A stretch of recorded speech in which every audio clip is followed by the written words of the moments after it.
Bore da iawn I chi gyd a chroeso cynnes yn llythrenol I faes y sioe fawr yma yn Llanelwedd. Wrth gerdded mewn i'r maes yn gynnar bore yma trwy'r peiriannau chi'n gweld yn y cefndir, oedd rhywun yn timlo y gwres yn codi wrth y funud. Mae'n mynd I fod yn dwym. Eli Hael, digon o ddŵr a cherddediad araf fydd ore heddi. Ond yma yn y prif gylch fyddwn ni drwy'r dydd fel arfer yn edrych ar y cystadlu. Mae'r tridiau diwetha wedi bod yn gampus ac fe fyddwn ni yn mwynhau croesawu bridiau gwahanol yma I mewn i'r prif gylch heddi. I chi'n gweld, newydd droi 8 o'r gloch ac fel arfer mae'n rhedeg fel watch yma ar y maes. Yn gwmni fi, mae Owen Griffiths. Bore da iawn I ti, Owen. Bore da, Heledd. Ia, mae'n dwym.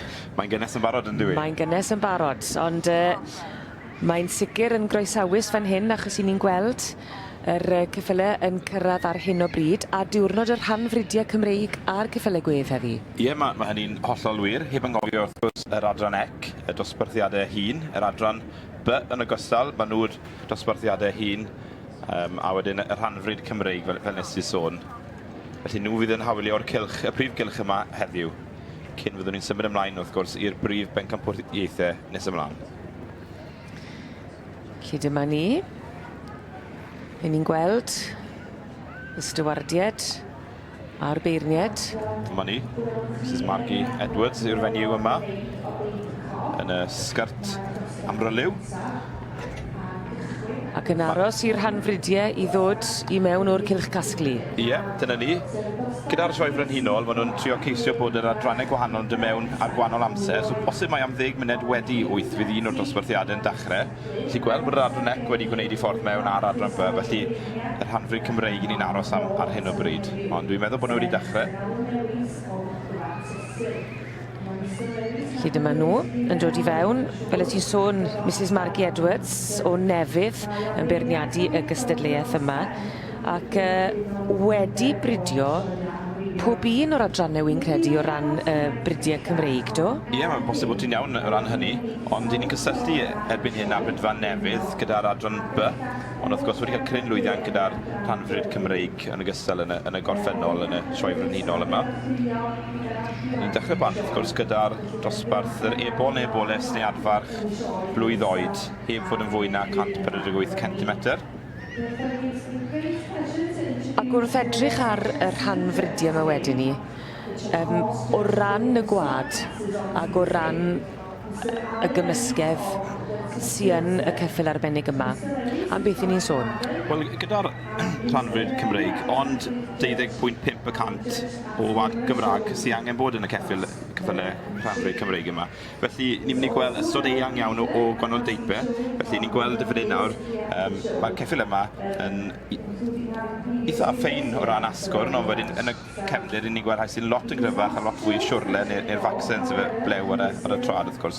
Felly, gyda'r rhanfryd Cymreig, anodd iawn i'w beirniadu ar teip. Mae'r beirniadaeth yn cael ei seilio ar y ffordd mae'r ceffyl yn edrych, yn symud. Felly, fydd teip ddim yn dod mewn iddi gyda'r beirniadaeth yn y gystadleuaeth y rhanfryd Cymreig heddiw. Anodd cymharu ac anodd beirniadu gan bod hi'n anodd cymharu mewn ffordd, dos dim cymhariaeth? Wel, felly di weid hynny yn ddigon rhwydd. Cystadleuaeth gwanodd yw I wedyn, ond bydd y beirniadaeth wedyn cael ei seilio ar gywirdeb y ceffyl wrth gwrs a'r symudiad yn unig. I ni'n gweld mae'r bridiau Cymreig, yr A, B, C, A, D yn boblogaidd iawn. Pam bydde rhywun yn dewis wedyn I fynd ati I droi sylw at yr rhanfryd Cymreig? Beth yw'r apêl? Wel, y pwrpas o roi bach o wad Cymraeg mewn I geffyl yw I wella'r y temperament. Hefyd mae'r bridiau Cymreig yn gywir iawn hefyd o ran I cydymffurfiad nhw. Felly mae'r bridiau Cymreig yn cael ei adnabod am I temperament yn fwy na dim byd.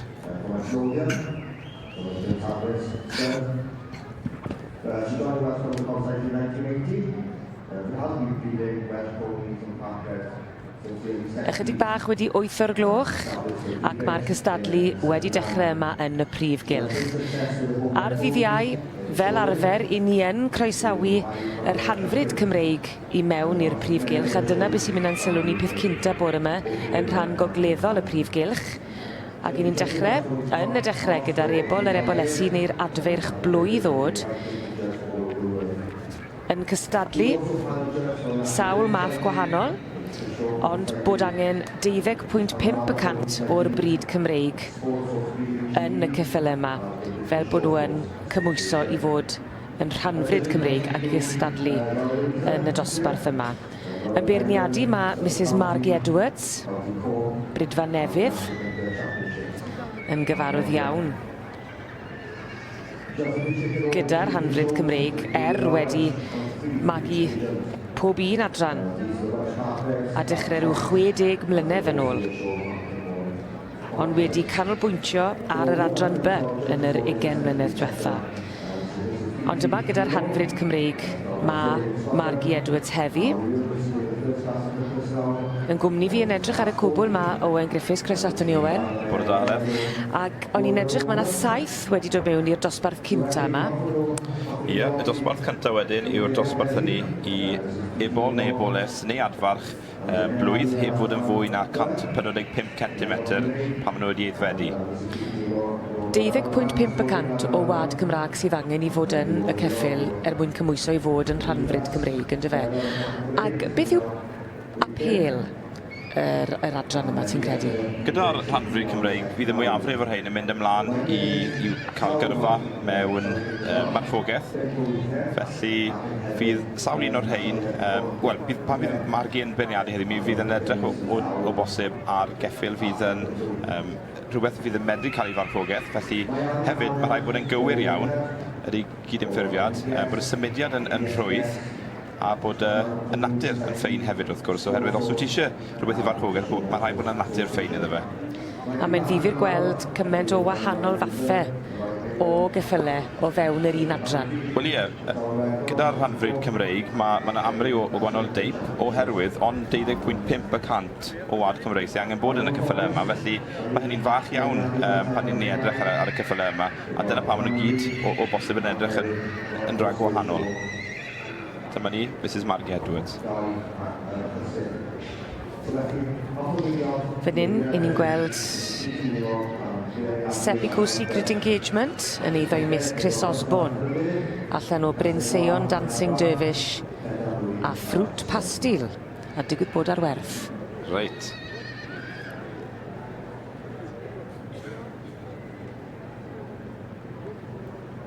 Mae'n ddifyr iawn gweld gan bod ni wedi bod yn edrych ar y bridiau Cymreig drwy'r wythnos. Mae'n ddifyr wedyn ni i groesawu bryd gwahanol mewn i'r prif gylch.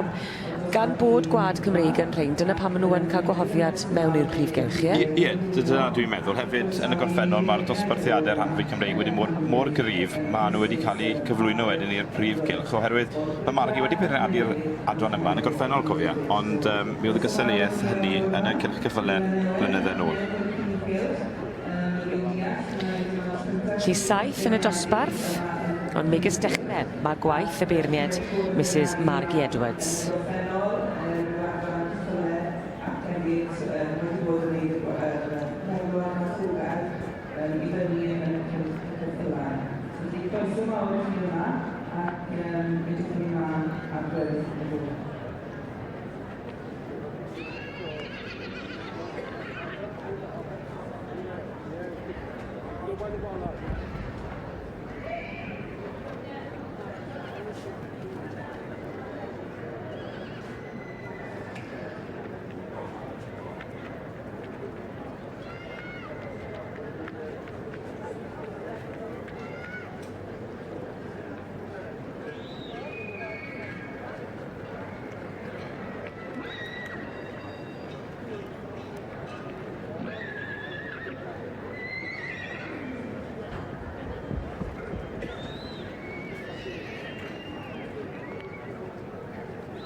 Yng ngwres yr haul, 'yn ni'n gweld cystadlu ymhen y prif gylch yma ar fore dydd Iau.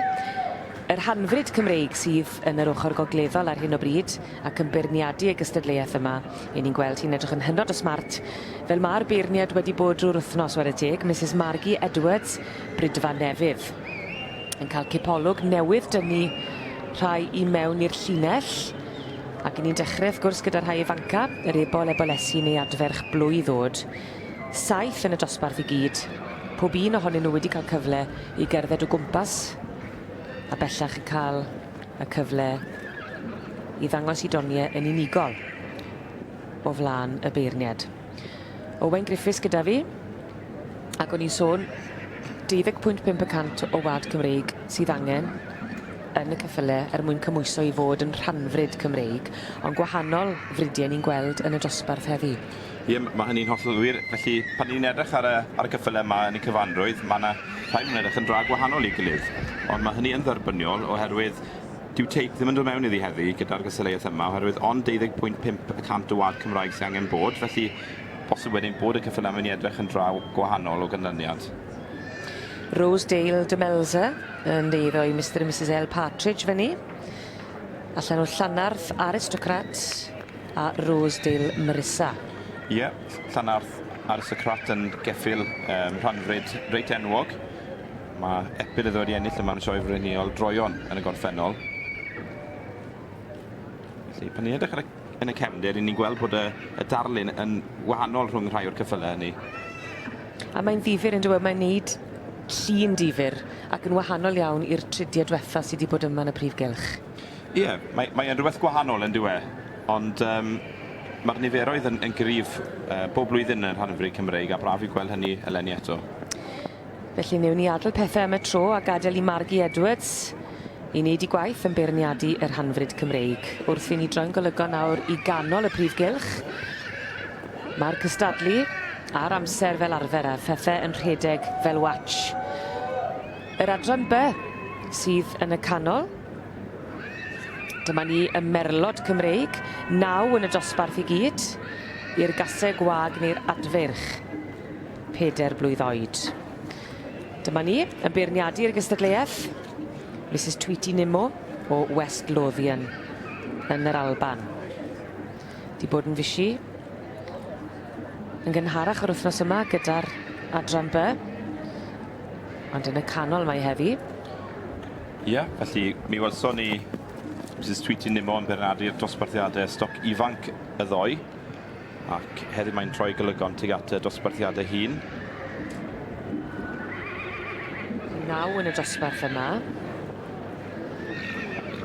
Ac Mrs Tweety Nimmo di bod yn magu y merlod Cymreig ac yn ddifyr iawn, rhanfryd hefyd ers yr 70au cynnar, felly diddordeb gyda hi yn y ddwy ochr yma falle. Ydy, ond mae hi yn ogystal wedi cael crynlwyddiant yn y sioe frenhinol gyda'r rhanfryd Cymreig nôl yn y 90au, dwi'n meddwl i ennill 2 blwyddyn o'r bron.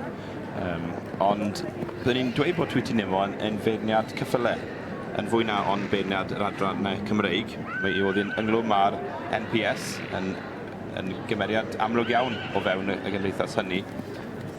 Ond mi fydd hi'n rhoi pwysles mawr ar y ffordd mae'r ceffyl yn edrych wrth gwrs, a cywirdeb ceffyl hynny. Fan hyn, ni'n gweld Milcroft Chiquita yn eiddio i J&A Carter allan o Lemonshell Red Kite a Milcroft Dahlia.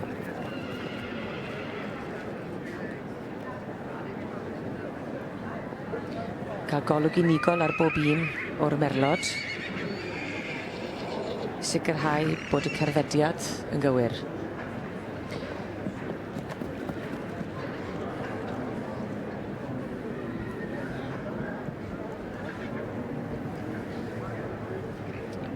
Wrth i ni edrych ar ganol y prif gylch, yr adran B sy'n cael ein sylw ni ar hyn o bryd, y merlod Cymreig. Dosbarthiadau ifanc wedi bod, felly i ni'n edrych ar rhai o'r ddosbarthiadau hŷn bellach. Y gasau gwag neu'r adfarch dros 4 blwydd oed. Yn beirniadu y gystadleuaeth yma, dyna hi, yn y Siaced Wen. Mrs Tweety Nimmo o West Lothian yn yr Alban. A diddordeb mawr ers blynydde yn yr adran B, a'r hanfryd Cymreig hefyd, yr hanfryd mae'n ddrwg gen i ers y 70au cynnar. A di cael llwyddiant ysgubol mewn gwahanol sioeau.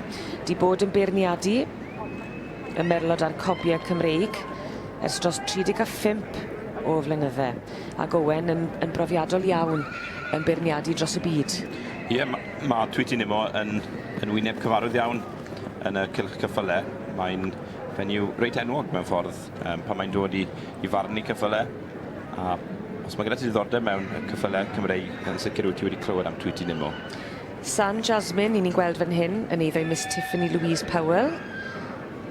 Allan o Wilmira Thowra a Sarnau Jessica.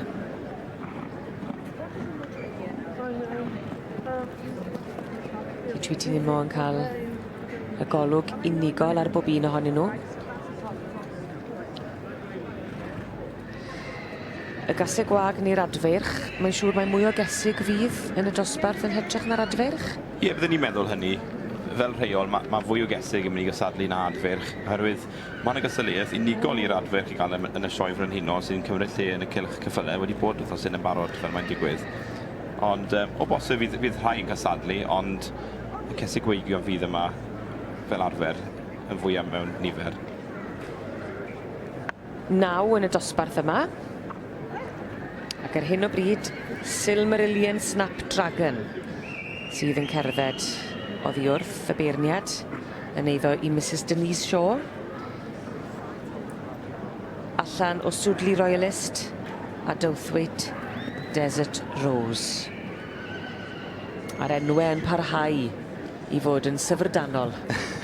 Ac yn ddifyr. Ydyn.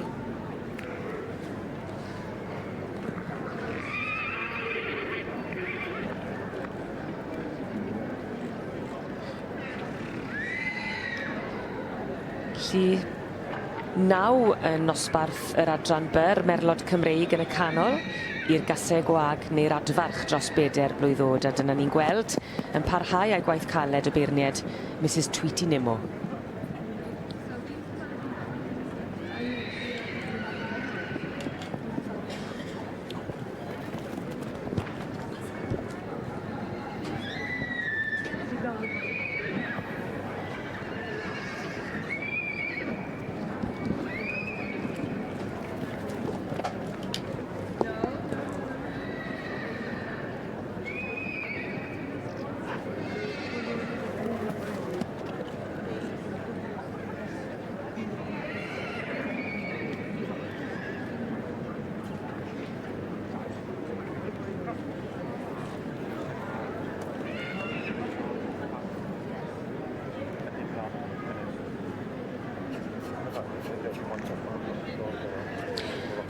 Mrs Margie Edwards, Brydfa Newydd, yn edrych yn hynod o smart yma ar fore dydd Iau, diwrnod ola'r sioe, ac yn dechrau ar ei gwaith am y diwrnod yn beirniadu yr hanfryd Cymreig. Dyma hi yn edrych ar y dosbarth cynta, yr ebolesu neu adferch blwydd o'd. I ni newydd weld yr ola yn cael beirniadaeth gan Margie Edwards wedi cael ei ddanfod allan. 7 yn y dosbarth, a dyna ni newydd edrych ar Mened Shannon yn eiddo i Dee Roberts. Ac yn rhyfedd iawn, Heledd, yr un ser y brig ar hyn o bryd. Mened Springstorm yw'r ceffyl hynny. David Russell yn arddangos, wrth gwrs, ar ran Carolyn Campbell. Mae yna dipyn o berthyn fel thema di bod yr wythnos hon yn sicr wrth i ni edrych ar Brynhawn Ddo gyda'r prif bencampwriaeth. Wel, yn sicr, a dwi'n meddwl bod e'n ddornod hanesyddol ddoe o weld 3 allan o 4 pencampwr allan o'r un march. Felly o dros o bosib 800 o ymgeiswyr, mi ddath i lawr i 3 ceffyl oedd allan o'r un ceffyl.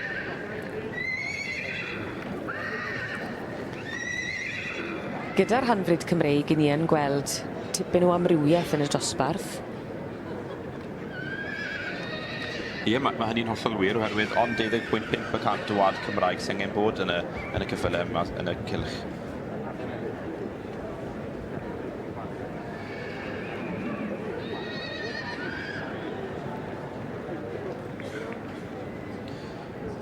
Felly, mae'r un sydd yn dod o fewn ar y brig, dwi'n meddwl dim newidiad wedi bod i'r un cynta.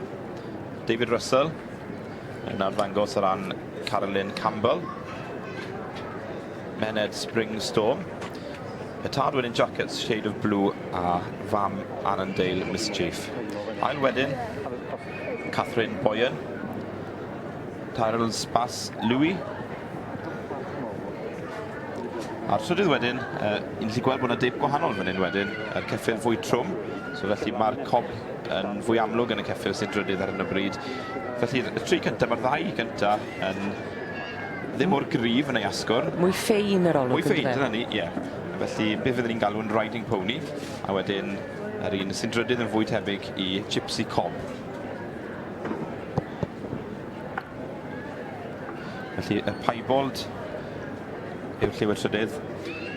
Felly gyda'r brydiau Cymreig, oes dim hawl i cael Skewbald a Piebald, ond gyda'r rhanfryd yn amlwg, oherwydd bod dim rhaid nhw fod yn fryd pyr, mae modd nhw fod yn unrhyw lliw wedyn.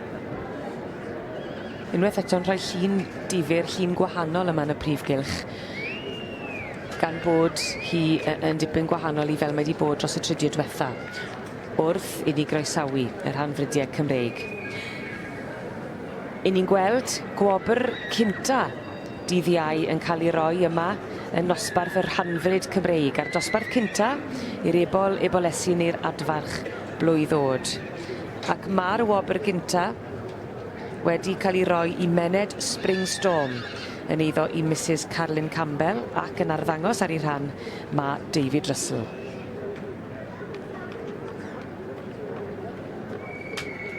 A dyma'r ail wedyn. A dwi'n meddwl mai Catherine Boyan yw hon. Tyrell Spas Louis.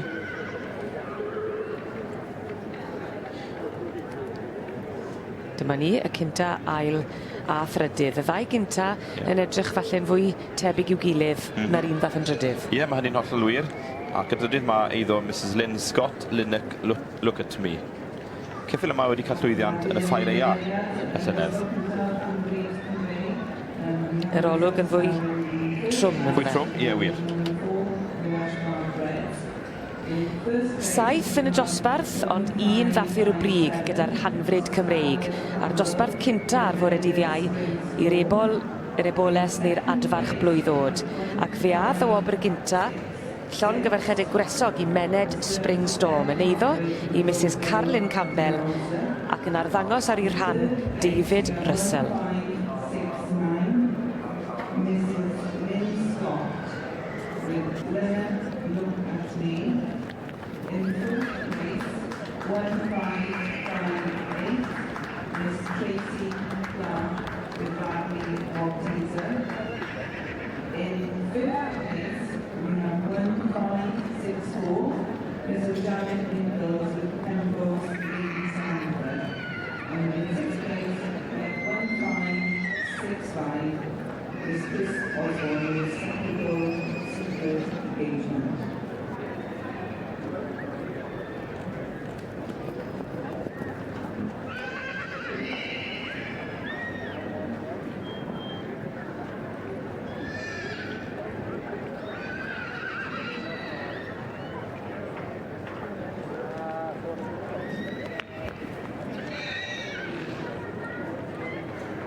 Mae'r gwobre yn parhau i ddod, y wobr nesa yn cael ei roi yng nghanol y prif gylch wrth i ni edrych ar yr adran B, y Merlod Cymreig. Y dosbarth cynta ar fore dydd Iau i'r gasau gwag neu'r adfarch dros 4 blwydd o'd. Ac yn mynd ar wobr gynta Red Flower Ninette of Rose yn eiddo i Mr Christian Blumey. Ie, Christian Blumey yn dod o'r Iseldiroedd. A'r ceffyl yma Red Flower Ninette of Rose. Y fam wedyn Hoykhurst Natalie of Rose, eto o'r Iseldiroedd, a'r tad Paddock Marcus, dwi'n meddwl. Yn ail wedyn ni, fe ddath Long Halves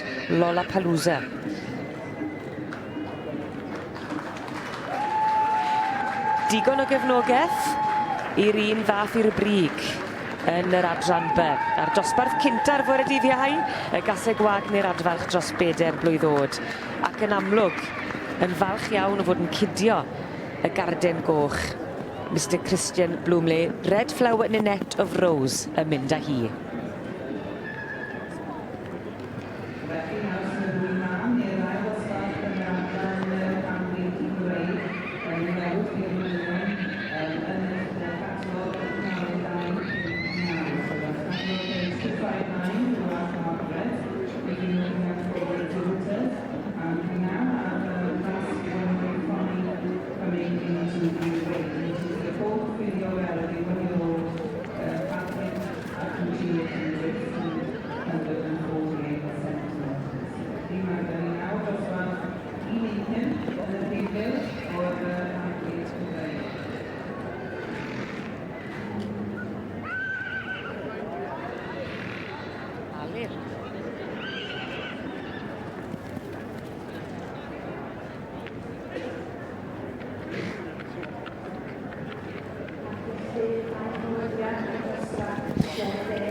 Dwy wraig ac un gŵr sy'n beirniadu yn y prif gylch ar fore dydd Iau, a dyma ni. Y gŵr sydd wedi bod yma eisoes yr wythnos hon, Mr Alun Lewis, fferm Tysil Cwmdiad, ardal Cyfyrddin.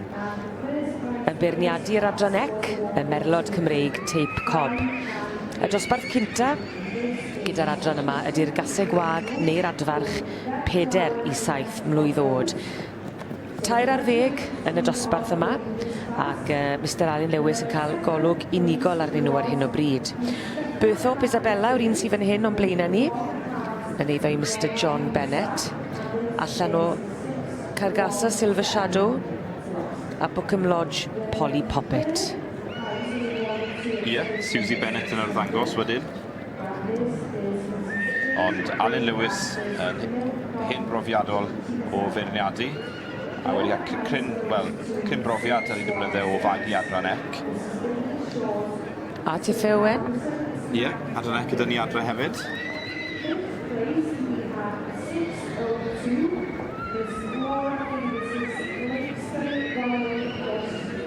Felly mae Alun wedi cael golwg arnyn nhw i gyd yn mynd o gwmpas y cylch, ond nawr yn cael golwg unigol arnyn nhw.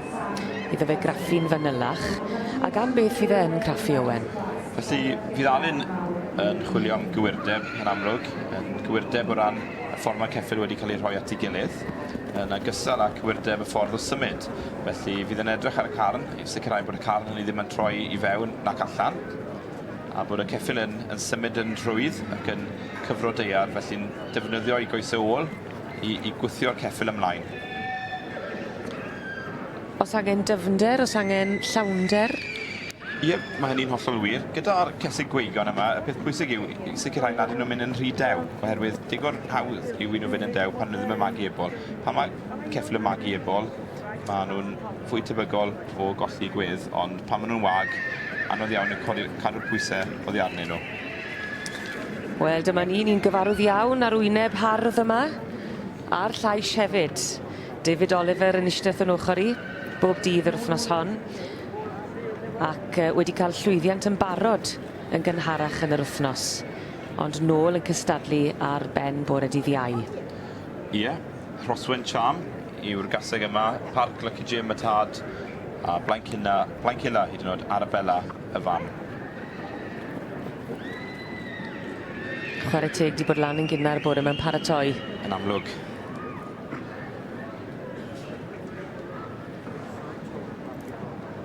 Gyda Alun, byddwn ni'n meddwl bod e'n rhoi pwysles mawr ar ansawdd poni yn hytrach na ansawdd cobyn Cymreig. Be wy'n feddwl wrth hynny yw bod dim o bosib gormod o asgwrn, bod y pen yn edrych yn debyg i adran A o bosib yn hytrach na fel cobyn. Felly y glist yn fach, y llygad yn fawr, y pen yn ei gyfanrwydd yn fach iawn. Yr olwg pert yna, ie? Ie, dyna ni. Felly, pe bydde ti'n cymaru'r cobyn Cymreig i'r adran A, fydd yna wahaniaeth i gael. Felly, bydd Alun yn rhoi fwy o bwysles ar ansawdd y poni yn hytrach na'r cobyn.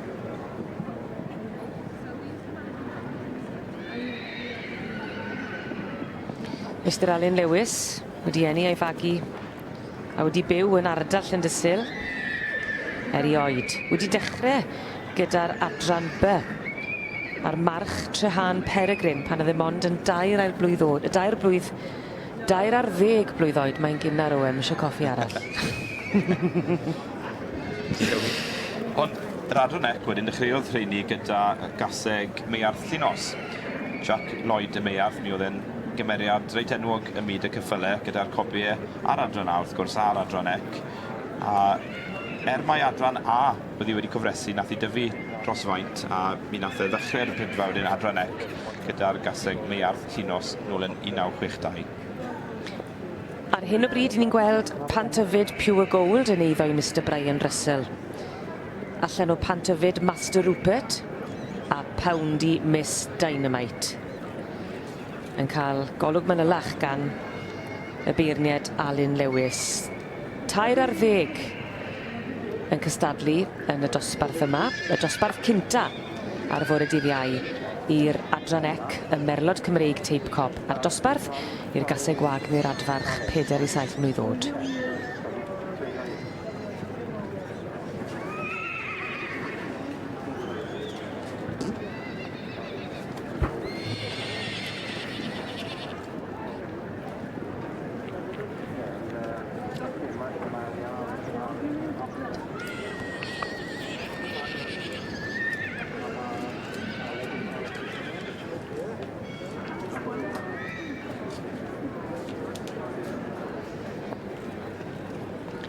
Tipyn o bwysau wy'n credu ar y cyffyle sydd yn rhan gogleddol y prif gylch ar hyn o bryd gan mai 2 yn unig sydd yn y dosbarth yma yn mynd yn ben yn erbyn I gilydd I fynd am y garden goch.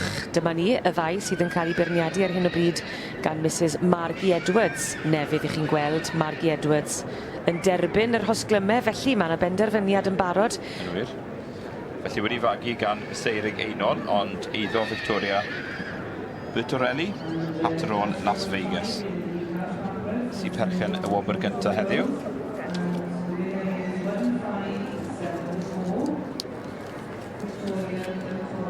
Ac yna yn yr ail safle pen mawddwy Prime Design.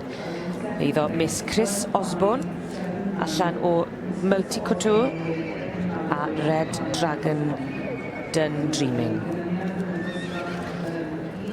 Ond dyma ni'r un dath i'r brig, Hatterol Las Vegas, ac yn eiddo I Victoria Bertorelli.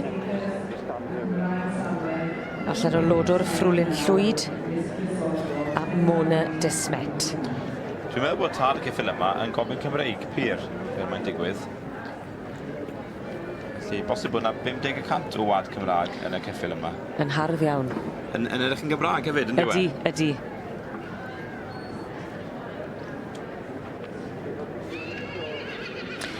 Dau yn y dosbarth yma, ond un ddath i'r brig yn amlwg, fel ym mhob un cystadleuaeth arall ar un sydd wedi gollwng I ddathodyn, felly bydd angen mynd yn ôl, ond yn dal I gafel ar y cerdyn coch. Llon gyfrchiadau mawr iawn I Hatterol Las Vegas am ddod yn fuddigol, gyda'r ebol-eboles neu'r adferch blwydd oed yn adran yr Hanfryd Cymreig.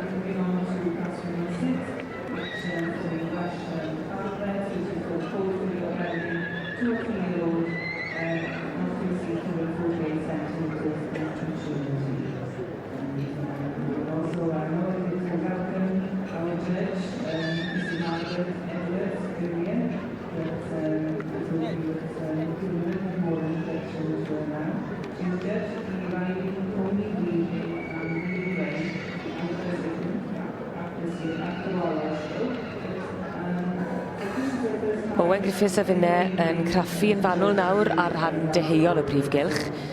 Yn ni'n edrych ar yr adran ec, y Merlod Cymreig Tape Cob, y gaseg Wagner adfarch 4 I 7 mlwydd oed. Cefen yn berchen i'r beirniad Alun Lewis I wedi wneud I benderfyniad Owen. Ie, yn wir. Dwi'n meddwl mai 8-7-2 sy'n gynta eiddo Glenn Ranson, Savoy, Pearly Queen. Hon wedi ennill yma yn y gorffennol. Yn eboles flwydd dwi'n meddwl, blynydde yn ôl.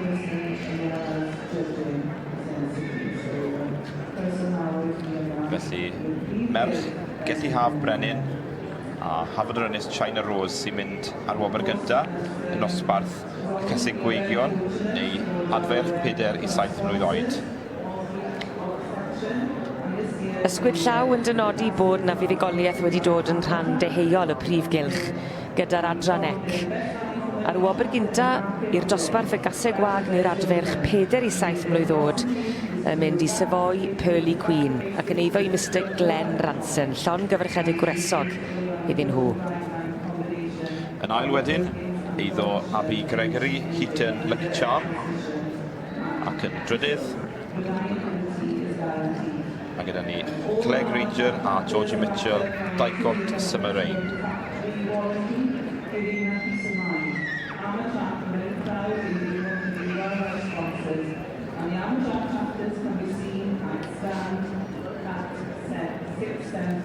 So please support our sponsors and support us here at your show.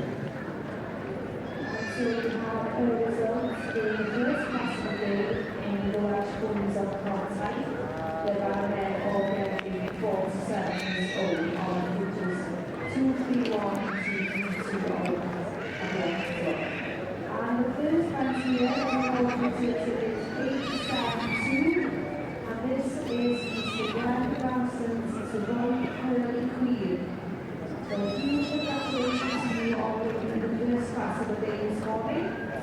And the second prize goes to exhibit 859. This is Peter Cookie Jam, presented by Mrs. Abby Gregory. Third prize goes to 858.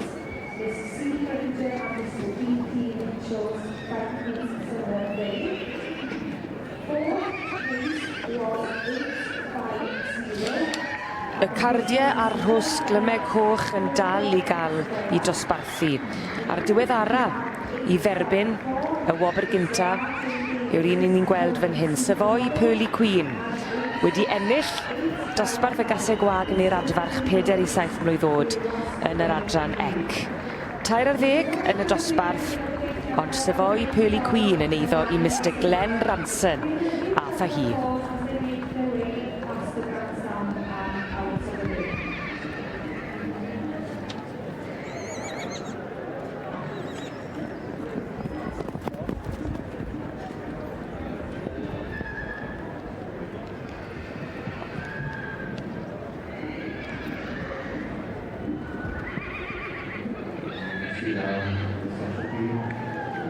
Wel, dyma ni, gyda'r merlod Cymreig, y Gaseg ifanc, 4 I 7 mlwydd oed gyda ebol wrth droed, Tom Best yw'r gŵr blynheddig yma, Waxwing o'r Alban yw'r Brydfa, a Waxwing Persuasion. Wedi ennill yma deir gwaith yn y gorffennol, cofio Heledd. Y fam wedyn, Cwntagano Perlen a'r tad Earth Bowgest. Felly Tom Best yn dal y ceffyl y Gaseg yma. Ydy yn enw cyfarwydd iawn yma yn y sioe. Wel, wrth gwrs wedi cael llwyddiant yma yn flynyddol yr hyd y blynyddoedd diwethaf yma.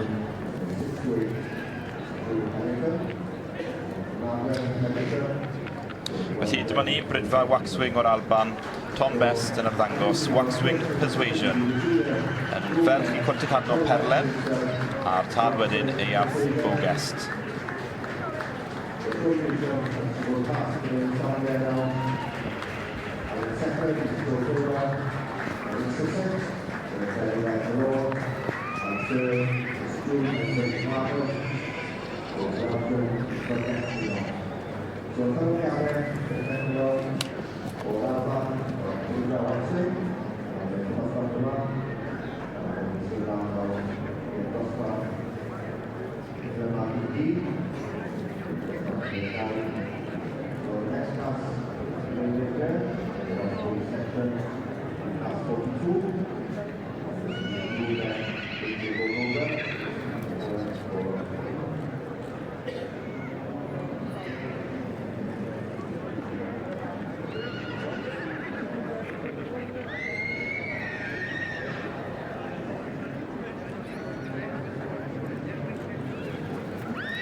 Rhyw 20 munud i 9 ac mae'r cystadlu yn frwd yma ar ddornod ola'r sioe fawr yn Llanelwedd. I chi'n gweld gwraig sydd wedi cael gwres i thrad y bore yma o teg Mrs Margie Edwards, Brydfa Newydd. Yn beirniadu'r hanfryd Cymreig yma yn rhan gogleddol y prif gylch. Ac i ni'n edrych ar ddosbarth cryf iawn yr anniferoedd ar hyn o bryd, i'r eboles neu adfarch 2 i 3 mlwydd oed.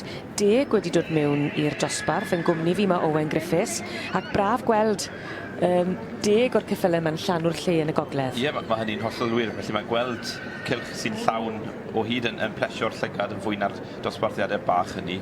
Ond nid yn unig mae yna nifer dda yn y dosbarth yma, ond mae'r ansawdd yn reit dda hefyd. Y ceffyl yma'n ceffyl reit cywir. Dwi'n meddwl bosib bod wedi ennill yma yn y gorffennol.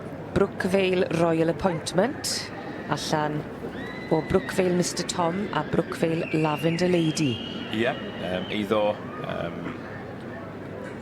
Everett a'r Chapmans. Ac o'n i'n sôn yn dyfe 12.5% yw'r lleiafrif o wad Cymraeg sydd angen yn yr hanfryd mwyn cymwyso i fod yn rhanfryd Cymreig, ie? Ie, mae hynny'n hollol wir, felly unrhyw beth rhwng 12.5 a 50%. Yma i ni'n gweld Llanau Ariana yn eiddo i Miss Natasha Walter, allan o Hazelcroft Supersonic a Llanau Raffaella. Yn symud yn dda. Ydy'r symud yn rhwydd iawn bore yma. A dyma beth sy'n ddifyr gyda'r dosbarth yma yw'r gwahaniaeth rhwng y ceffylau. Mae'n amrywiol, mae'n llun, mae'n batrwm amrywiol i'r llygad. Ydy, mae hynny'n hollol wir. Bosib bod ni'n gweld y cymaint yn y dosbarth yma, ond yn y dosbarth cyntaf, mi welson ni ambell i gobyn, felly'r Gypsy Cob, ond yn y dosbarth yma maen fwy o deip marchogaeth, felly fwy ridden. A o achos yr oedran yw e? Bosib fwy oherwydd y maint. Oherwydd y dosbarth yma nawr i'n edrych arno, fyddan nhw'n fwy na 148 cm pan fyddan nhw wedi aeddfedu. A dyna'r rheswm falle pam bod yr amrywiaeth yn llai, ie? Ie, bosib hynny oherwydd y maint yn y diwedd.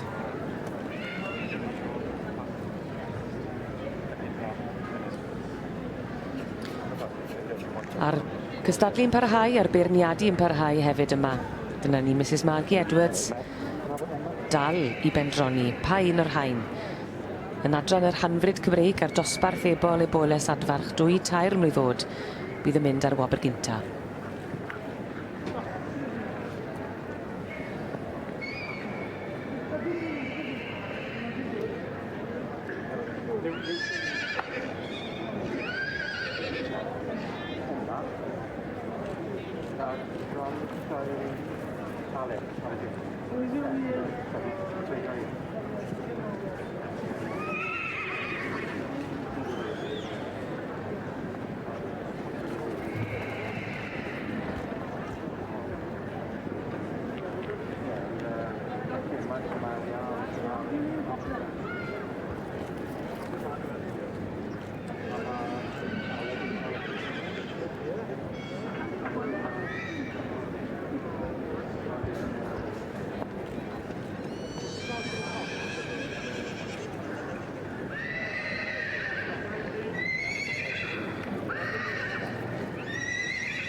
Dyna ni y 10 yn cael cerddediad eto.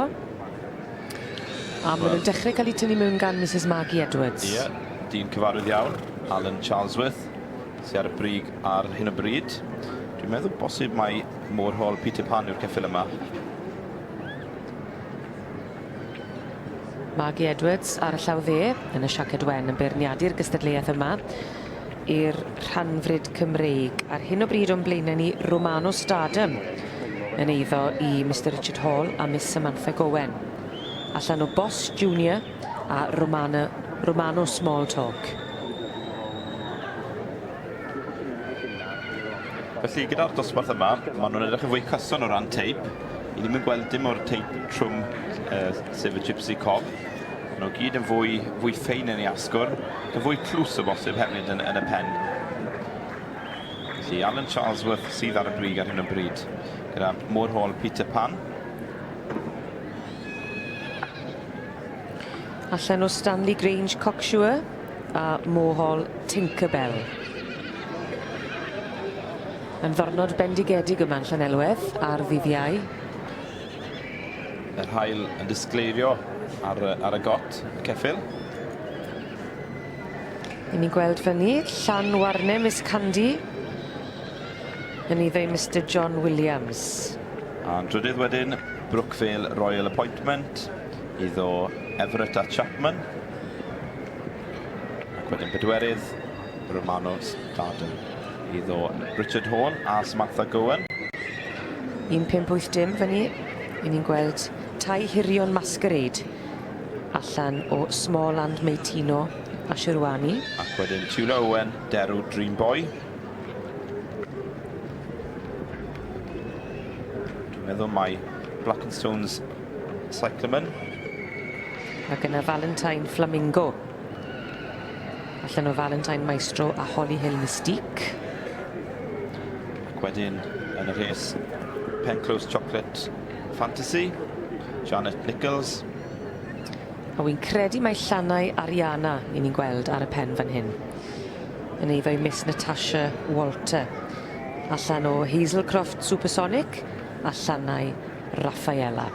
Dyna'r 10 o'r ceffylau sydd o flaen y beirniad Mrs Maggie Edwards, Brydfa Newydd ar hyn o bryd. Yn rhan gogleddol y prif gylch mae'r gystadleuaeth yma'n cael ei chynnal. Fel ych chi'n gweld fyny, dyna'r olygfa sy'n blaenau ni Owen. Ni wastad yn gweud hyn, ni mewn lle breintiedig a lwcus iawn yn dyn ni. Ydyn yn sicr. Ni'n gweld nhw bob ongl, os bod ni'n cael gwyth golwg na'r beirniad ar y degau. Ond dwi'n siŵr bod Margie'n astudio'r anifeiliaid yma'n fanwl iawn. Pob un ohonyn nhw'n yn unigol. Mrs Margie Edwards yn hynod brofiadol fel beirniad, wedi beirniadu dros y byd. Ond yma, yn Llanelwedd, mae gwaith hi'n parhau.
O dyna ni, mae'r cystadlu'n parhau gyda'r hanfryd Cymreig, ond i ni yn mynd i droi'n golygon nawr at ganol y prif gylch a'r adran B. Ie wir, a'r dosbarth sydd yn cymryd lle ar hyn o bryd yw'r gaseg fagu hun, felly yn rhaid bod hi'n 8 oed neu throsodd gyda ebol wrth droed. Tweety Nimo yw'r beirniad eleni o'r Alban, wedi teithio lawr ddydd Llun, 8 awr o siwrna iddi i ddod lawr i'r sioe Frenhinol. Ond yn fenyw brofiadol iawn ac wedi teithio ddigon ar hyd y blynydde, wedi beirniadu dramor yn ogystal â yma ym Mhrydain.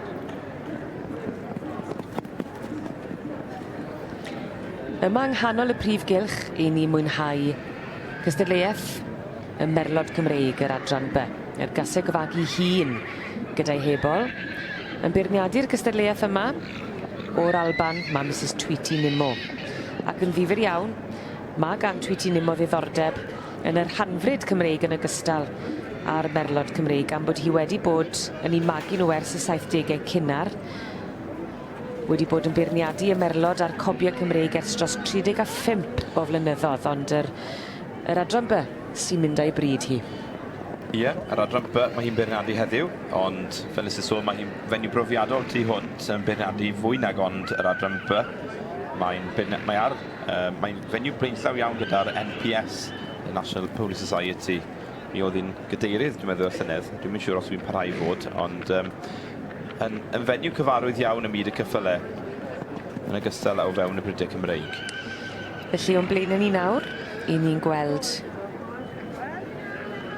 Bailey Gair yn eiddo i Mrs Dorothy Bufton.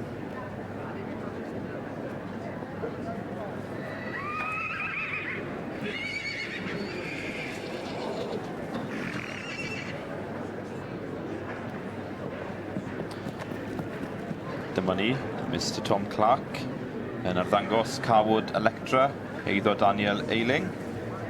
Tom wedi cymwyso ceffyl i sioe ceffyl y flwyddyn yn barod eleni. Betws Onid yn sioe Bath and West yn gynharach yn y tymor.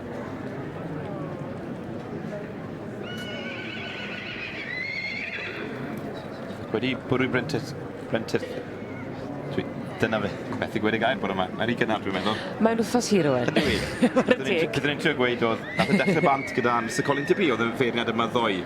O ie. Felly, profiad Colin Tibby yn dod trwyddo yn un o'r dangoswyr y bore yma, Tom Clark. Dyna ni, Mrs Tweety Nimmo yn cael cipolwg manylach.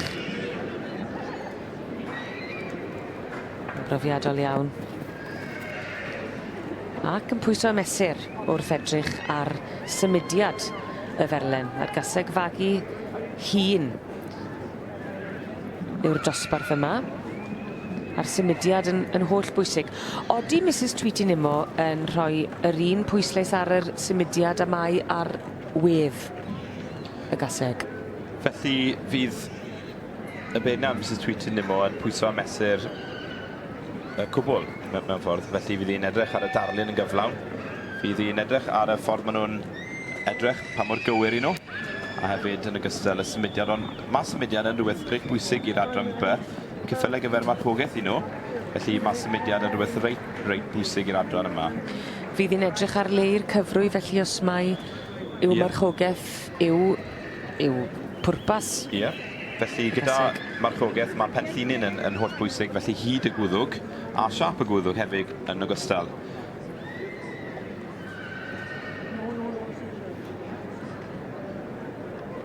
Yr het yn dipyn o gysgod i Mrs Tweety Nimmo ac mae angen e heddi. A'r sbectol tywyll yn ogystal. Mae Tweety Nimmo yn edrych yn fanwl iawn ar y cyffylau yma ac yn cymharu pwyso a mesur nhw'n unigol. Ond mae'n tipyn o brofiad gyda, mae'n hen law ar y beirniadu. Wrth gwrs, dyw'r ebolion ddim yn cael ei beirniadu yn y dosbarth yma. Na, nid ar hyn o bryd. Dosbarth y cesig yw hwn. Dwi'n meddwl bod hi'n gofyn i'r cesig fynd allan unwaith yn rhagor. Bosib bydd na symudiad neu newidiad hyd yn oed yn y safleoedd. Ond aros i ni ar hyn o bryd i gael gweld pa un o'r cesig yma fydd yn cipio'r wobr gynta.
coch yw'r lliw mae pawb yn deisyfu yma yn y sioe amaethyddol wrth ddod i'r prif gylch, ac mae'r rhosyn a'r garden goch wedi wobrwyo yn yr adran B. I'r dosbarth gaseg fagu hun ei hebol a'r wobr gynta yn mynd i Carwood Summertime. Yn eiddo i Mrs Karen Cheetham allan o Carwood Bronzewing a Kennen Seraphim.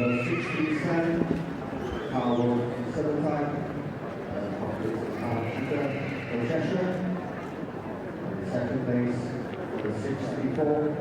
And we're going to there around 100 rounds. And this is Don Gunther with Sheldon Silver. And here goes the 650 with the Valerie Russia with Paul Lecter. So continuing to go there for the 67 is Alexander Cheshire with Paul Silver. So let's go there in the front. Valerie goes 39, Rika 57, Paul Silver,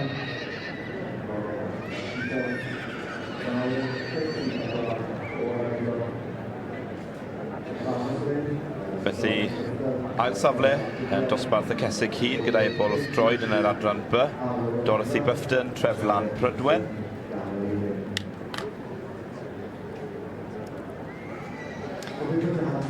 Felly mae'r wen yn dangos bod y wobr gynta yn talu ar ei ganfed am yr holl waith caled sydd wedi bod yn digwydd wrth y fagu. A dyma ni'r gaseg fagu hun ddath i'r brig gyda'r adran B. Llon gyfarchadau gwresog i Carwood Summertime yn cael ei dangos gan Mrs Karen Cheetham, a hi hefyd sy'n berchen ar yr un ddath i'r brig.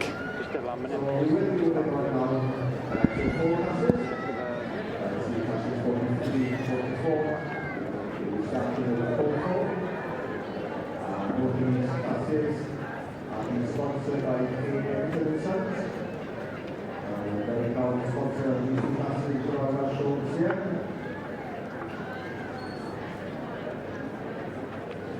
We will be starting the photo. Class 43. 20. This is now Gregorio.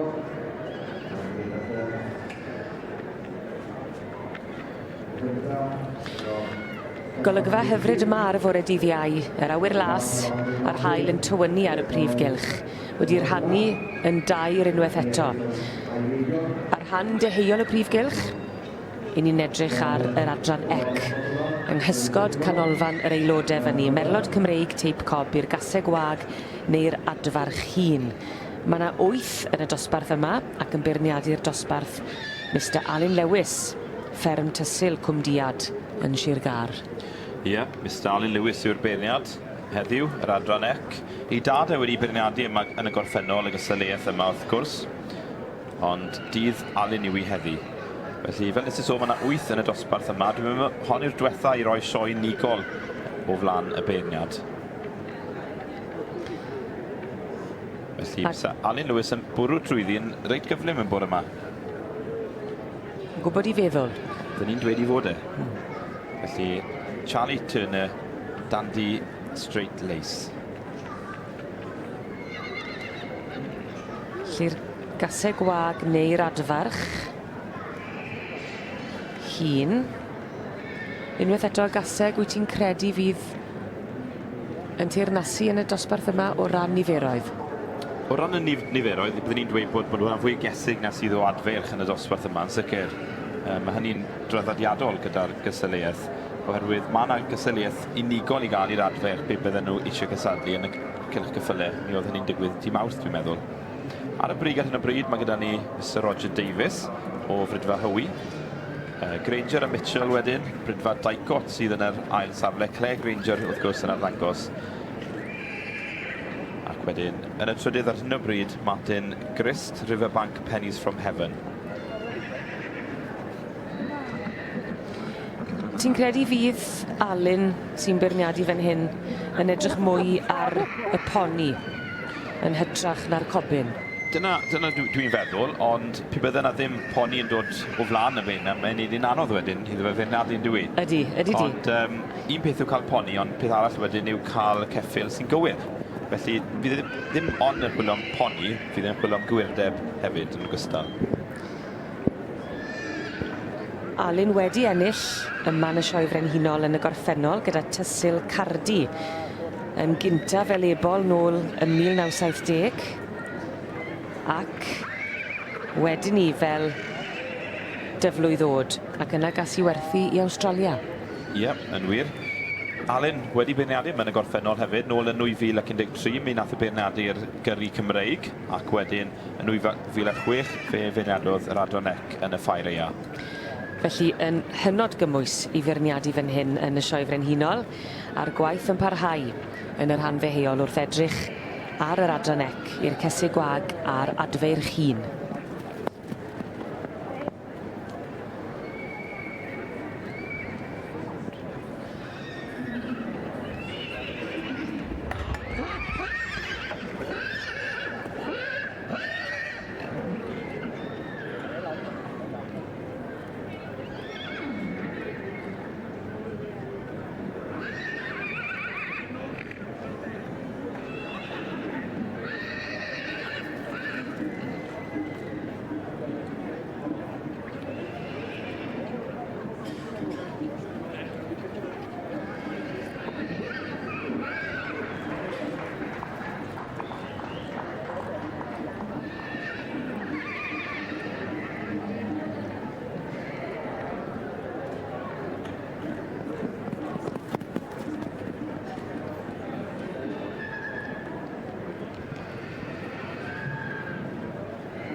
A dyna ni.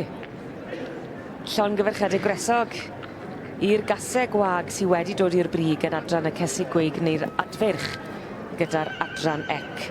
Hywi Ruby yn mynd â hi yn eiddo i Mr R.J. Davies allan o gellu haf brenin ag anod tywysoges. Yn wir, Sir Roger Davies yn arddangos i geffil ei hun. Wedyn yn ail wedyn eiddo Claire Granger a Georgie Mitchell. Neb o Betty, hon wedi ennill yma yn y gorffennol. A'n drydydd wedyn, i ni gweld i'r dde ar y sgrin ar hyn o bryd, Martin Grist, Riverbank Pennies from Heaven. This is Mr. R.J. Davies second, we have 884, Steve Victor and Mr. G.P. Mitchell. Felly, dyma ni Roger Davies, Roger sy'n arddangos, Roger sydd wedi magu hefyd y gaseg yma. Felly, Hywi Ruby.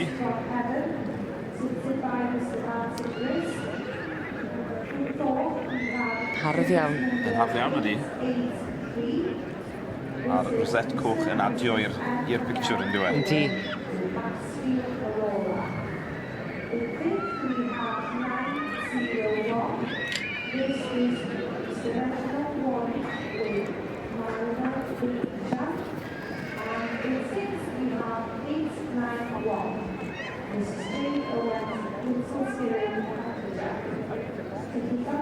Dyma ni, hapus I fyd.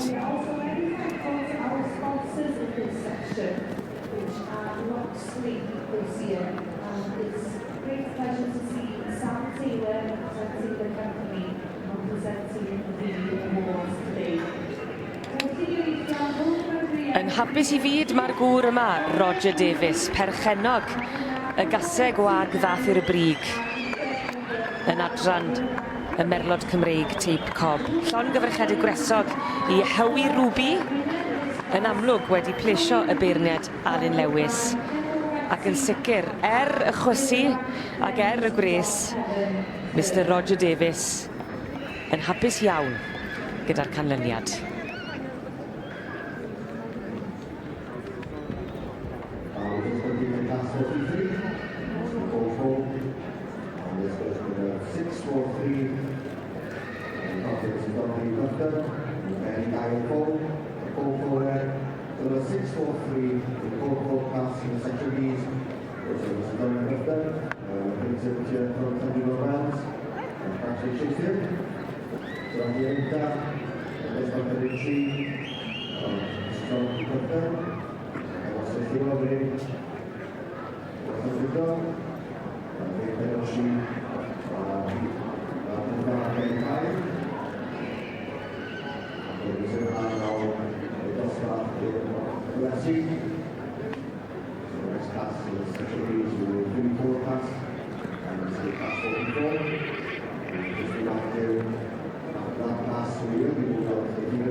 Dyna'r olygfa ni'n gweld yn rhan gogleddol y prif gylch.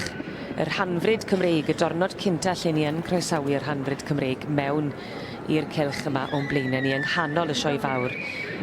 Y gwres, mae'n cadw'n cŵl. Dyma ni, Mrs Margie Edwards, Brydfa Newydd, yn beirniadu y gystadleuaeth yma. Yn edrych mor ysgeiddig ac erioed. A wi'n credu bod i wedi wneud i phenderfyniad ar pa un fydd yn dod i'r brig. 10 yn y dosbarth. A dyma ni, yr un sydd wedi cadw i safle ar ben ucha'r hes. Llongyfarchiadau gwresog i Mo Hall Peter Pan. Ie, Alan Charlesworth yn arddangos ar ran y perchnogion. Miss Godden a Mrs Newham.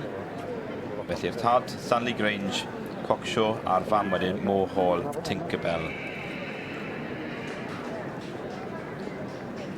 Alan Charlesworth yn hapus iawn tu hwnt bod Peter Pan wedi mynd ar wobr gynta yn nosbarth yr ebol esniadfarch 2 neu 3 oed heb fod yn fwy na 148 cm wedi aeddfedu. Yn ail, Brookvale Royal Appointment yn perthyn i'r teulu Everett a Chapman, allan o Brookvale Mr Tom a Brookvale Lavender Lady yn derbyn y garden las. Dyna chi yn y canol fyny. Dyna ni, ac yn drydydd wedyn i'r dde o'r sgrin ar hyn y bryd. Mae gyda ni Everett a Chapman Brookvale Royal Appointment. Felly'n ail, mae gyda ni John Williams, Llanwarne, Miss Candy, ac yn drydydd Brookvale Royal Appointment. Felly'r ail a'r trydydd ni'n gweld o'r chwythu'r dde ar hyn y bryd. Ac wedyn ni'n gweld y cyntaf wedyn. Do fewn i'r sgrin. Moor Hall Peter Pan gyda Alan Charlesworth.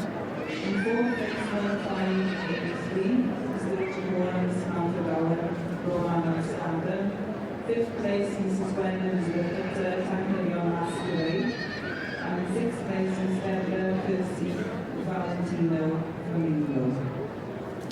We will have an hour to lead on the Sotana, and we now consider the Costa and we now move on to class 1 and 7, which will be a 2-year-old with seating 48 centimeters at maturity.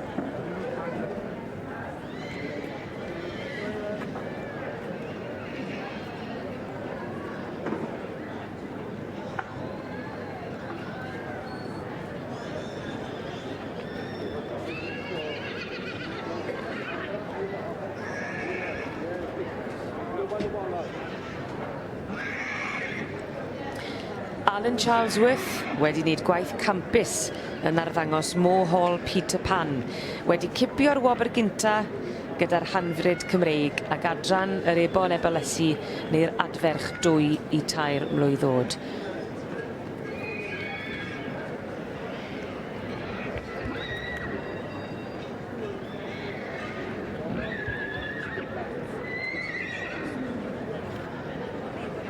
Eboles neu adfarch.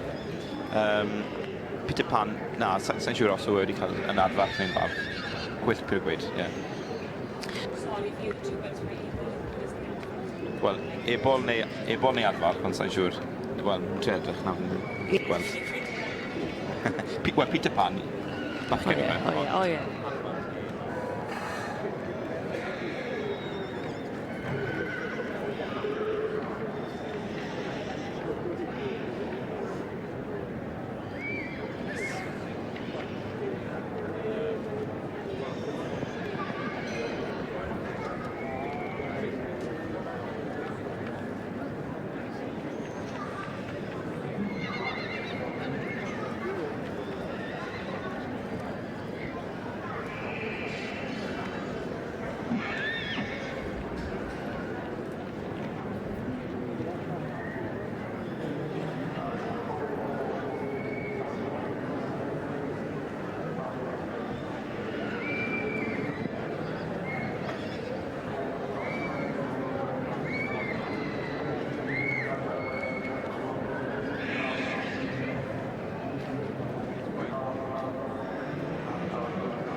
Un ni'n llythrenol yn rasio ac yn hedfan drwy'r cystadlaethau yma heddi Owen. Ti a fi yn cadw llygad craff ar y prif gylch ar fore dydd Iau ac yn y canol. Un ni'n edrych ar bencampwriaeth y Merlod Cymreig, yr adran B, i'r cesig neu'r ebolysu, y bencampwriaeth benywedd. Ie, dyna ni. Ni'n symud ymlaen i'r bencampwriaeth benywedd. Felly'r beirniad, Mrs Tweety Limo, o'r Alban wrth gwrs, wedi teithio i lawr ddydd Llun i ymuno gyda ni yn y sioe frenhinol, wedi bod yn beirniadu y ddoi yn ogystal â heddiw y bore yma. Felly'r gwres yn codi, nid yn unig mewn tymeredd, ond yn y cystadlu hefyd. Mrs Tweety Limo yn gweld yn wedi ymlacio. Wedi ymlacio o'r dechrau mewn ffordd, ddim i weld yn poeni o gwbl. Yn cymryd i hamser yn pwyso am mesur. Ond fel y ti'n sôn, Owen, yn hynod brofiadol. Yn wraig ffarn o'r Alban, di bod yn magu merlod Cymreig a'r hanfryd ers y 70au cynnar. Ac wedi sefydlu Brydfa Dyntafi yn 1979. Di bod yn beirniadu'r Merlod Cymreig a'r cobi ers dros 35 o flynydde, ac hefyd yn cael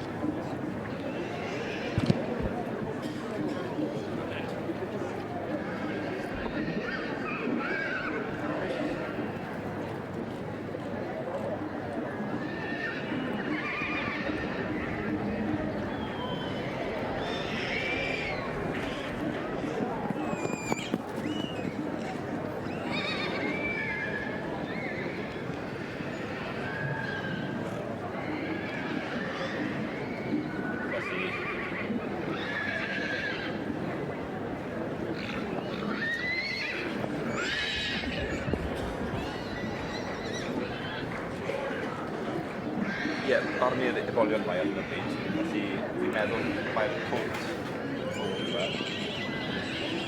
Sedach ar ebolion mae ar y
Mae'r mamau wedi cael ei beirniadu ond tro'r plant yw i bellach wrth i ni edrych ar y dosbarth nesaf gyda'r adran B y Merlod Cymreig.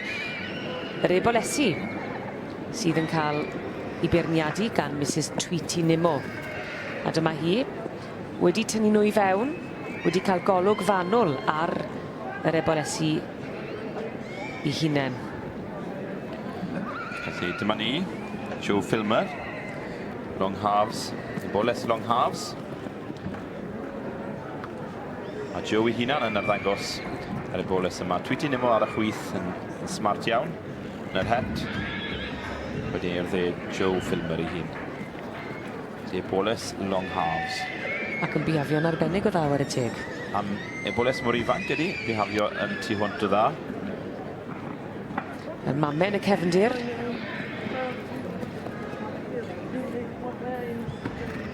Felly dyma ni'n cael golwg hyfryd o'r ochr fyny o long halves fowl. Yn cael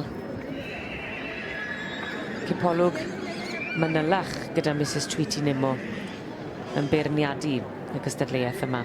A'r adran B. O ran yr Ebolesi, am beth fydd Tweety'n edrych? Potensial, ffurf? Fydd Tweety'n edrych ar gwyrdeb yn amlwg. Fydd yn edrych ar rhywbeth fydd yn datblygu fod yn ddarlun cywir iawn o adran B. Hefyd, gyda'r ebolion yn aml iawn, mae ymddygiad yn bwysig iawn hefyd. Y ffaith bod nhw'n bihafio. Oherwydd am rai mor ifanc anodd yw i gael nhw i bihafio weithiau, ond yn amlwg mae Joe Filmer wedi bod yn gwneud y gwaith caled adre. A'r Eboles yma yn mynd yn rhwydd iawn. Ac yn symud yn hyfryd. Symud yn rhwydd iawn am un mor ifanc.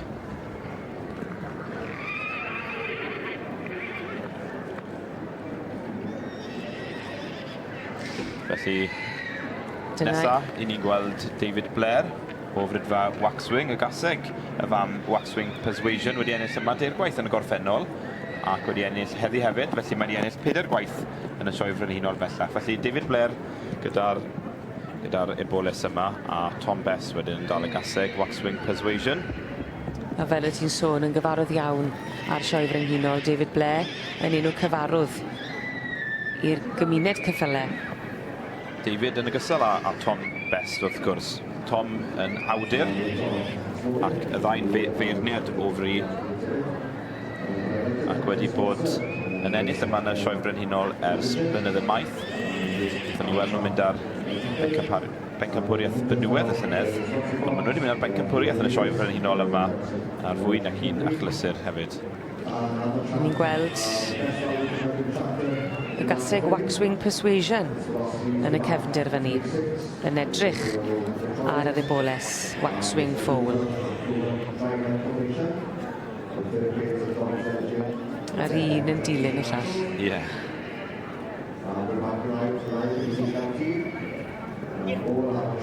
A'r gobeith yw bod yr Eboles yn dilyn y fam. Ie, dyna ni. Felly tad yr Eboles yn nod moel fyw Masquerade.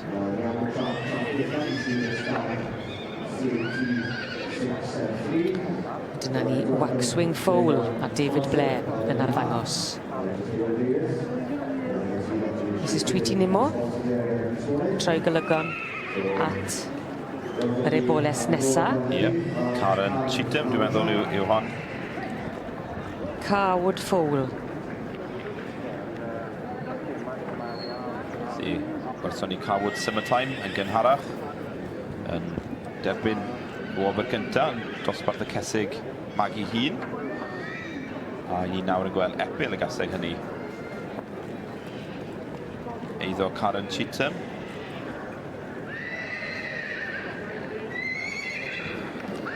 Felly'r eboles yma'n bihafio'n reit dda hefyd. Ychydig yn hun wyt ti'n credu? Byddwn ni'n meddwl bod ti'n iawn yn dweud hynny. Bosib Yn sicr i'r un cynta welon ni. Ie, posib yn fwy eiddfed neu yn fwy hun fel ys i sôn. Dwi'n siŵr os yw'r beirniad wedi gosod nhw'n iawn eto. Ond ar hyn o bryd, hi yw'r trydydd yn y safle, yn y safleoedd fel nhw wedi cael eu tynnu fewn. Ond bosib fydd na newidiad.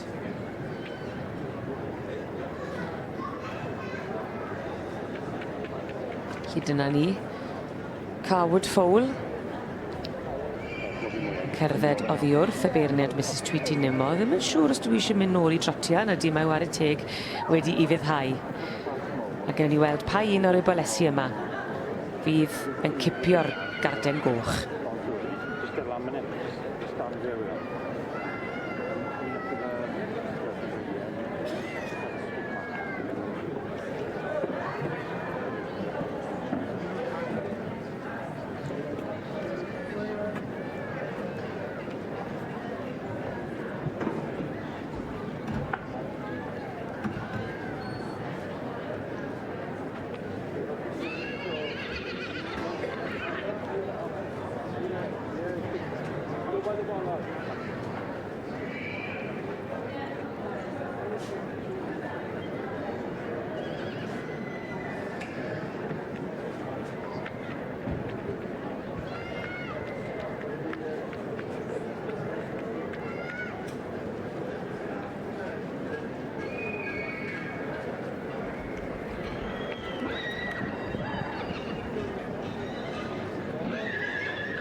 'yn ni'n gweld datblygiad yng nghanol y prif gylch ar hyn o bryd wrth i ni edrych ar yr adran B, y merlod Cymreig, a'r dosbarth sydd dan sylw ar hyn o bryd, ac mae yna benderfyniad gyda'r ebolesi.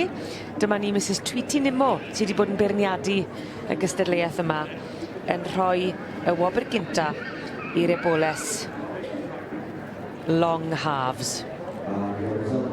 Ie wir, Joe Filmer, perchenog a'r brydiwr yn hapus iawn tu hwnt ac yn cymryd y rhosyn coch.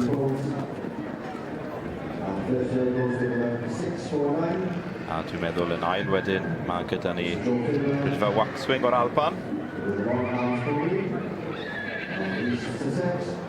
Dyma ni, Sir David Blair, gyda'r eboles melyn. Y gaseg yn y cefndir, waxwing persuasion, gyda Mr Tom Best. Yn gysadu yma'n flynyddol ac yn cael llwyddiant yn aml hefyd. Yn drydydd wedyn, Karen Cheetham. Ni'n gweld ar hyn o bryd gyda eboles cawod.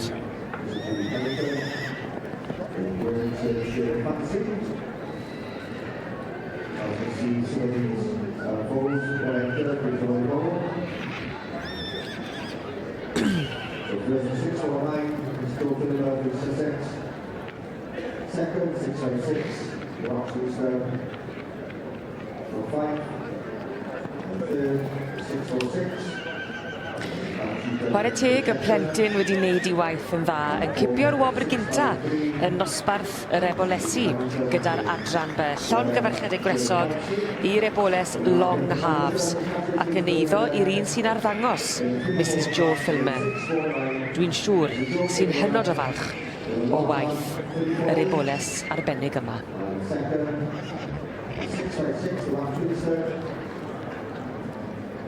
Third, 616.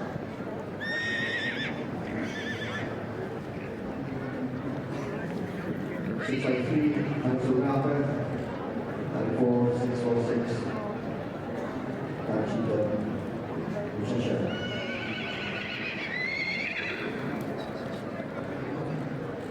So we're going to sponsor that section for those two full passes, here to the 7th.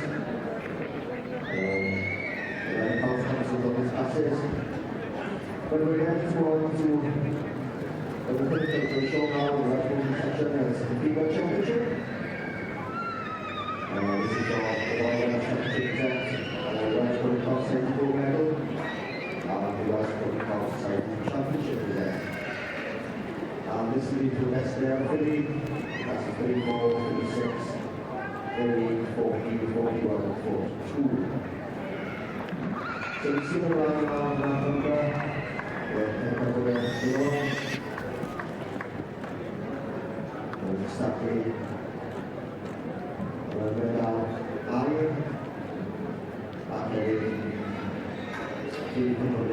Dyma ni, Mr Alun Lewis, beirniad yr adran ec o fferm Tysil Cwmdiad Cyfyrddin yn llongyfarch y gŵr sy'n eilled dan emosiwn neu yn chwysu gan bod i yn poethi yma. Llongyfarchiadau gwresog i Tŷ Cwm Abbey Grace. I'n wir, Mr Victor Moore, ti'n sôn am gwres, bosib bod yna emosiwn yn ogystal â gwres yn cyfrannu ystod y drychiad yna. Felly Moorcroft y master a Tŷ Cwm Abbey Lee yw'r fam. Felly dyma'r gaseg fagu ifanc yn yr adranec a'r un sy'n fyddigol. Iddo Victor Moore fel ti'n sôn, Tŷ Cwm Abbey Grace. Yn ail, ni'n gweld Joseph Mason, neu Joe Mason, fel ni'n adnabod e, Tyne Cwm Zeta. Ac yn drydydd Anod Magflower yn eiddo i Mr Robert Fenech. Allan o Tiers Prince of Wales ac Anod Sheer Elegance. I'n wir, a dwi'n meddwl mae Holly Roberts sy'n arddangos wedyn. Felly, Holly a'i thad yn arddangos ar ran pobl.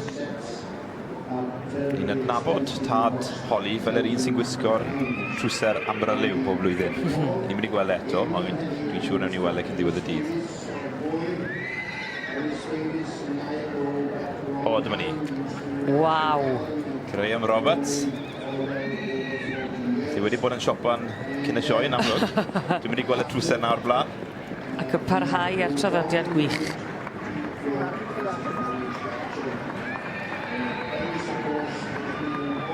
Dyma ni y gaseg fagu fuddigol gyda'r adran ec. A Mr Alun Lewis di bod yn crafu ben, ond chwarae teg wedi rhoi y wobr gynta. Yn y gwres yma, llon gyferchedig gwresog i Mr Victor Moore fyny sydd yn dangos. A T Cwm Abi Grace wedi mynd â hi.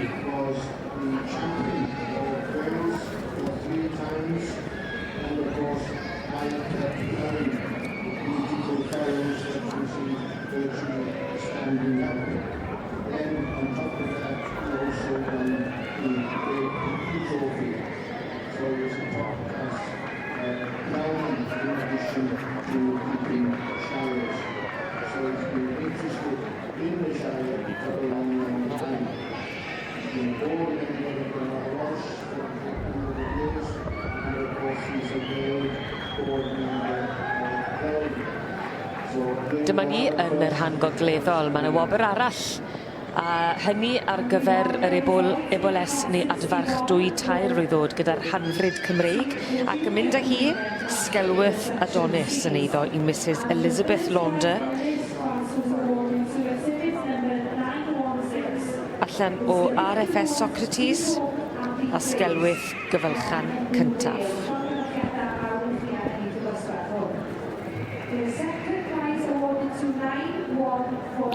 Mr. Joseph Mason's time code Zeta. Third goes to 907, and this is Mr. Robert Kenneth Allen Mayflower, produced by Lindanster. Fourth prize goes to 918. This is Jenna Hollis's Catalina Testarossa. In fifth, we have 913. Chelsea Laughlin and William Edwards Holy Mira. And in sixth, 905. The selected copies Trevor Princess Royal. If you haven't had that now, Ian Winnigo and Gosford yma.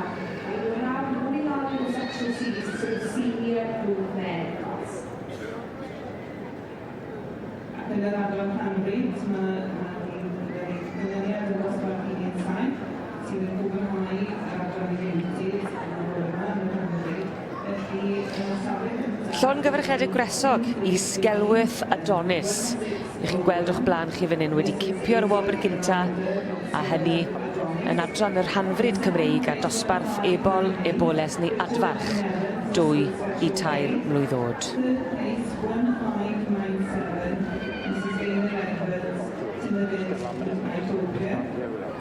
Fourth place, 1602, Mrs. Venezuela Julia. In fifth place, 1603, Mrs. Venezuela Carolina Princess Johnsmere. And we now moving on to the specials, especially 119, the rest is the country to see 148 centimeters and people pass on 114.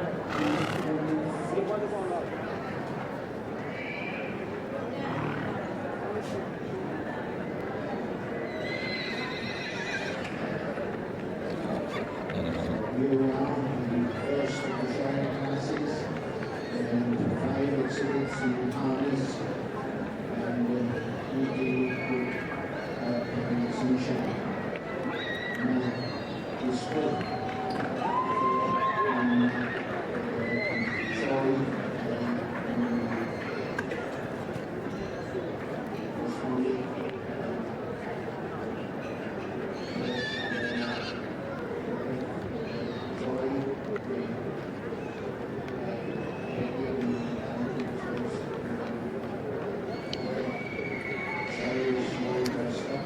Yng nghanol y prif gylch ar hyn o bryd, mae pencampwriaeth benywedd gyda'r adran B, y Merlod Cymreig. I ni'n gweld Het Smart, yr un sydd wedi bod wrth i'n beirniadu y gystadleuaeth yma. Yr adran B, Mrs Tweety Nimmo. A dyma nhw. Y cesig a'r ebolesi sydd yn gobeithio cipio'r garden goch yn y bencampwriaeth arbennig yma. Felly, yn y dosbarth yma, ni'n gweld y cesig, ni wedi gweld yn cysadlu y bore yma, yn ogystal â rhai ifanc yn dychwelyd o ddoi i gysadlu am teitl y ferlen fenyw gorau yn yr adran B. Pa mor aml mae eboles yn mynd â hi yn y bencampwriaeth? Mae hynny yn gallu digwydd, ni wedi gweld yn digwydd yn yr adran B, yn ogystal â'r adrannau eraill. Llynedd welson ni'r eboles 2 blwydd o fedra waxwing yn mynd ar bencampwriaeth benywedd, felly mae'n bosib i'r ifanc fydd i'r hun. Felly ar hyn o bryd, ni'n gweld waxwing Persuasion a tu ôl oedd Heniarth Arietta. Nawr yn gweld eboles gaseg waxwing Persuasion.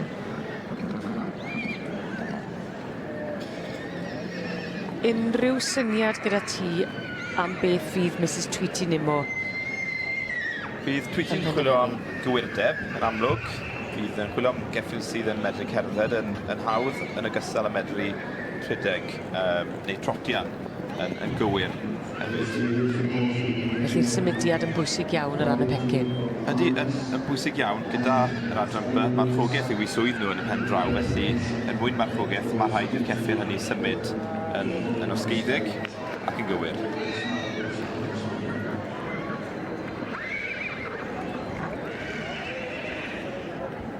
Mae'n ni gweld Bailey Gair yn eiddo i Mrs Dorothy Bifton, ie? Ie.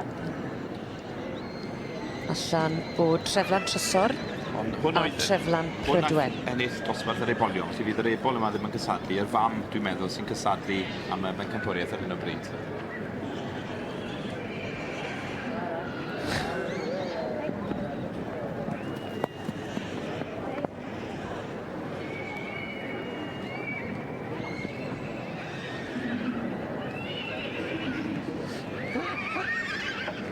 Felly, Christian Blumey o'r Iseldiroedd yw'r un yma.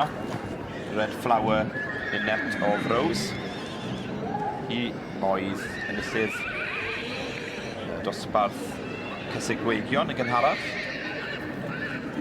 Allan o Paddock Mark a Hoi Coast Natalie of Rose.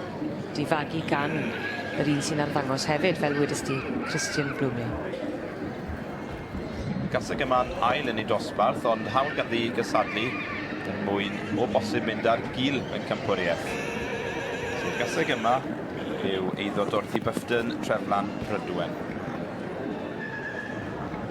Ond ei hebol wedi ennill dosbarth. Cara Cheatham, Rydfa Carwood Summertime. Yn lledd dosbarth y cesig hun, gynharach.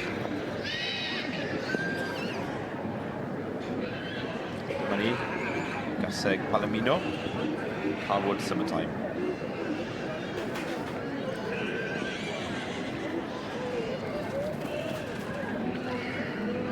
Carwood Summertime, allan o Carwood Bronzewing a Kennen Seraphine. Dyma ni'r nesaf, Waxwing Persuasion. Tom Best yn ddangos y gaseg yma. Wedi ennill am y 2 gwaith yn y gorffennol. Wedi ennill heddi, felly bellach wedi ennill 4 gwaith yn y sioe brenhinol. Ac ond y gaseg ifanc. Felly, ond wedi cael ei geni yn 2013. Felly, tipyn o gamp i'w ennill 4 gwaith. Ac o'r Alban, ie? Ie wir, o'r Alban. Wedi teithio lawr neithwr yn hwyr, ond wedi codi gyda'r wawr i gysadlu'r bore yma. Felly, Waxwing Persuasion. Y gaseg fagu ifanc. Dyma ni, Richard Miller. Eiddo Richard Miller, Marion Davies yn ogystal a perchenog o Australia. Wendy Trimble, Heniarth Arietta wedi ennill yn sioefyrch Llambed Eleni, Bencampwr yn ogystal a sioe Grenysg. Felly Heniarth Arietta, Richard Miller yn arddangos wrth gwrs. Ac allan o Heniarth Woodwind a Rhoson Anushka. Ian wir, y tad wrth gwrs wedi bod yn Bencampwr yma cwbl o flynyddoedd yn ôl. Pob un? Na, mae'n ragor i ddod. Felly'r gysylliaeth yma, Joe Filmer long halves. Dwi'n meddwl mae'n dangos yr ebol mae o bosib. Felly yr eboles yma oedd fuddigol. Ond y gaseg yn ogystal yn ail yn ei dosbarth, felly mae hi'n cymwyso hefyd i'r bencampwriaeth. Chydig mwy o obeth fan hyn te, falle yn wobr. Ie, wir. Edrych ar y bencampwriaeth y Merlod Cymreig i'r cysig neu'r efolesi ni ar hyn o bryd. Yng nghanol y prif gylch, ni'n gweld fan ni, Mrs Tweety Nimo yn y canol, y beirniad a'r stiwardiad sydd wedi bod yn gwneud gwaith campus drwy'r wythnos wrth i Hochar.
Beirniad adran B am eleni Mrs Tweety Nimo o'r Alban yn taflu golwg ar enillwyr benywedd yn yr adran B ac fydd yn y man yn rhoi'r bencampwriaeth benywedd un o'r rhai sydd o'i blaen hi, Heniarth Arietta, gyda Mr Richard Miller yn studio'n fanwl.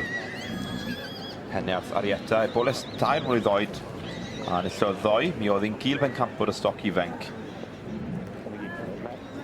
I perchen gan Richard Miller, Meirion Davies yn ogystal a Wendy Trimble sy'n byw yn Awstralia. Allan o Heniarth Woodwind a'r hoson Anushka. Owen, di cael dy blesio gan y bencampwriaeth yma o'r adran B. Ydw'n wir, mae yna sawl un o'r anifeiliaid yma yn hynod gywir. Dwi'n meddwl bod hi'n gysylliaeth anodd iawn i Tweety Nimo. Bellach yn edrych ar y gaseg fagu ifanc, Waxwing Persuasion. Y gaseg yma wedi ennill, yma di'r gwaith yn gorffennol wedi ennill yn ogystal y bore yma.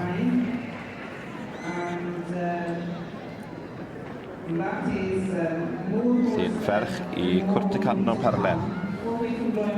A Earth Bogest, y tad.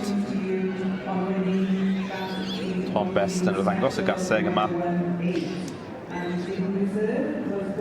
Yn dod o'r Alban ac yn neud y daith yn flynyddol yma i'r sioe frenhinol yn Llanelwedd. Cyrraedd yn hwyr neithwr, cyn codi'n gynnar bore yma i gysadlu. Rhaid cofio mae'r stable yn agos iawn yn dywe yma i'r prif gylch. Dim gorfod y daith iddyn nhw ar y bore. Na, mae hynny'n wir. Ond mae'n siŵr, pa mor gynnar bys y ti Sut ti yn cystadlu yma? Oedden nhw yn codi'n blygeiniol i baratoi'r cyffyle ar paratoadau munud ola? O, yn sicr. Mae'r cystadlu'n dechrau 8 yn y cylch, felly rhaid i'w paratoi cyn hynny. Yn aml iawn am 6 neu cyn 6 y gloch hyd yn oed bydd yna bobl i fyny yn golchi ac yn paratoi'r cesig a'r ebolion a'r merch yn barod i cystadlu yn y prif gylch. Oes yna gynnwr flan yn y stable ar y boreau?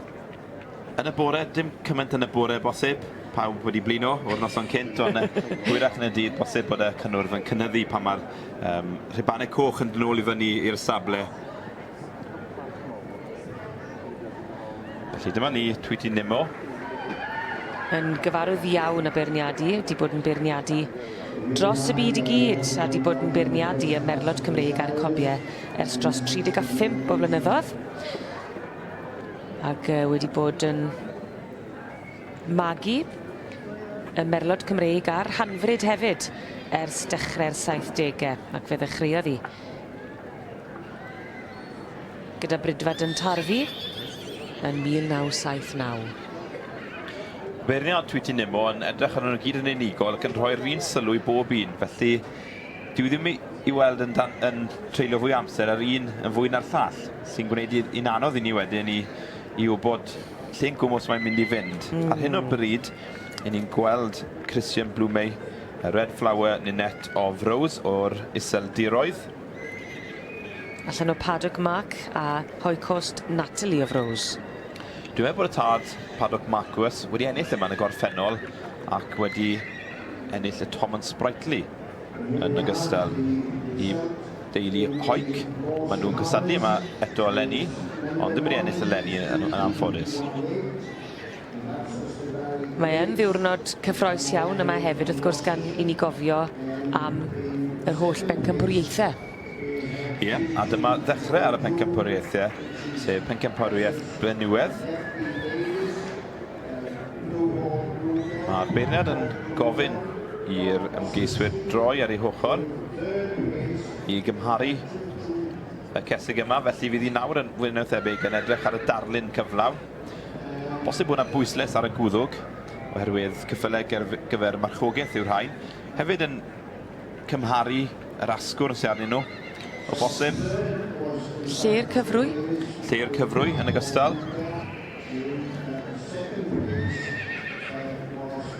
Dyma ni'n mynd lawr y llinell ar hyn o bryd. Ni'n cyrraedd Waxwing Persuasion. A braf yw gweld y llun yna, dyfa pan ych chi'n gweld nhw ochr yn ochr o'i gilydd. Ian wir, Heniarth Arietta, a Joe Filmer, a Ibolis Long Halves. Mae Mrs Tweety Nimo yn cymryd i hamser yn y bencampwriaeth yma, dwi wedi sneb. Mae'n pwyso y mesur. Ydy.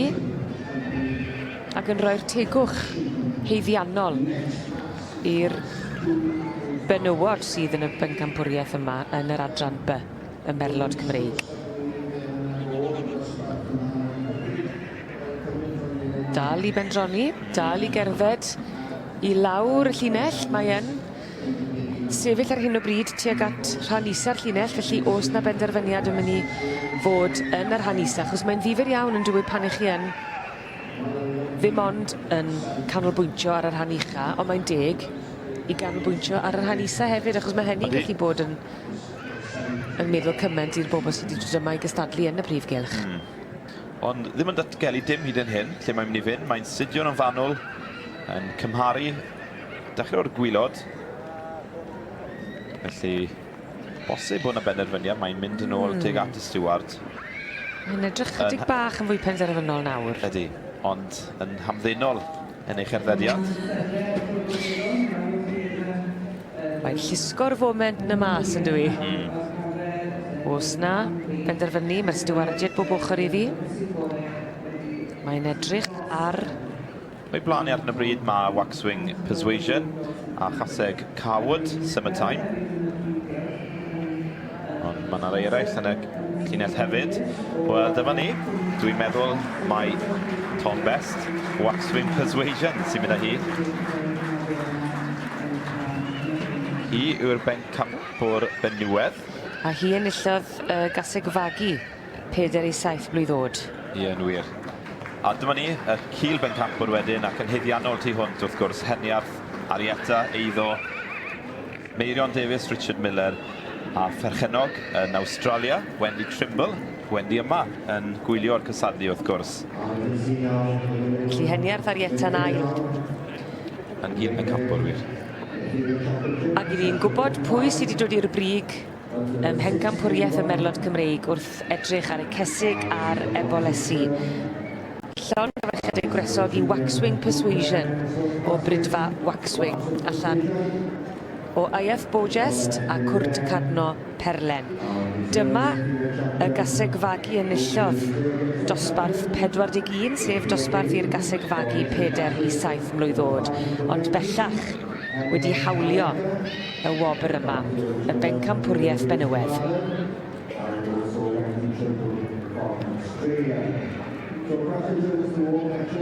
Wel, dyma ni y gil bencampwr wedyn, Richard Miller a yn heddiannol tu hwnt Heniarth Arietta, Eboles 3 mlwydd oed, yn ferch i Heniarth Woodwyn sydd wedi bod yn bencampwr yma yn y sioe Frenhinol flynyddoedd yn ôl. Y rhaid i gyd yn mynd nôl i wad Eiarth, Eiarth Windflower yn Heniarth Arietta a Eiarth Bogest wedyn yng ngwlad sy'n fuddigol. Felly y ddau yma yn perthyn yn reit agos i'w gilydd. Tom Best yw'r gŵr yma, Waxwing Persuasion.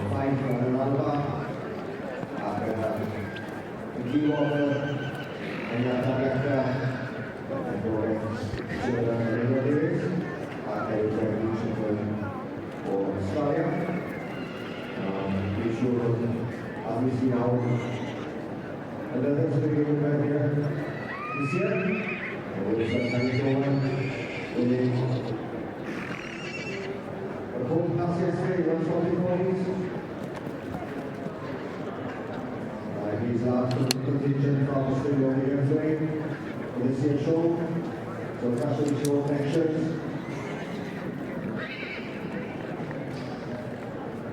Tom Best, y bridiwr, y perchenog a'r un sy'n arddangos hefyd yma, wedi dod o'r Alban Nithwr ac wedi codi yn Blygeinion y bore yma, ac mae'n diolch am hynny hefyd gan mae Waxwing Persuasion sydd wedi dod i'r brig ym mhencampwriaeth yr adran B i'r cesig neu'r ebolesu.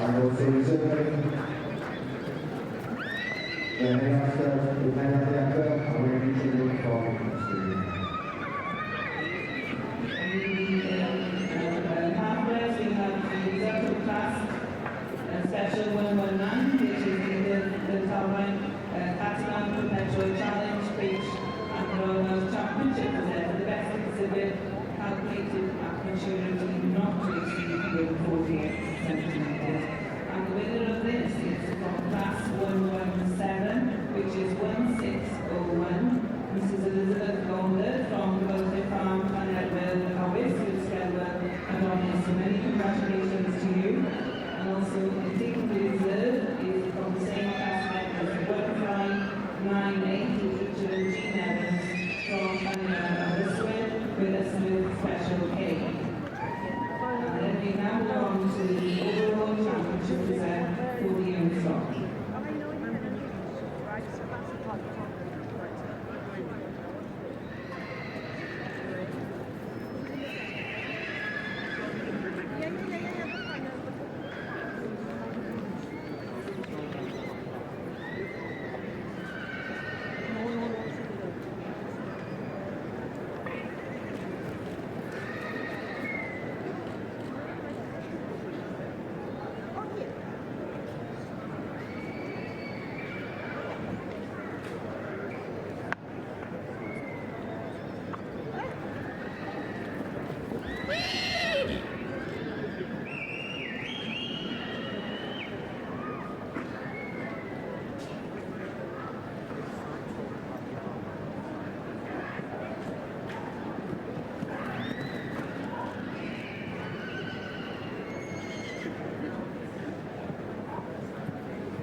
Tasech chi'n eistedd yn rhan ddeheuol y prif gylch, dyma'r olygfa sy o'ch blaen chi.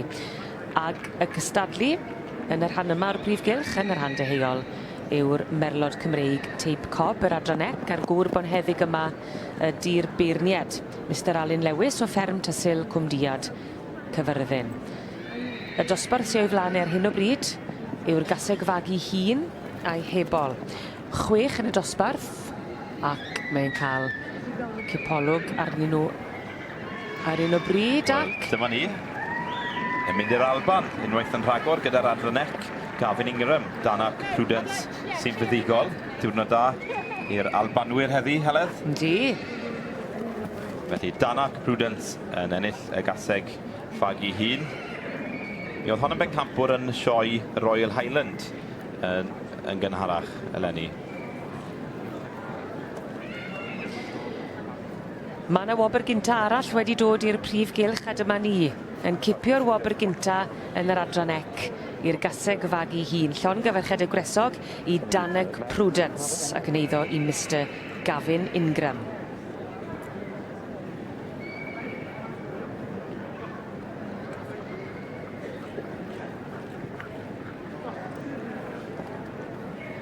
Yn ail yn y dosbarth. Dwi'n meddwl mae Cerry Fell sydd yn yr ail safle gyda'r gaseg ddu. Prince Aeon Delectable. Ac yn drydydd wedyn. Cullen Pretty. Rhen Cillen Pretty P, ie. Ond diwrnod Gavin Ingram yw i gyda Danac Prudence.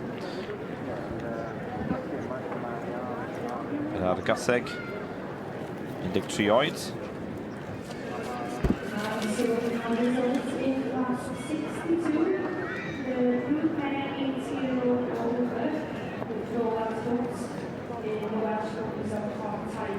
And this is our 2, 3, 4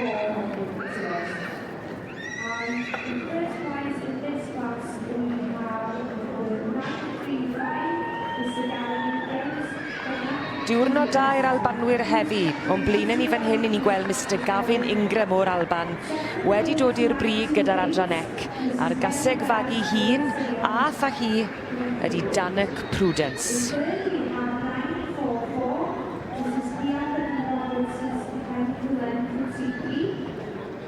In 4, 934, Mr. Raymond Hens, Norwegian, May. 5th, we have 926, Mr. R.J. Davis is in Pollyanna. And in 6th, we have 943, Mrs. R.B.H. Whitcomb, 3 Beeson, with 3B Rosewood.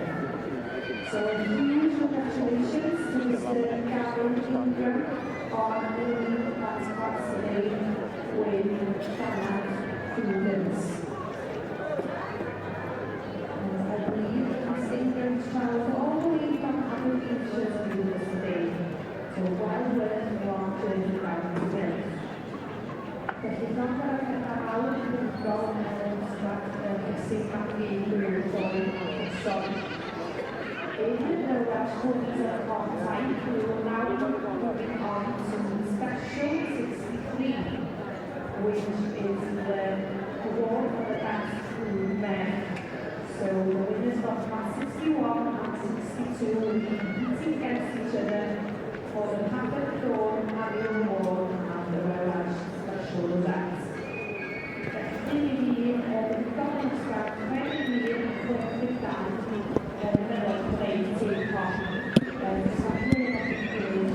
Diwrnod y pencampwriaethau yw i heddi, a'r bencampwriaeth sy'n cael ein sylw ni ar hyn o bryd yw'r rhanfryd Cymreig a'r stoc ifanc. A dyma ni'r un fath i'r brig? Wel, dyma ni Alan Charlesworth yw'r gŵr bonheddig yma. Morhol Peter Pan yw'r ceffyl eiddo i Miss Godden a Mrs Newnham. Allan o Stanley Grange Cocksure a Morhol Tinkerpell.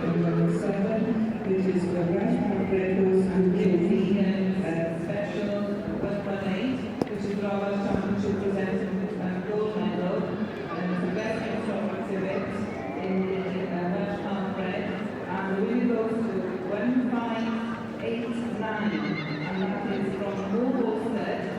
Vaughan Peter Pan. So many congratulations to you on winning this championship, and all the way from Droitwich in Worcestershire. And in reserve, we have 1601, and that is Mrs. Elizabeth Oliver from Cwbydlu Farm in Penrhyn in North Powys, and with Sgelwyd Adonis. So many congratulations to you both and to the champion, and now we will have to get the stock section and we move on to the senior classes in the Welsh Conference.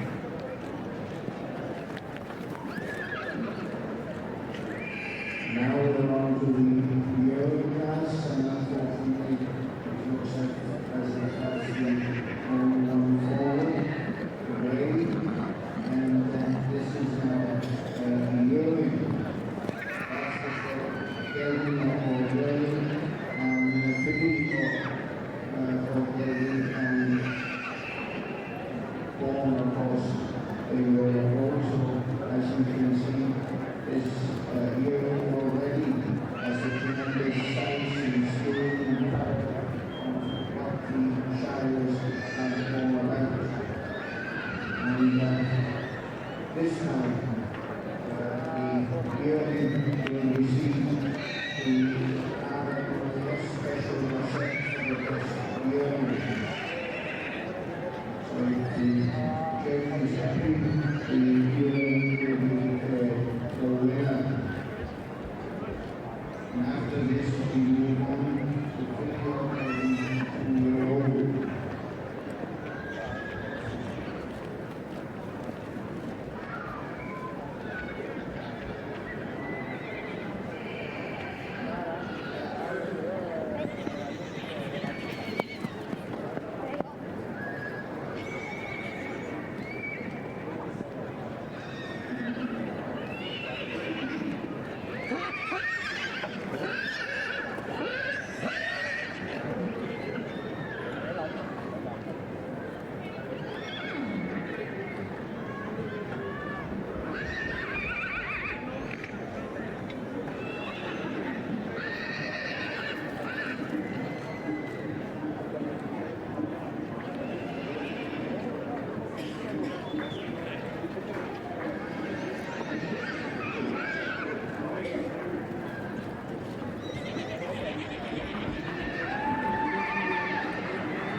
Yn rhan deheuol y prif gylch, mae'r pencampwriaeth i'r Cesig Magu yn yr adran ec, Merol Cymreig Teip Cob ac y beirniad Alun Lewis Tysil sydd yn penderfynu ac mae'n mynd i'r gaseg ifanc. Teulu'r môr o Glynebwy gyda T Cob Abi Grace. A'r Gio Wobber yn mynd i enillydd y dosbarth i Cesig Magu hun. Danak Prudence a Gavin Ingram. Mae'r gaseg fach yma wedi ennill dipyn yn y gorffennol fel eboles ifanc ac hefyd llynedd yn y dosbarth yma hefyd, so dwi'n siŵr bod nhw'n falch dros ben. John Moore a Demi Moore. T. Cwm, Abby Grace yn derbyn y rhosglwm pencampwriaeth i'r Cesig Magu yn adran y Merol Cymreig Teip Cob. John Moore yn y berchenog a'i chwaer Demi yn trin y swclyn. Mae'r gasig fach yma wedi ennill dipyn yn y gorffennol.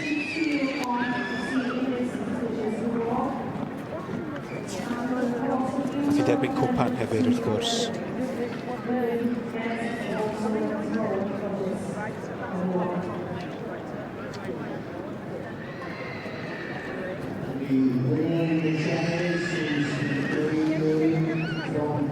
Wrth gwrs, teulu'r Moores wedi cael cryn lwyddiant yma yn y sioe yn y gorffennol.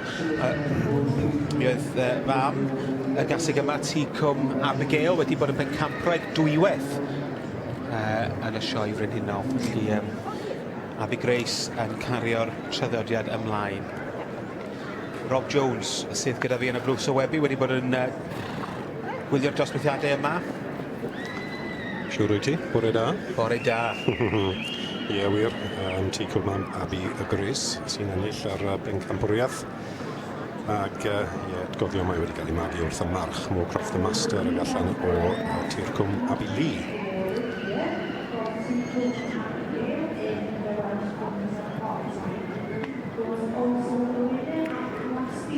Y Gio Wobr yn mynd i Gavin Ingram o'r Alban. Wedi prynu'r gaseg yma'n ddiweddar, Danak Prudence.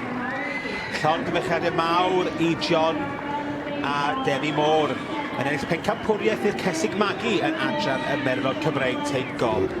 Llongyfarchiadau mawr i'r teulu oll.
Nghanol y prif gylch ar dydd Iau wrth gwrs y Merol Cymreig adran bus yn cael ei sylw ni.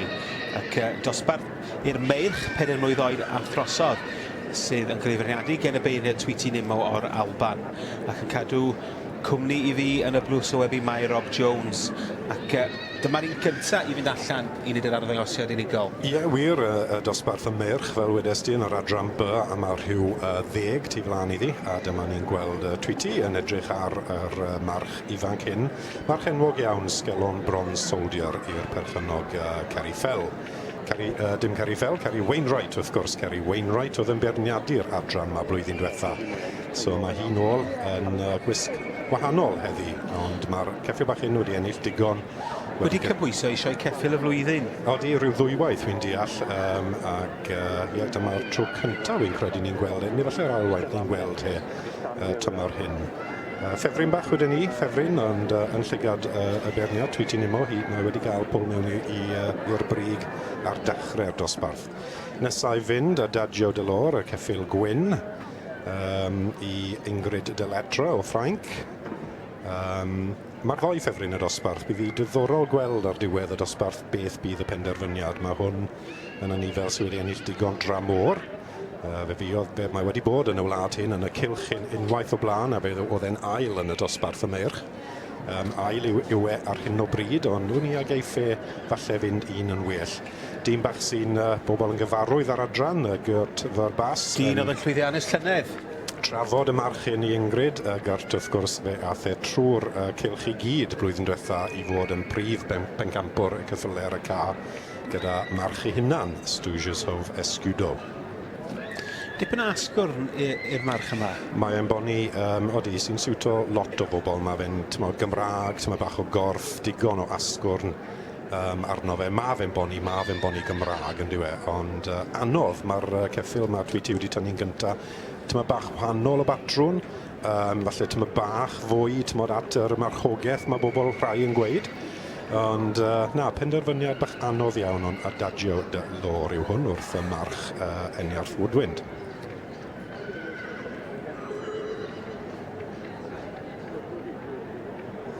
Mae'r ddoi wedi symud yn dda, mae rhaid gweud. Mae hwn yn aros gyda ni gydre yn y stabal. Mae wedi cael digon o faldod, digon o olchi bore yma. A nesa mas yn Corrent yna ni, Earth Braveheart yw hwn, wedi cael ei bagu gyda Jessie Parry Williamson yn Corwen yn brydfa Earth, wrth gwrs, sy'n holl enwog yn byd yr adran B. Yn fab i Eirth Tacoma ac allan o Eirth Davita. Ydy. Hwn yn geffil sydd yn fysi blwyddyn hyn wedi cystadlu o dan gyfrwy. Ac dyma fe'n cael tyn bach o rest wedyn ni ddod i'r cylch mewn llaw. Dyn ni yn aml yn gweld rhai o'r adrodd y merch mae'n cystadlu dan gyfrwy ac yn neud y job mewn llaw hefyd. Ydy, a dyna beth yw ei gwaith nhw, ynddo fe. Mae hwn yn geffil da bod e'n gallu neud y ddoi jobyn o waith. Danger yw, wrth gwrs, os wyt ti yn cystadlu o dan gyfrwy, yw cael digon o gran arno nhw, ynddo fe. Mae'r gwaith digon caled. Heb oed ni, wrth gwrs, dim ar unig un sydd yn neud yn dda o dan gyfrwy. Mae'r un wylon ni sydd wedi cael dod i'r brig ar hyn o bryd, sgelon bronze soldier yn cystadlu yn llwyddiannus iawn o dan gyfrwy. Earth Braveheart. Wedi stydio fyd wrth march Earth Tacoma allan o Earth Davita.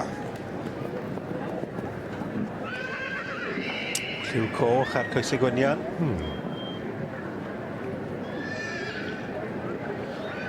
Dyma'r trydydd ceffil yn y dosbarth ar hyn o bryd yn y dosbarth i'r meirch yn adran y Merwr Cymreig yr adran B. Ond mae yna dipyn ar ôl i gystadlu yn y dosbarth yma. Pob un ohonyn nhw'n gobeithio cael rheargraff ar y beirniad Tweety Nimo.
yn rhan gogleddol y prif gylch mae'r adran i'r rhan fyd Cymreig yn cael ei feirniadu ac Maggie Edwards, Brifan Newydd, yw'r beunus y gyfrifol am yr adran yma ac y dosbarth i'r cysig gweigion i'r adferch 4 mlwydd oed a drosodd na fydd sydd o dan 148 centimetr, Rob. Dyna fe, ie. A mae'r dosbarth hyn, wel, diddorol yn yr adran, mae'r dosbarth hyn am ponis. Ac fe ewn ni mlaen nawr i gael dosbarth cysig neu adfer cysig gwag neu adfer dros 148 fel wedes di, gan bod yr adrannodd hyn mor boblogaidd i'r cyffil rhan fryd. 5 sydd yn y dosbarth ac mae Maggie Edwards yn wedi newid y drefn rhywfaint a wedi cerdded. Odi, mae'r cyntaf wedi cymryd lawr ac newid un y ddoi arall ar hyd yr llinell. Rhyw 5 mlaen fel wedes di. So, Shillito Miss Moneypenny yw'r un sydd yn sefyll ar y brig. Shillito Miss Moneypenny i Jeanette Waller wedi cael ei fagu gyda Dean Hills Royal Portrait yw'r tad. Poni bach rhanfryd enwog iawn a Bracon Tyne. Yr gaseg dyma hi. Shillito Miss Moneypenny yn ennill dosbarth yr cysig gwag neu adfarch poni. Wel, y noddwyr yn wedi gyflwyno'r rhosglymau.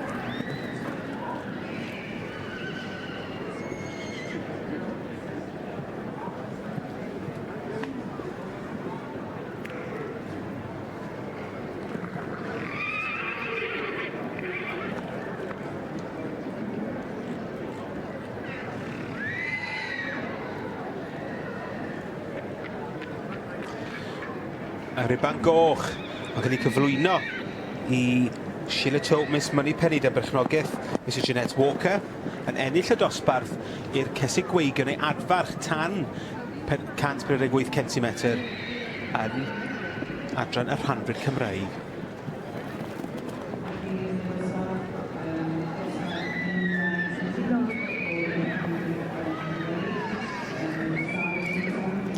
Ac yn ail, Mount Pleasant China Doll i Falmai Thomas.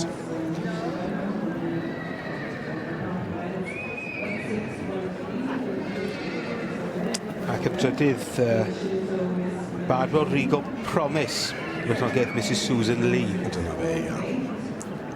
A'r gŵr yma ni dyn ni gweld dipyn yn trafod y cyffylau yn y sioe. Odi wir, odi.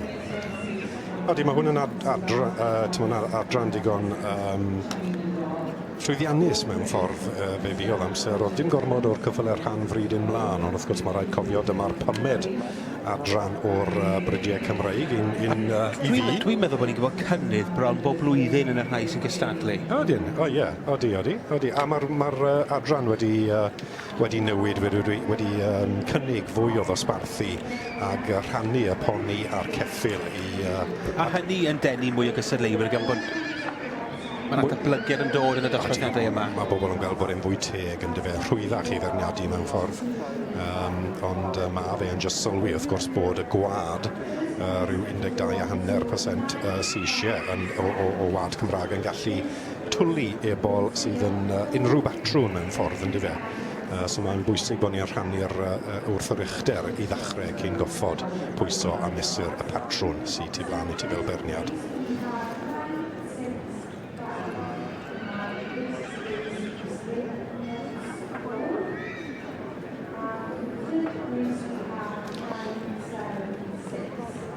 Aros i ni i'r beirniad, Maggie Edwards, Brifan Newydd.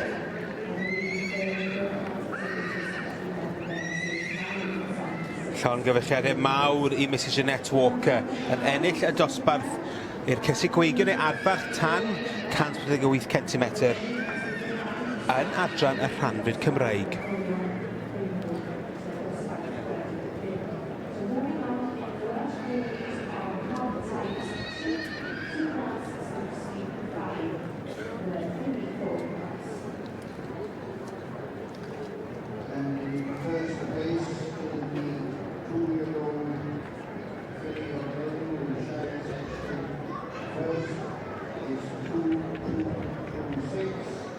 And that's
Dosbarth i'r meirch yn adran y Merol Cymreig, yr adran B. Ac y beirniad Tweety Nemo erbyn hyn wedi cael cipolwg ar rhan fwyaf o'r rhain, Rob. Oeddi ni'n yn dod nôl i'r cylch gan bod ni'n edrych ar nefydd adferth y march gwyn sy'n tu flaen i fi. Diddorol iawn wrth gwrs, mae'r march hyn wedi cael ei fagu gyda beirniad y ceffylau rhanfryd. Fe gydywon ni muned yn ôl. A mae Gedwys Brifynefydd wedi bod yn cefnogwr ac yn magu ceffylau o safon ers blynydde. Odi, adran byr am fwyaf ac ambell i ceffyl rhanfryd a'i mam wrth gwrs, brydfa enwog iawn nefydd yn gogledd Cymru. Ond nôl â ni, adferth. Ddim yn gael lot o loceddi o dan y beirniad hyn, Tweety Nemo. Ond fel o'n i'n gweud... Y march yma wedi cystadlu tan gyfrwy hefyd. Odi, mae hwn yn fysi o dan gyfrwy. A bleser gweld siw gymaint yn dod. A ti'n gwybod, gallu cario cyfrwy a wedyn gobeithio bod nhw'n dod i'r cylch fel batrwn da o adran B. Ac mae dosbarth hyn heddi, does dim un gwael yn ymfarn ni. Ond dyma'r diwetha i gael gerdded tu flaen i Tweety, i gael golwg agos ar y symudiad o'r bwysig hyn. A wedyn bydd penderfyniad ar y dosbarth. Ti'n meddwl bod y hon wedi bod yn dosbarth hawdd i feirniadu, Rob? Os yna digon o gyffylau o ran i greu patrwm? Os, fi'n credu bod e. Yr cwestiwn mwyaf sy'n ni yn y cylch yw rhwng y ddoi cyntaf ar hyn o bryd, sgelon Bronze Soldier ac Adagio Delor. Maen nhw tyma bach fel o wahanol batrwn. Falle, tymod, Bronze Soldier, gewn ni nôl iddyn nhw nawr i gael bwyso mesur yn hunain, ond mae fe yn tyma bach yn wahanol i'r ail ar hyn o bryd. A wi ddim quite yn siŵr fel eithi i weid y gwir. Fel un sy'n yn magu'r adran hyn, mae diddordeb mawr da fi weld beth digwyddill fan hyn. Mae'r un ola yn dod allan o flaen y beiriad. Sir Richard Butler gyda Menai Silwyn. Palomino. Menai Silwyn wrth gwrs, felly bod rhai ddim yn deall wrth gwrs. Mae Peter a Ann Jones, brydfa Menai, yn magu'r adran B fyd.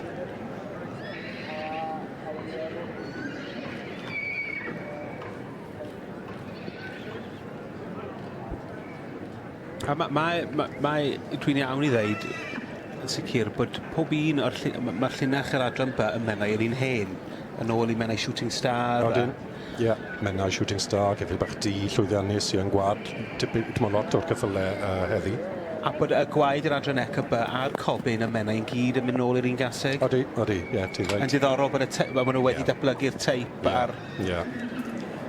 Wel, dyna beth yw'r adrannodd Cymraeg yn maen nhw yn gweud tawrau yw dechrau bopeth, a falle dyma bach o gymysgu o'r beth arall, ond fel wyt ti'n mynd tawra B, C, D, a rhai yn gweud yr rhanfryd as well. Mae yna tipyn bach o gwestiwn am y rhanfryd, bobl yn gofyn dyle ti gallu weld Cymraeg yn nhw, neu falle gan taw dim ond 12.5% o wad sy'n eisiau yn nhw. Wyt ti yn eriod yn mynd i weld gwad Cymraeg neu patrwm Cymraeg? Diddorol, gwestiwn diddorol iawn. A dibynnu falle hefyd efo'r rhanfryd, mae pawb yn ceisio llwyddo i magu rhywbeth gwahanol hefyd. Ie. Tymod wyt ti'n magu'r cyfle rhanfryd am ryw adran o dan gyfrwy wedyn ni. Show Hunt y Pony, plentyn marchogaeth, ceffyl marchogaeth plentyn amlan. Wel, dyma'r un ola Menai Silwyn i fynd allan o flaen y beiriad yn y dosbarth yma i'r meirch yn yr adran B yn Merol Cymreig. Ac Rob Jones a finne yn y blws o webi yn awyddus iawn i weld pwy fydd yn mynd ar Rhuban Goch yn y dosbarth yma.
Tweety Nimo, Brydfad yn Tafi, yn golwg ar y bob un o'r rhain unwaith eto. A mae hi wedi gwneud hynny trwy'r bore yn dydi, wedi cymryd llinell yn fanwl. Odi, ar diwedd y dosbarth pan wyt ti'n trwmlo falle bod e'n dod i ben, mae hi off lawr y lein jyst i gael cepolwg arall.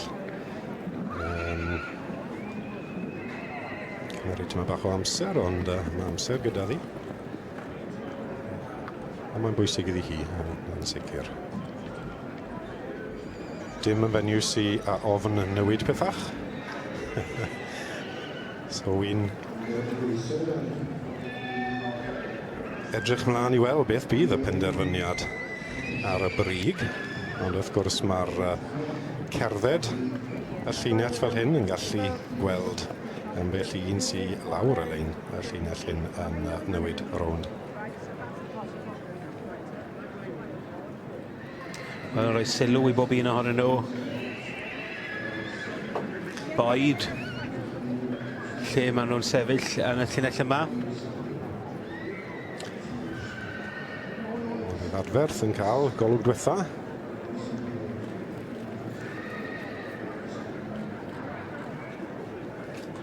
Mae'n ei sylwyn.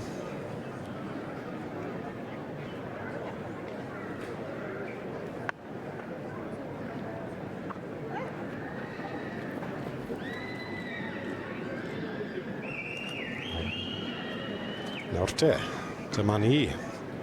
Wrth gwrs, dyma'r y dosbarth diwetha yn yr adran B cyn mynd mlaen i bencampwriaeth y gwrw. Ac wedyn ewn ni mlaen i prif bencampwriaeth yr adran B wedi gweld Waxwing Persuasion yn cael pencampwriaeth yr Ebolesi yn ei gesig. Yn ôl y Stewart. Trafodaeth. Fi'n hapus i gadw nhw fel y gymau nhw, neu fydd yna newid i'r drefn. Dyma'r tri ar y brig yn y pellter, Esgelon, Bronsoldia a Dagio Delor. Wel, mae am iddyn nhw cerdded allan.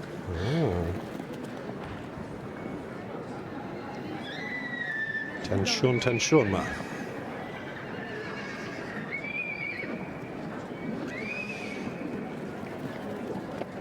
Cam hyn yn bwysig i Tweety. Wy'n nabod i digon da. Mae yn hoff iawn o ceffyl sydd yn gerdded. A mae'n iawn i ddeud os yw ceffyl yn gallu cerdded. Gallai wneud pob cam arall, yn wir. Ia.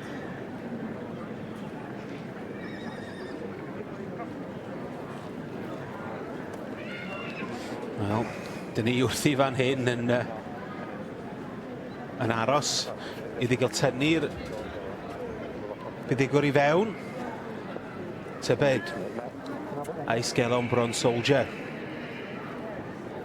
Dagio Delor, efallai Eith Braveheart fydd yn dod i ben y llinell yma.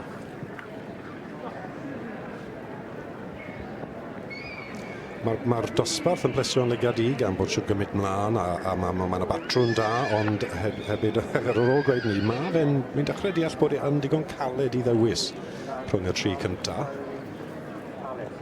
Mae yna byddach da amdano o'r tri. Wel, Esgelon Bronsoldia sydd wedi cael. Dyna fe. Y wobr gyntaf. Ie, i Ceri Wainwright, un sydd wedi bod yn llwythiannus iawn, wedi, fel wyt ti'n gweud, wedi cael y tocyn air yna i fynd i gystadleuaeth y Cydi, yr ceffil neu poni gorau mewn llaw ifanc yn y wlad. Ond ennill y dosbarth y merch heddi. Yn ail, Gert Fabas yn dangos ar ran Ingrid Dylatre. O Ffrainc, ie, mae hwn, ie, bydd i digon ples a hwn digon ples yn y dosbarth hyn.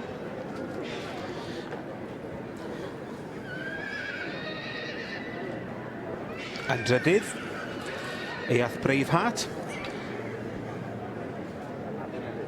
Ac yn bedwerydd,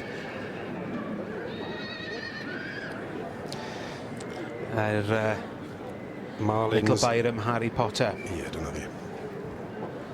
A pedwar yna wedi aros yn yr un safle, Rob. Ydy, maen nhw. Dwi ddim wedi newid dim byd fyna, heblaw wedi goffod dal nhw mas, ond wedi cymharu ar diwedd y dosbarth a penderfynu bod y pedwar na fel maen nhw yn ei llyged hi.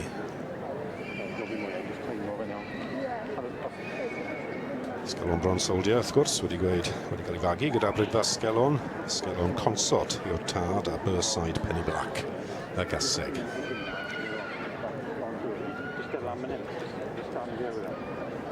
Wrth gwrs, Ceri Wainwright yn ennill y dosbarth yma oedd y beirniad yn yr adran yma y llynedd.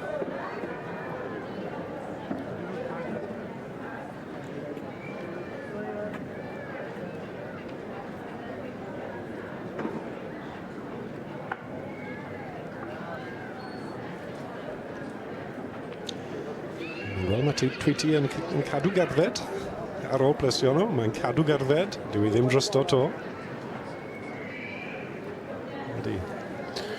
Wel, y march Nefydd Adferth sydd yn cael... A mae hwnna'n boblogaidd fyd gyda'r genedlaethfa. Maen nhw'n meddwl yn cytuno gyda'i. Bod Harry Potter, Little Byram, o Nefydd Adferth, wrth gwrs, yn cael mynd lan rhyw 2 spot bach. Holl bwysig.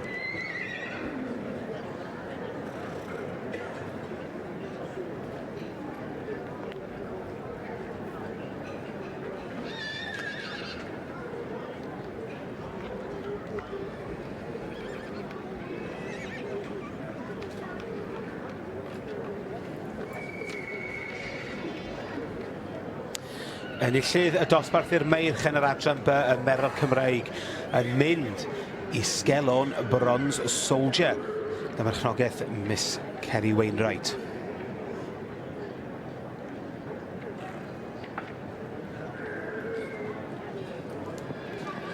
Y beirniad Tweety Nimmo yn cyflwyno'r rhosglymau i'r cystadleuwyr.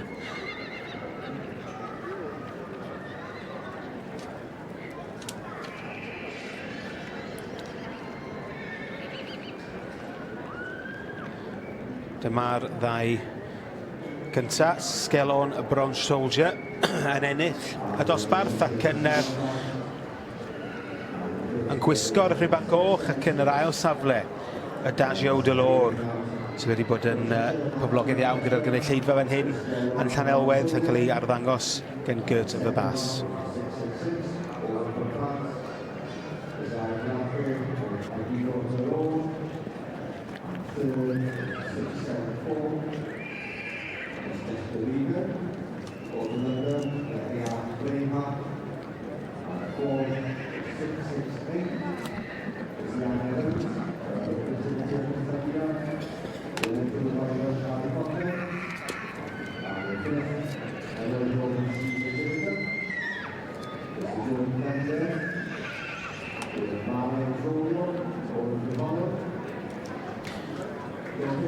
Llon gyfeiriad mawr i Ceri Wainwright yn ennill a dosbarth i'r meirch yn yr adran by. Dyma ni Sgelon Bronze Soldier.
Yn adrodd y rhan bryd Cymreig, y dosbarth i'r cesig gweigion ar adfarch dros 4 mlwydd oed, bydd dros uchder o 148 centimetr y ceffylau yn hytrach na'r merlod. Yn syml, y cyffau, ie. Mae Rob Jones sydd yn gwylio'r dosbarth yma gyda fi ac dyna'r beiriad. Maggie Edwards. Ie, Maggie Brydfan hefyd. Diddorol iawn, mae Maggie wedi berniadu yr adran hyn. Sawl blwyddyn yn ôl yn y sioe frenhinol. Fi ddim gwaith yn siŵr beth yw'n meddwl bod hi'n cael siawns arall. Dim byd yn erbyn i, mae'n berniad da. Ond i gael 2 siawns, mae hwnna'n beth unigol mewn ffordd. Ond mae'n rhaid bod hi wedi gwneud job da arni y tro dwytha. Mae'r sioe frenhinol yn neud ni thamar, wrth gwrs. Jyst atgoffwch ni, Rob, beth yw ceffyl rhanfryd Cymreig? Ceffyl rhanfryd Cymraeg, fel mae fe'n gweud ar y tin, os wedwn ni, mae rhaid bod 12.5% o wad Cymraeg, unrhyw wad a by nid yn y ceffyl sy'n wrth ochr i. Heblaw ni, gallu di groesi rhywbeth gyda nhw i gael beth sy'n ar ôl mas o gant. A wrth gwrs mae hwnna'n achosi bob batrwm o cyffylau iddo mas, ond mae'r sioe hyn yn penderfynu rhannu y poni a'r ceffyl fel bod e'n tym bach o rhwyddach i gasglu nhw gyda'i gilydd ac i ferniadu uchder cyn bod ti'n fod dechrau pwyso a mesur y patrwn o rhanfryd sydd gyda ti. Pam croesi efo'r Cymraeg? Beth yw'r... Wel, mae'r Cymraeg, mae bobl yn gweud, mae fe'n dda am tym bach o drwch, tym bach o asgwrn natur da. Mae'r cyffylau rhanfryd fel arfer am jobyn o dan gwaith, o dan gyfrwy a jobyn o waith, ac mae'r natur na yn holl bwysig. Ond maen nhw'n boblogaidd iawn i groesi i gael hunters neu ponis hela plentyn, mae yna lot o ddosbarthu sioe i gael sydd â cyffylau rhanfryd llwyddiannus iawn. A fel o'n i.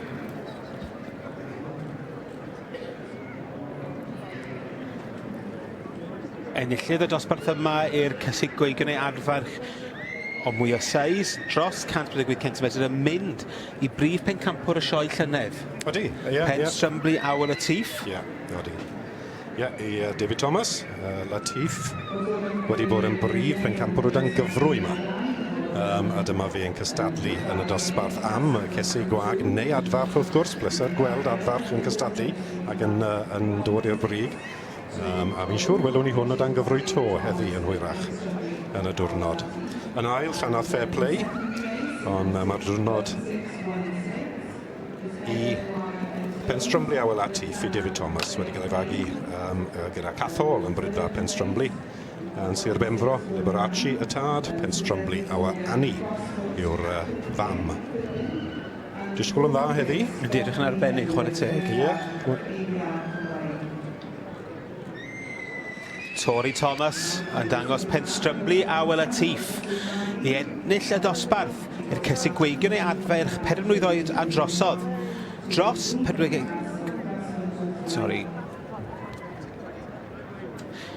Penstrymli Awel Latif yn ennill y dosbarth i'r cysig gweigion ei adfarch o seis mwy yn adran y rhanfryd Cymreig. Tori Thomas yn i'r ddangos.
Ymlaen, un o uchafbwyntiau'r cystadlu yn adran y Merod Cymreig, a dyma ni y pencampwriaeth i'r meirch ebolyn yr adferch, neu'r pencampwriaeth gwrywaidd.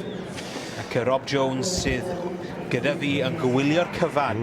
Ie, a tu flan i ni nawr, yr un cyntaf i fynd cyn beirniad Thistledown Sheriff i Sandy Anderson. Yn dwylo Craig Eleanor, oedd hwn yr ebol tair blwydd gorau ac pencampwr yr adran, y cyffyle ifanc yn yr adran Thistledown Sheriff. Ac un brwsh bach cyn bod ni'n cadw fynd. Pwysig, cadw popeth yn ei le. A nes ymlaen yw enillydd yr dosbarth y merch, sgelon Bronze Soldier i Kerry Wainwright. A mae hwn yn symud yn dda. Dyma lle mae o disgleirio, mae o'n symud yn dda. A mae fe'n symud yn dda. Mae digon o hyd yn ei gamau. Fi'n siŵr bydd Tweety yn hoff iawn o hwn. Ar ôl curo yr march gwyn yn y dosbarth, mae hwn a good chance fach o fynd yn bellach heddi wedyn ni. Mae'r march gwyn ar hyn o bryd yn trio mynd i'r toilet. Wel, amser mae rhaid mynd, Yn dos dim gallu hastu'r pethach yma. A mae hynny'n digwydd weithiau gyda'r cyffyle yma. Dyn nhw ddim yn gyfforddus yn y cylch. Mae hynny'n gallu amharu'r ffordd maen nhw'n perfformio hefyd. Odi. Os wyt ti'n trafeilu a sefyll yn lle bach od iddyn nhw, dyn nhw ddim yn gyfforddus. Unwaith maen nhw'n dod i ryw borfa, wrth gwrs mae rhaid wneud beth sy'n naturiol. Dyna ni, mae fe wedi penderfynu bod e'n barod i fynd. Nesaf i fynd. Adagio Delor, sbecyn bach gwyn yn y pellter, dyma fe. Ail yn dosbarth y merch. Ond yn ail da. Yn dwylo Gert Verbas. O'r iseldirodd yn trafod yr march. Mae i'w weld yn symud yn well rwan ac oedd yn y dosbarth falle, Rob. Gall fod. Eisiau y dŵr yn cario gormod o bwysau arno fe, ond ie.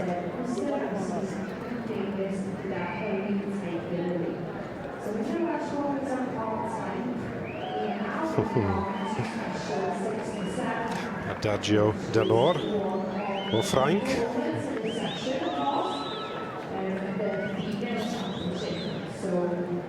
Yn Gymreigedd iawn ydy. Mae fe'n Gymreigedd, odi mae fe. Falle ddim gwaith wedi symud mor dda a Bronze Soldier ar y diwrnod. Ond fe gefn ni weld. Ac wrth gwrs, diddorol iawn, mae yna tymor enillydd yr ebol blwydd, a'r ebol 2 flwydd wedi dewis dim ddod mlaen achos yn y bencampwriaeth y cyfle ifanc fe nath y ceffyl cyntaf, welon ni Thistledown Sheriff i giro nhw gyd, so bobl yn meddwl wrth gwrs does dim pwynt dod nôl i'r cylch. A dyma'r ebol gwrio gorau, Balin Gair, neu Bali Gair, oedd enw'r dîm bach hyn. Y diwethaf i fynd yn y bencampwriaeth hyn, pencampwriaeth yr meirch neu adferch, neu ebolion yn yr adran B. Dyma pob un o'r cystadleuwyr yn y pencampwriaeth yma i'r meirch ebolyn neu adferch wedi arddangos ei hunain ar gyfer y beirniad Tweety neu Mo, a hi sydd yn cael y gair ola ac yn cygobrwyo y pencampwr yn yr adran B.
Yn yr adran B, y pencampwriaeth i'r Merol Cymreig, y pencampwriaeth gwrywaidd i'r merchebolion i'r adferch gorau yn y sioe, ac Tweet ti'n ymo y beirniad am gweld y rhai sydd wedi dod nôl i gystadlu yn unigol unwaith eto. Jyst i cael falle goffa ei hun o'r rhai oedd yma ddoi? Ie, wrth gwrs oedd yr nifel sydd wedi flaen i nawr Thistledown Sheriff enillodd i'r bencampwriaeth ieuenctydd yr adran B ddo.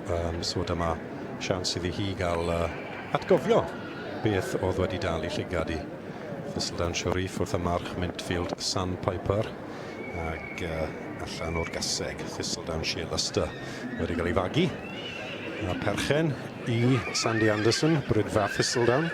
Craig Eleanor, dyn enwog iawn am drafod ceffylau i bobl eraill sydd wrth i benne. Wrth gwrs pawb yn cystadlu yn yr bencampwriaeth hyn am tlws Hilyn i'r gwrw gorau. Dyma fo yn trotio nôl.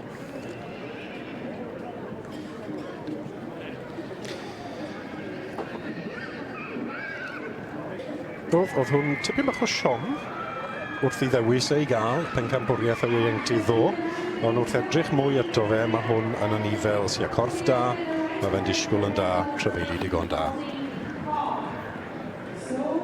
Y gorau o'r anifeiliaid ifanc Thistledown Sheriff, ond dyma ni enillydd dosbarth y meirch. Ie, Sgelon Bron Soldier sy'n enwog iawn, wedi cael pencampwriaeth ar ôl pencampwriaeth a gystadlu yn y sioe ceffyl y flwyddyn yn gystadleuaeth y Cydi sy'n beirniadu y gorau o geffylau neboni mewn llaw ifanc yn yr wlad yma yn y blynyddau cynt. Ond dim ond falle dechrau y daith na, mae Bronze Soldier heddi wrth ennill dosbarth y merch a wedyn ymlaen i gael bencampwriaeth y gwrw fel wedon ni. Mae fo'n cael cerdded i ffwrdd a trotio nôl.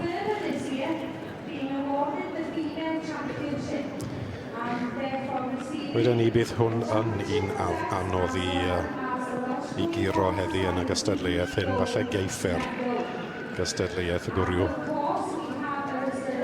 Wrth y ffordd oedd e'n symud David, fi'n credu bod e'n sefyll mas heddi yn diwedd. Yn symud yn arbennig o dda, mae'n rhyw cam, mae'n rhyw straidd na does, rhyw hyd yn ffordd mae'n symud. Mae fe'n dangos bod hwn wedi cael cwpl o flynyddau o dan gyfrwy, mae fe'n gwrando ac yn symud mlaen yn dyfed, gwybod i waith. Nesa mlaen, yr annwyl a dadio y lor, mae'r perchymnog yn aros gyda fi, a wrth gwrs ni wedi cael digon o ffasa golchi a tensiwn eithwr, ond bydd i digon ples, ac bod yn ail yn y dosbarth hyn.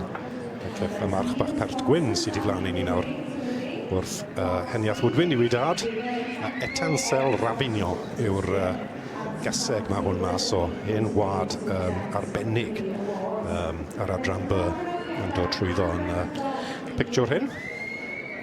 Wedi teithio'r holl ffordd o Ffrainc i gystadlu yn y sioe frenhinol. Ie, a'r handler wedi trefeilio o'r iseldirodd fyd. Na beth yw team effort wedi'n ni.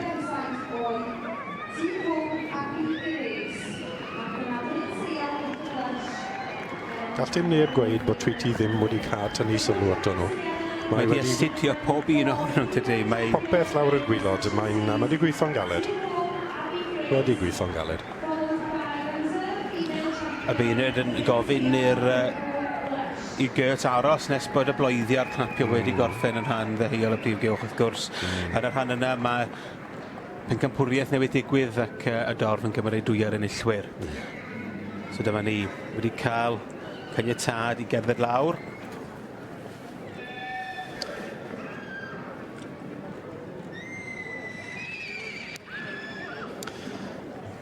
Dyma'r trwbl am eirch, maen nhw'n gallu chwarae bwyty, ti'n gweld i ben neu bobman ond yn edrych tu flaen, a dwi'n ddim yn dangos y symudiad yn syth iawn ambell waith. Ac yn gallu bod yn rhwystredig iawn i'r rhai sydd yn ei arddangos ac yn trin nhw. Mae'n gwneud i weld os geith Gert fy Bas cael symudiad allan o'r march yma y Dasio Delor.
Ie, nôl amlan, mae Tweety wedi gweld cystadleuaeth i gyd yn y bencampwriaeth hyn. Cystadleuaeth gwrw yn yr adran B. Wedi bod yn drylwyr iawn, wedi astudio, wedi pendroni, wrthi eto yn cael olwg. Ie. Yn sicrhau bod hi'n rhoi pob chwarae teg i'r cystadleuwyr. Ydy, felly di weli gedre yn y noswaith yn cerdded y ce edrych ar i ebolion ni. Bydd hi siŵr o'n am oriau, bydd hi'n pwyso a mesur a meddwl a dangos bod hi'n feirniad da. Mae'n meddwl yn galed am bopeth. Dim hanner gwaith yw hwn iddi, mae'n bwysig iddi.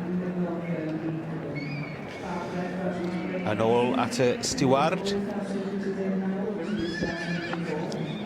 Bron Soldier yn cael golwg diwetha. Adagio Delor. Beth yw'r penbleth, tybed?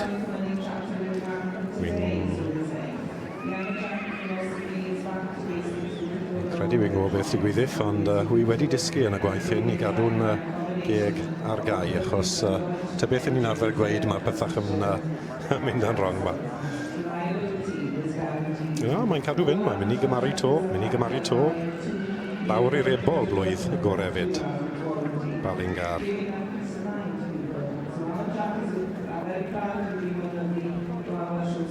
So. Pwy geithi? Thistledown Sharif. Ballingar, yr ebol bach. Sgelon Bron Soldier. Enillydd y merch, neg wrth gwrs. Mae yna ail yn yr osbarth y merch, Adagio Delor. Dyna'r cwestiwn. Wedi gofyn i Adagio Delor just symud. Wel, dyna'r penbleth falle. Wy'n hoff iawn o feirniad sy'n gallu gweithio rhywun sefa fel an yn iawn. Achos ti'n gwybod mae'n bwysig bod ti'n penderfynu ac yn sicr bod yr anifel mor berffaith o ti'n meddwl yw e. Gall yr handlers achosi bach o drafferth neu dim dangos y ceffil ar ei gorau achos nerfs neu rhywbeth yn fe. So does dim byd yn erbyn y beirniad yn gweud gallu di just symud yn ôl ymlaen unwaith yn fe just i fod yn sgwar ar ei drad. A wedi penderfynu mae'r steward yn cael gwybod. Y march sydd yn mynd â hi, Sgelon Bronze Soldier. Pencampwr yr adfer chebolion a'r meirch yma yn y siafryn hynny ar Gio Wobber yn mynd i pencampwr y stoc i finc. Thistledown Sharif. Ie, ddywysiant da. Pencampwr gyrywaidd yn y sioe frenhinol yn yr adran B yn Merw Cymreig. Y goreuon o'r meirch yr ebolion a'r adferch ar ôl deuddydd o ddangos. Llong y ddechrau mawr i Sgelon Bron Soldier, wrth gwrs y perchenog Ceri Wainwright.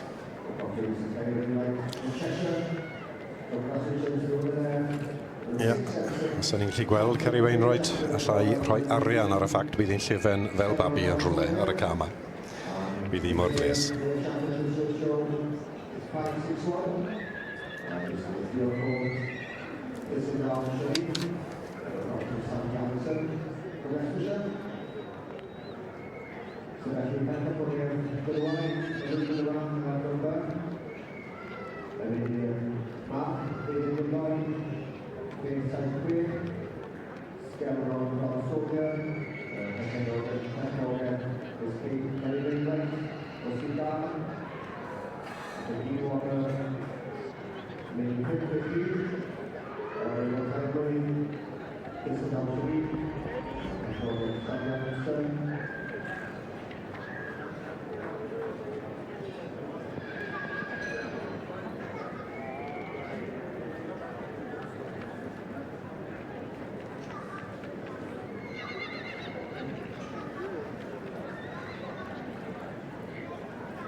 Y cwpan yn cael ei gyflwyno i Sgelon Bronze Soldier, pencampwr y merch ebolion yr adferch yma yn y sioe frenhinol ar bein y Tweety Nimo yn amlwg yn hapus iawn efo'i penderfyniad.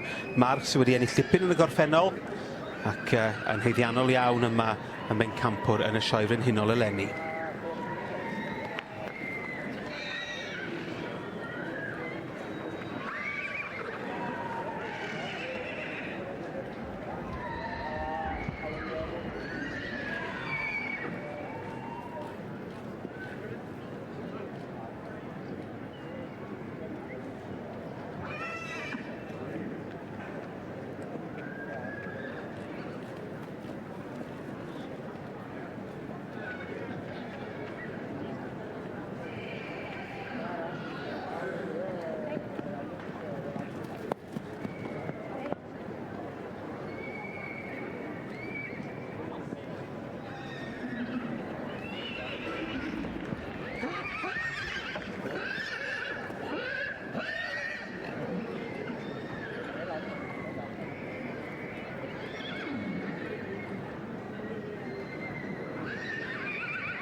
Llongyfechiadau i Sgelon Bronze Soldier enillydd y dosbarth yma i'r meirch yn yr adran B. Wel, yn aros i'r adran ec mynd a i'r sŵn. Ceri Wainwright, berchenog y march, pencampwr gyrywaidd Sgelon Bronze Soldier.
Yn rhan ddeheuol y prif gylch. Y pencampwriaeth holl bwysig yn yr adran ec sydd gyda ni fan hyn a'r pencampwriaeth i'r Cesig ar y Belesu, pencampwriaeth benywaidd a'r rhain i gyd yn dod yn ei flaen. A pwy sydd yn mynd â hi? Y T-Com Abi Grace, y caseg y fagu ifanc 4 i 7 mlwydd oed yn berchnogaeth teulu'r môr o lawr yn Glynebwy. Ac hon Rob wedi ennill yma yn y gorffennol. Ac yn dweud poponi... I Tysil, oedi Alun Tysil i'r dawt. Mae'n disgwyl yn dda heddi T-Com Abi Grace i dymor wrth gwrs wrth Moorcroft the Master ac allan o T-Com Abi Lee. A hon fydd y gaseg fydd yn dod nôl i gystadlu hwyrach y bore yma ar gyfer y brif pencampwriaeth yn erbyn y meirch a'r ebolion. Wel, dwi'n siŵr bod nhw'n wedi plesio'n ofnadwy. Maen nhw'n teulu sy'n gweithio'n hynny'r galed ac yn a diddordeb fawr yn yr adran ec. A wedi bod yn bencampwyr yma dwywaith o'r blaen gyda fam y gaseg yma, T-Com Abigail. O, dwi? Dyma ni Vic Moore. Annwyl. Vic Moore yn llongyfarch y plant. John a Demi ar ennill a bencampwriaeth benywaidd fan hyn yn y sioe frenhinol. Yn yr adran ec wrth gwrs y Merlwr Cymreig Tape Cob.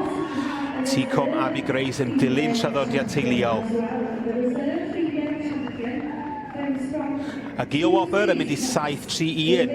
Gemma Paxford yn dangos ar ran Kerry Fells wedi cael sioe arbennig. Bryn Seion Little Lush, pencampwr y stoc i Finc ddoe.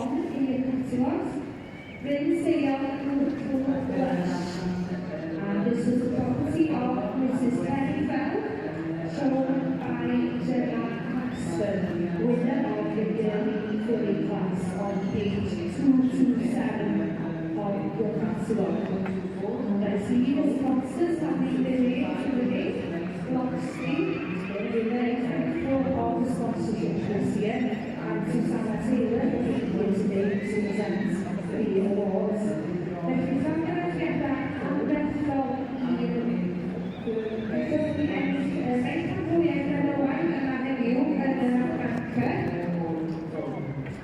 Wrth gwrs, hon yw'r nesaf ac i 57 oed, T-Com Abby Grace. Wel, mae dad wedi cymryd drosodd Vic Moore yn rhedeg a bencampwraig T-Com Abby Grace allan o flaen reisteddle. Dyma hi. Pencampwriaeth a cesig ar ebolesu. Da iawn chi.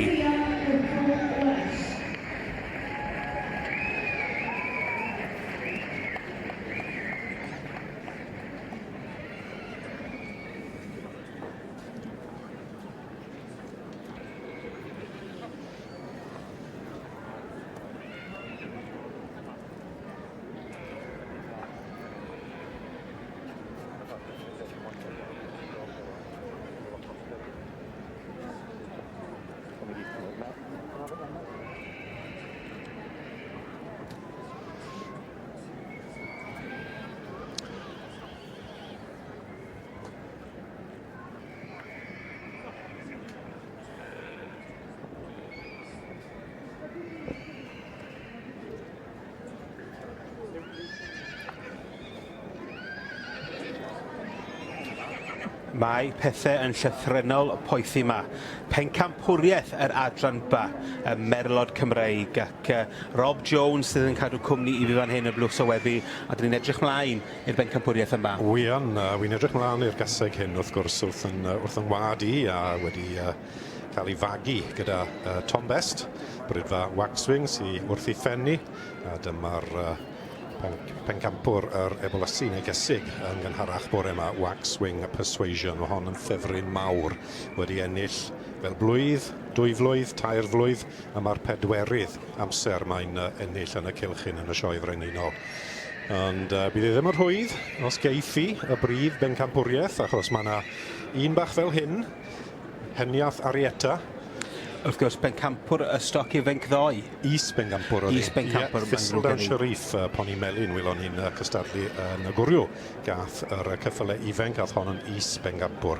Ond mae hon yn bert iawn, mae'n batrwn o boni Cymreig, gallu di ddim gweud bod i ddim yn Gymreig.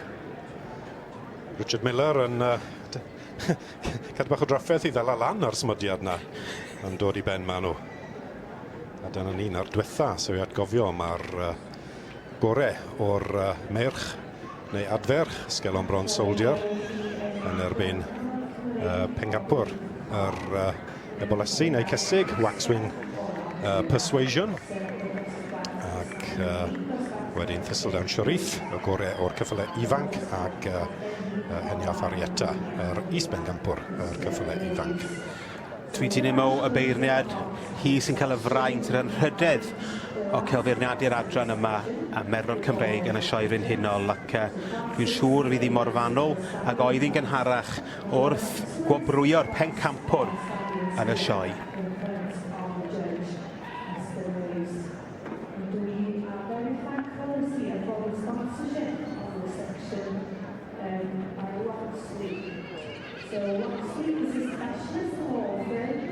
Advising on all aspects of rural property and agricultural business.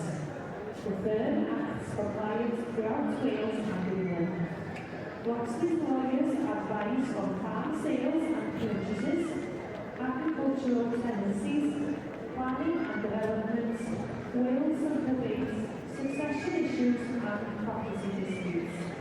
Roxley is delighted he's sponsoring the Royal Show this year, and we are also delighted to welcome him here to present the awards.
Beirned yr adran by Tweety Nemo ac mae hi wedi bod yn drylwyr iawn yn beirniadur ac yn dewis adethol yn y cysylltiaethau yma. Rob Jones sydd yn cadw cwmni i fan hyn ac dyn ni'n awyddus i cael gweld pwy fydd pencampwr a sioe frenhinol eleni.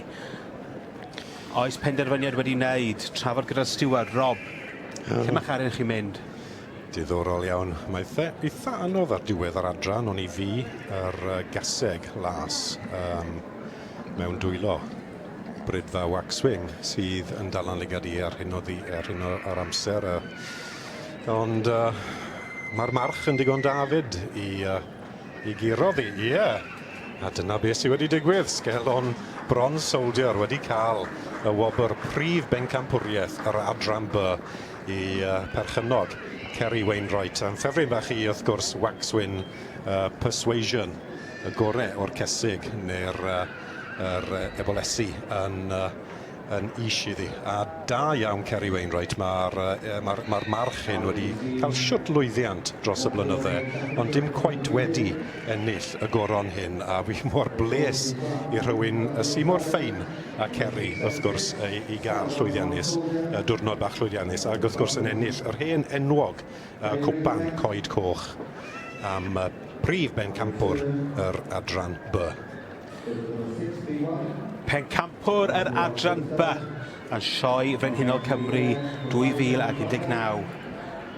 Sgelon y Bronze Soldier y berchnogaeth Miss Kerry Wainwright, ac wrth gwrs hi yr ei feirniadur adran yma a llynedd. Felly mae'r cwpl o flynyddau arbennig i Kerry. Mae wedi, ie, wrth gwrs, mae Kerry mor lwyddiannus yn magu Connemara's. Mae'n fenyw sy'n deall ceffylau, ac wy'n gwybod bod y march bach hyn yn ffefryn mawr iddi. Wrth gwrs, falle'r un diwetha wy'n deall fe fagodd i fam mae hi cyn iddi fam farw. Ac so fi'n gwybod mae'r ceffyl bach hyn yn annwyl iawn iddi, atgofion ac at y llwyddiant wedi cael gyda fe mewn llaw ac o dan gyfrwy fyd.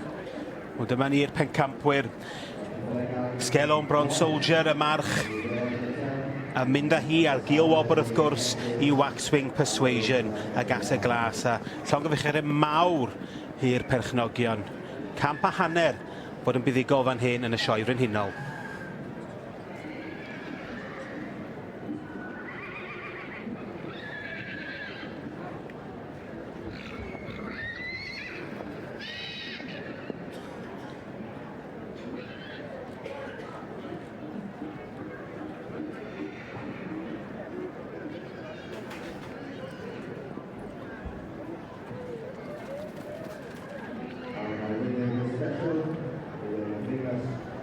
Michael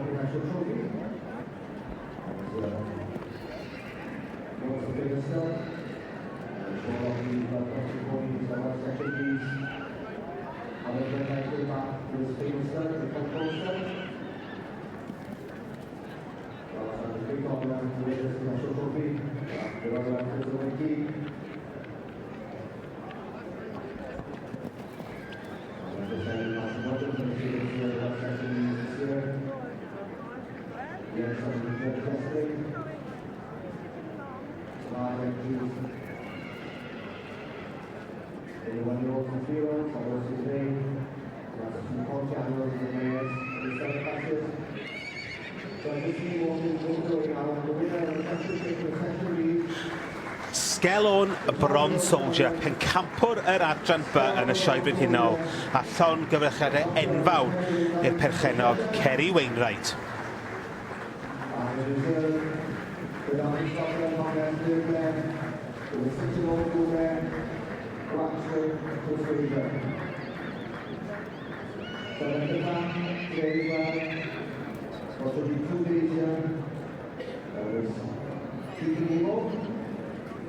He's had a wonderful exhibition today, and I hope you enjoyed the experience. As you are heading to Pascal, as you already judged the 3 times already, in the sections.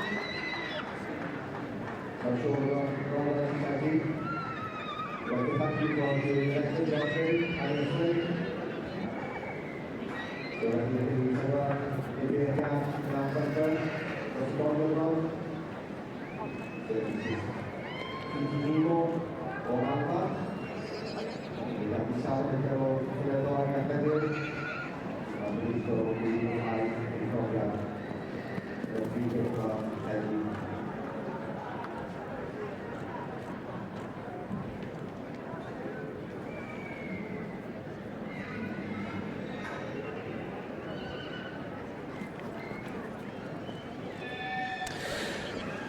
Dyn ni'n ymuno ar adran ec, y meirch yn adran y Merl Cymreig Teip Cob yn rhan ddeheuol y prif gylch, a mae'r dosbarth yma eisoes wedi dechrau yn gwylio fo fan hyn yn y blwch sylwi, mae Rob Jones a finne. Ac dyma ni'r march sydd yn bedwerydd ar hyn o bryd, George Mitchell a Claire Granger, dyma Dicot Equality. Mae hwn yn ddosbarth da, David, wyt ti'n cytuno rhyw 15 tu flaen y beirniad. Numeriaeth da. Yndi, a mae'r dosbarth yma i cyfod yn deg wedi bod yn poblogydd iawn dros y blynyddoedd dwytha. Mae dosbarth y meirch yr adran ec dros y 4-5 mlynedd dwytha wedi bod yn arbennig o dda. Mae fe. O'n i'n mynd i weid, mae'r adran cyr wedi bod yn ffasiynol mewn ffordd. Dwi'n gwybod na beth wyt ti'n magu, ond yn lygad i mae yna'r falle yn y byd Cymraeg yn ffasiynol, ond dim i'r bobl sy'n magu nhw wrth gwrs, fe gadw di gyda nhw, ond mae'r adran cyr, fel wyt ti'n gweud, yn tyfu a tyfu a tyfu dros y blynyddoedd diwetha. Alun Lewis yw'r beirniad ar het Brydfa Tysil. Ac a dyma ddyn ffein. Ni ddim yn abod y boes yr adran gormod, ond wy'n abod hwn. Gwen o hyd. Gair i bawb. Min Afon Arthur. A fyddai'n reload y march. Min Afon Anest. Anest, ie. Yn bechnogydd Raymond Hunt.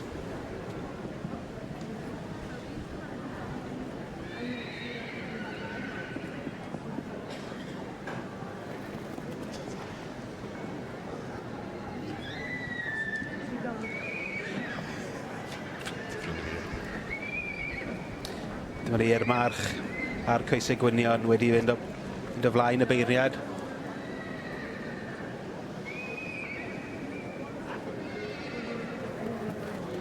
Dyma ni yr nesa, Llan Morlais y Reigan. Tom Davies. A Hannah Broom sy'n berchen ar march yma. Kyle Beck Crespo y tad ac allan o'r gaseg Synod Sweet Chantel.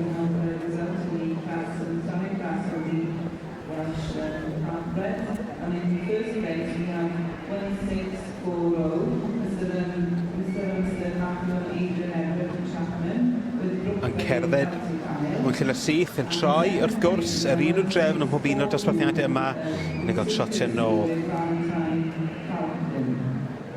March sydd wedi gwneud dipyn o ennill. Dyma ni yn troi.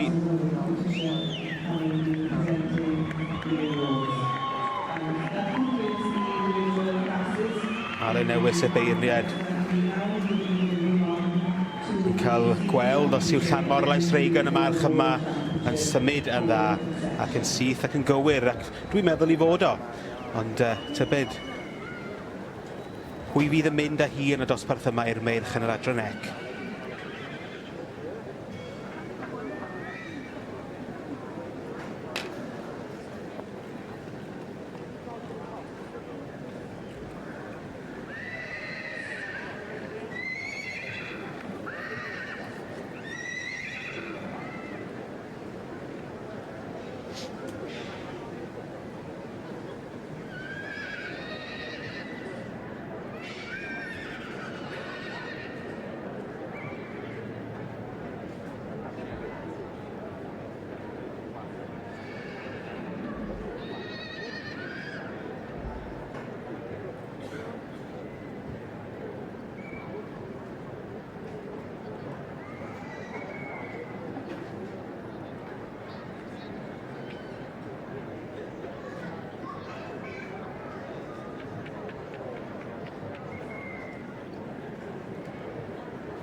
Here is the result for you.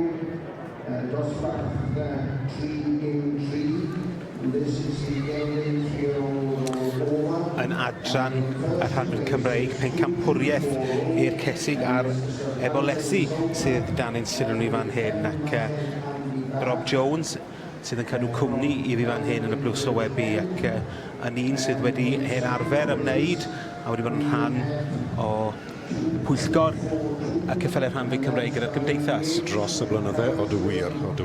Ac wy'n hoff iawn o'r gwad hyn a gweld siwt mor boblogaidd mae'r gwad ac wrth gwrs dangos nhw a'r dosbarthu sydd wedi bod i flaen y beirniad. Mark Edwards na hi yn y gwyn, a'r het gwyn a ddina wedi cael dros y diwrnod, ond blaen i ni am un o'r pencampwriaethau diweddol fel felly yn dyfe, Cesig neu Ebolesi.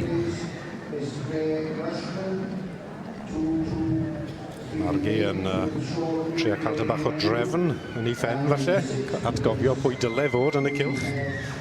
A falle fe gewn ni ddala lan a pwy sydd wedi cael y chawns wrth ennill ambell i ddosbarth i ddod mlaen i'r bencampwriaeth hyn.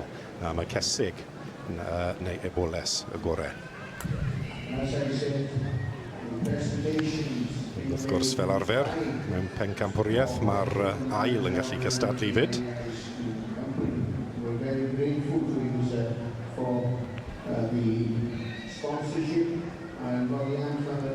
Ac wrth gwrs y rhai enillodd y dosbarthiadau i'r Ebolesi a'r Cesig. sydd ar hawl i gystadlu.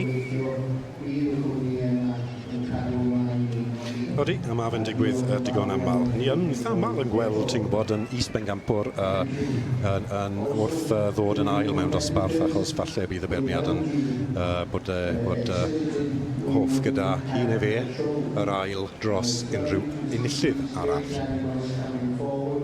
A mae ni off.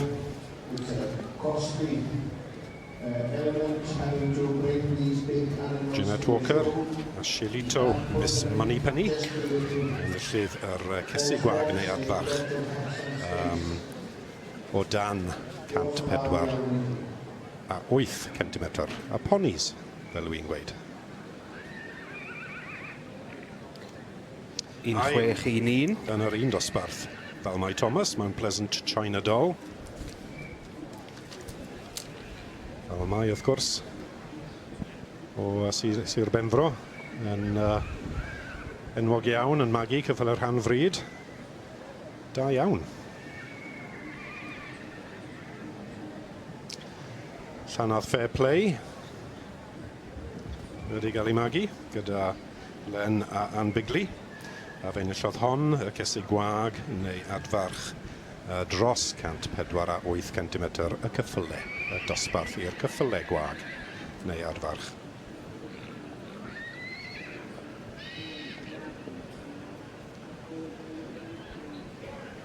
Mlaen â ni, Gwyneb, wy'n nabod, Simon Charlesworth, enwog iawn yn y byd marchogaeth. Mae'n mewn llaw i ni heddi, ond heb rhif. Gas nod i, Simon, bod ti'n anghofio dy rhif. Caseg fagu yw i, ta beth.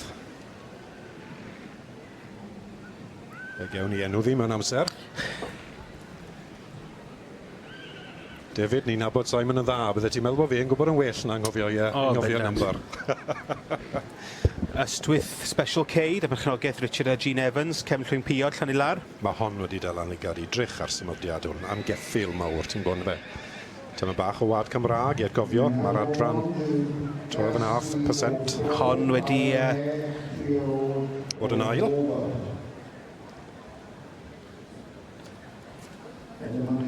Un arall sy'n ail. Llanwôn Miss Candy, y perchnogaeth Mr John Williams.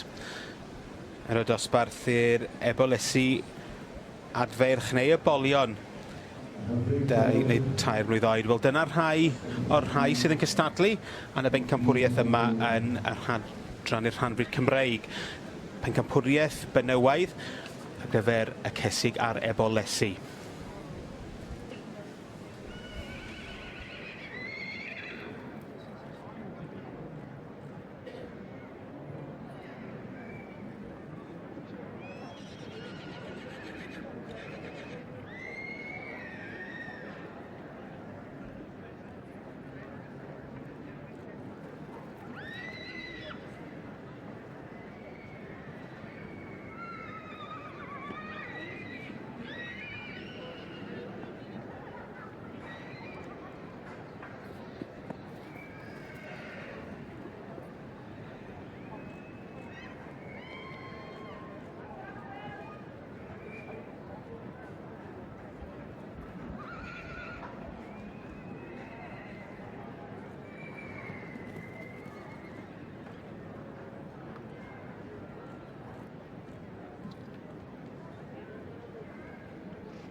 A dyma ni, nôl i bencampwriaeth, yn adran y rhan fryd, cesig neu ebolysu.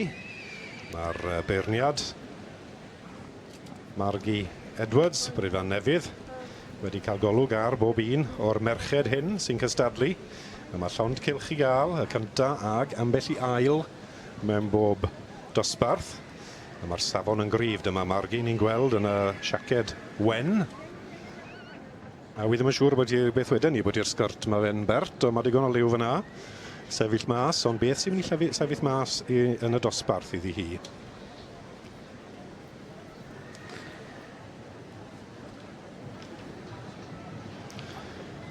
Shelito Miss Moneypenny oedd yn cael llyged Margie. Mohamed yn ôl, a dyma'r cylch. Dyma'r y lein i gyd.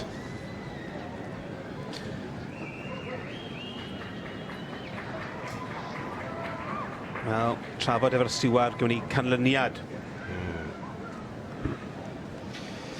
Mae yna ddoi ffefryn yn y llun fan ha, falle ddim yr un yn canol o fan ail, ond mae'r ceffil ar y dde fyna, llan a fair play, a mae hwnna'n ffefryn mawr wedyn ni. Yn y llydd fel ceffil Llanfryd, dim poni. Mae hwnna wedi bod yn bencampwr ar y maes hyn dros y blynydde. Hwn i na beth geiff sylw Margie Edwards heddi.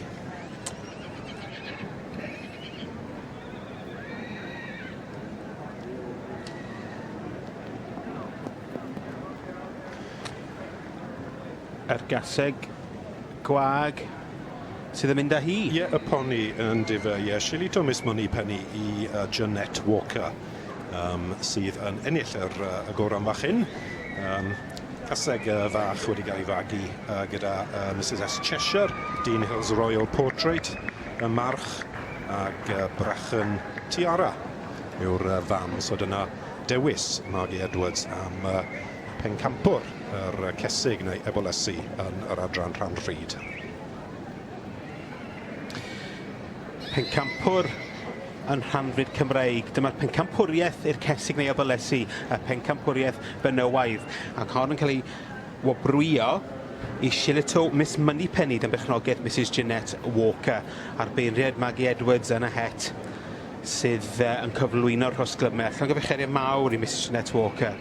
Hon yn gasig fach yn edrych yn dda heddiw, Rob. Odi, mae'n disgwyl yn dda, ond wrth gwrs yn y cyfle'r Llanfryd, wi o hyd yn meddwl beth yw ti'n bod pwy adran arall fe eith e mewn i gystadlu. Mae hon yn boni marchogaeth plentyn wedyn ni, ynddo fe. Wyt ti'n gallu gweld plentyn bach yn disgwyl yn ddel ar ei chefn. So mae gwaith ti flaen iddi, wrth gwrs. Ond wrth gwrs i waith i heddiw fel caseg magu, ynddo fe. Ond wy'n siŵr bod i wedi gwneud tipyn bach o waith o dan gyfrwydded. Mae'n batrwn gall gystadlu yn sawl adran arall, a dyna beth yw pwrpas yr cyfle'r Llanfryd. I gadarnhau, y Gil Wobber yn mynd i'r un oedd yn ail yn y dosbarth yma, so amlwg Margie Edwards yn meddwl bod hon yn dosbarth cryf iawn. Mount Pleasant China Doll. Ie, fel wedys ti fel Mai Thomas, Mount Pleasant. Lle gael yr wybodaeth yma. Enni bod i'n disgwyl fel, wy'n siŵr bod yn rhaid, ond Mount Pleasant Mayfly yw'r gaseg, ond mae'r diwrnod i'r gaseg a chyn, Shillito Miss Moneypenny yn ennill bencampwriaeth y cesig neu ebolysu.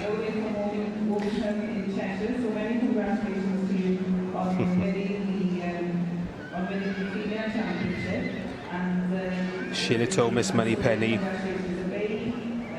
pencampraig y cesig a'r ebolysu yn adran y Llanfryd Cymraeg.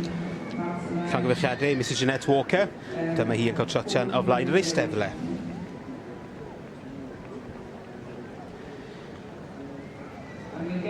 Shillito Miss Moneypenny. Dy bechnogaeth Mrs Jeanette Walker yn mynd a bencampwriaeth benywaidd y sioe frenhinol yn adran y Llanfryd Cymraeg. And in reserve we have 1611 in the barricade class, which is Mrs. Barney Thomas and Mount Pleasant China Doll. So congratulations now if we are the pencampwriaeth. So many congratulations for the winners in the championship of the female, and we look forward now to moving on to the special 1 to 7 for the best. Ni'n ail cydied yn dosbarth y meirch yn yr adran ec, y Merol Cymreig Tape Cob, ac y beirniad Alan Lewis Brydfa Tysil, sydd yn beirniadu, ac dyma fo'r stiward Lilian. A mae'r het wedi diosg, Rob, ac Gwenllan Maddock sydd yn mynd â hi.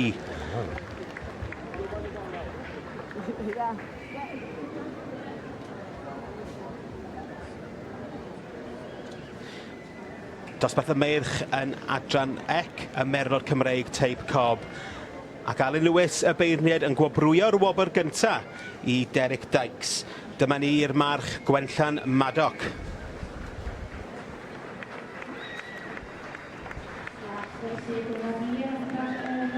Derek Dykes a Joanne Nichols ac yn amlwg yn meddwl dipyn iddyn nhw. Derek. Dyn ni'n gweld Derek yn emosiynol yn aml iawn, Rob. Na, mae fe'n gallu bod digon serious yn dweud, ond na i ddwrnodau yn dy fe.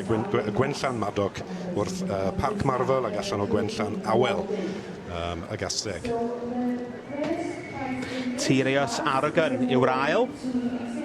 Yn y berchnogaeth Peter a Jackie Denning. Rhif 998. Yn cael ei arddangos gen Tony Newman ar drydydd yn fannu Hillgath, y Lucky Legend. Sydd wedi gwneud dipyn o ennill yn y gorffennol. Wedi cael tymor dda iawn hefyd a Roger Davis sydd yn derbyn rhosglwm. 999 wrth gwrs oedd yr un oedden ni'n sôn oedd yn drydydd. Hillgath Lucky Legend y berchnogaeth Louis Dennis a Steph Glover. Ac dyma'r rhosglymau yn cael ei cyflwyno yn dosbarth i'r meirch yn yr adran ec.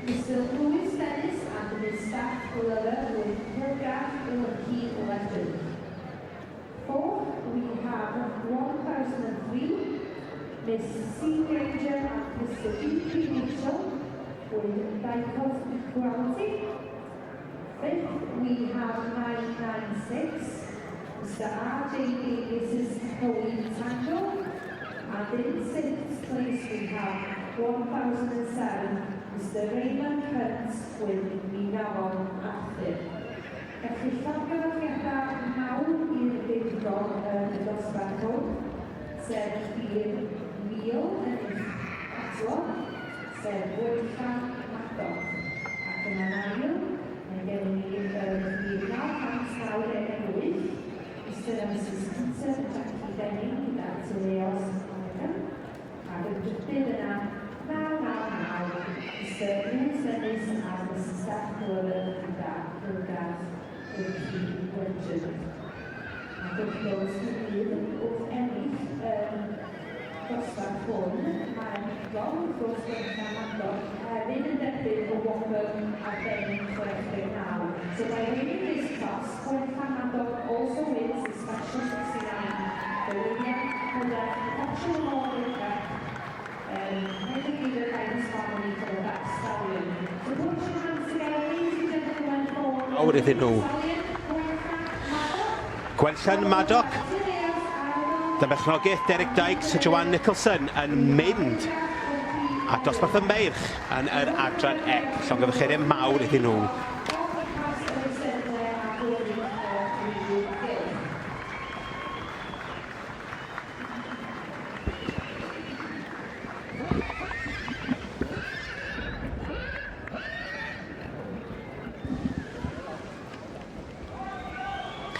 Gwenllan Madog. Dy berchnogaeth Derek Dykes a Joanne Nicholson yn ennill y dosbarth i'r meirch yn yr adran ec. Y Merlod Cymreig Teip Cob.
Pencampwriaeth i'r rhai gwrywaidd yn adran y Rhanbryd Cymreig. Y meirch Ebolyn ag Adferch, a Rob Jones sy'n gwylio'r dosbarthiadau yma gyda fi. Ac mae penderfyniad wedi wneud yn fan hyn, Rob, dwi'n meddwl. Odi, mae'r penderfyniad wedi wneud a wy'n deall taw.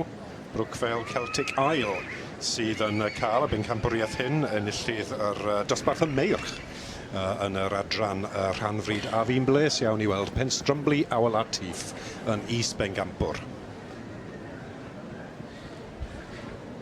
Pencampwr i'r rhai gwrywaidd yn adran y rhanfryd Cymreig, y meirch, yr ebolion a'r adfeirch.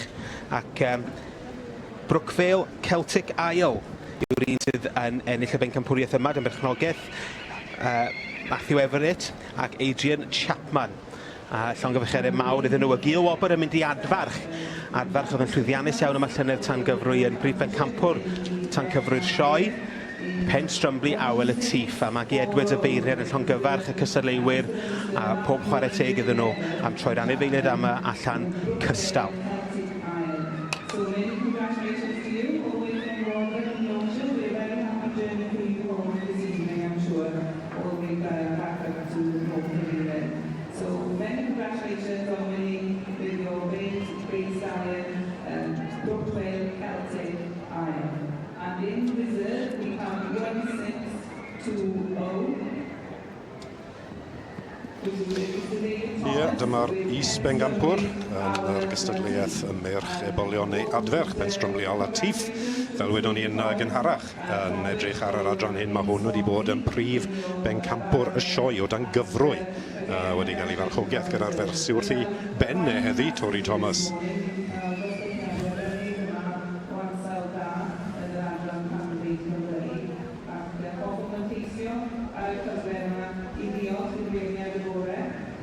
Mrs Edwards o Limford.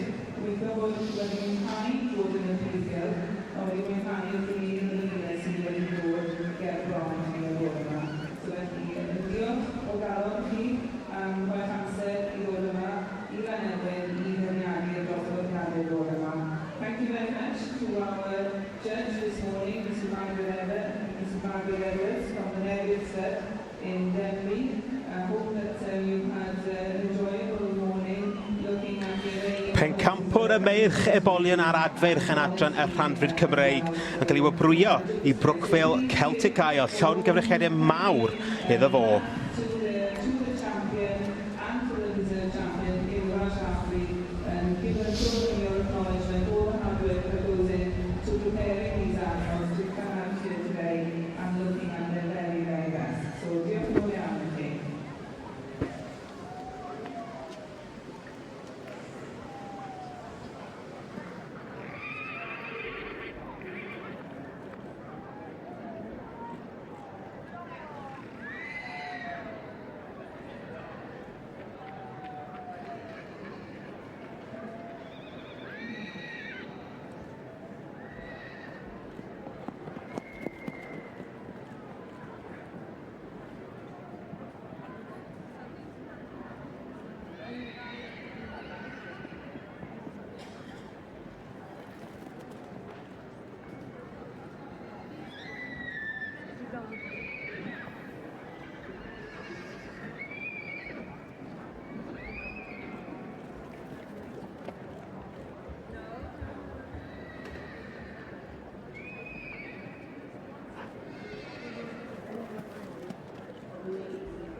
Yn rhan ogleddol y prif gylch Dyma uchafbwynt y cystadlu yn adran y Rhanfrid Cymreig, y brif bencampwriaeth. Ac Rob Jones a finne sydd yn gwylio'r dosbarthiadau yma. 4 sydd ymlaen i gystadlu. Y bencampwr a'r is-bencampwr o'r naill bencampwriaeth yn ei newydd gweld, sef y rhai gwrywaidd a rhai benywaidd. Yn sicr, ie. Dyna fe, mae rhyw 4 tu flaen i ni, a fel i atgofio, cyn ewn ni at yr enillydd. Fe fydd Brookvale Celtic Isle, Penstrumley a Latif, Shillito Miss Moneypenny. Yn cystadlu nerbyd i gilydd, Mount Pleasant China Doll fan hyn oedd yn is-bencampwr yr Ebolasynau Cesig. Brookvale Celtic Isle, mae hwn yn llanw dyliged heddi, David. Ydy, ac yn edrych yn arbennig o dda. Mae fe yn diwe, odi. Hwn oedd yn bencampwr y gwriw. Is-bencampwr, yr un adran, Penstrumley a Latif, adfarch. Special iawn. A dyna ni, mae'r 4 wedi cael drodfach cyn y beirniad. Mark Edwards fan hyn yn disgwyl yn arbennig yn y siaced wen a'r sgort a'r lliwiau yna. Y 4 yn anifeiliaid o safon uchel iawn. Rydyn ni'n falch iawn cael gweld bod rhain yn cynrychioli'r Rhanfrid fan hyn yn y prif gylch. Bencampwriaeth gorau wedi gweld yn yr adran hyn am sawl blwyddyn. Yn y farn ni, fydd hi'n anodd am dewis mae wedi wneud, mae wedi dewis Brookvale Celtic Isle i fynd mlaen i gael y prif bencampwriaeth yr adran Rhanfrid yn y sioe frenhinol. Llongyfarchiadau mawr i Matthew Everett ac Adrian Chapman. A wy'n deall taw yn is-bencampwr yw Shillito Miss Moneypenny. Wel, mae rhywun yn hapus iawn yn y cylch na. Methu coelio bod yn derbyn y bencampwriaeth yma yn y sioe frenhinol. Gwad diddorol yn hwn wrth y march Strinesdale Temptation ac allan o Brookvale Cwsia. Real batrwn o Bonnie Hela plentyn wedyn ni i fod ar wahân i beth sydd i flaen i ni, poni farchogaeth i blentyn. Y bencampwriaeth yn adran y Rhanfrid Cymreig yn mynd i'r march buddigol. Brookvale Celtic Isle, dy berchnogaeth Matthew Everett ac Adrian Chapman. Wel, wedi creu argraff ar y beirniad heddiw Maggie Edwards ac wrth gwrs a Rob a Finnes sydd wedi mynd gwylio'r dosbarthiadau yn y brws o webu. Pencampwr heiddiannol iawn yma yn y sioe frenhinol.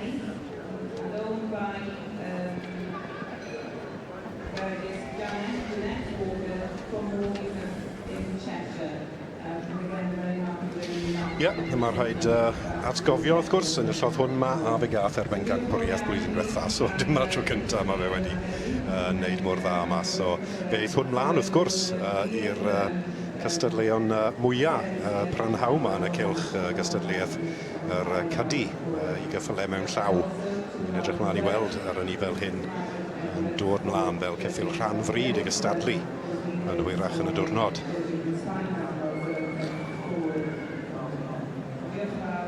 David, o ti'n gofyn beth oedd yn Gymraeg a bwyd i'r cyffylau Rhanfrid. Ti'n gallu gweld tyma bach o trwch naturiol o'n hwn a digon o asgwrn i'r patrwn o geffil yw wedyn ni ceffil plentyn hela mewn llaw show hunter pony fel maen nhw'n gweud.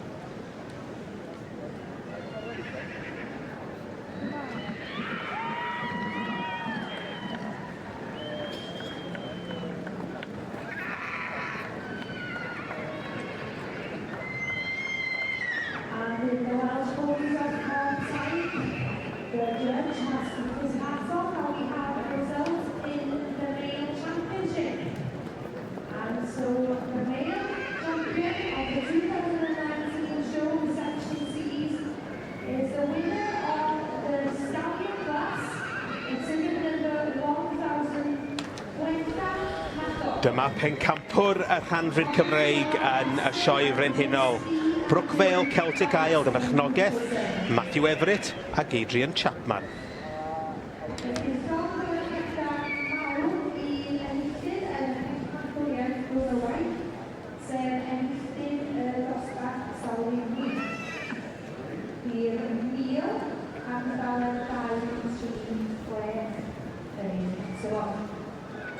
sef Wolfgang Maddock. A'n gobeithio yw Sir Anit Adrian Dice a Mark Wilson. Felly cawio gyda pawb y bwyd. Wedi teithio o i adalas ac yna y gil yn yr encampwriaeth Gwrywaidd yn i'r ail yn y dosbarth Sawili. Felly 9-9-8. Pencampwr ar gyfer y meirch a'r ebolion yn adran ec, y Merlod Cymreig Teip Cob.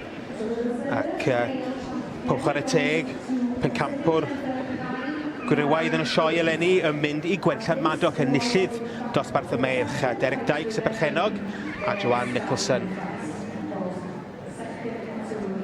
Gwenllan Maddock wedi symud yn arbennig o dda yn y dosbarth ac wedi wneud digon gael ei gyrroni'n bencampwr yma yn y sioe frenhinol.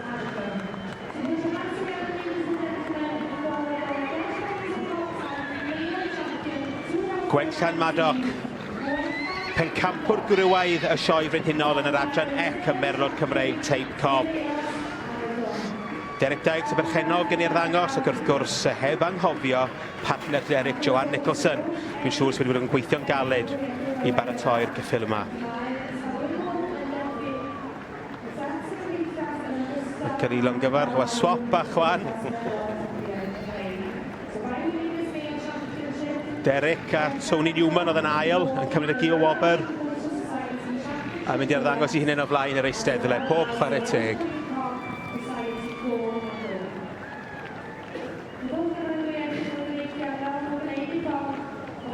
Pen y geffil bach, dwi'n meddwl, dwi'n hoffi ar y rhosglymau sy'n ni'n dweud ar ei...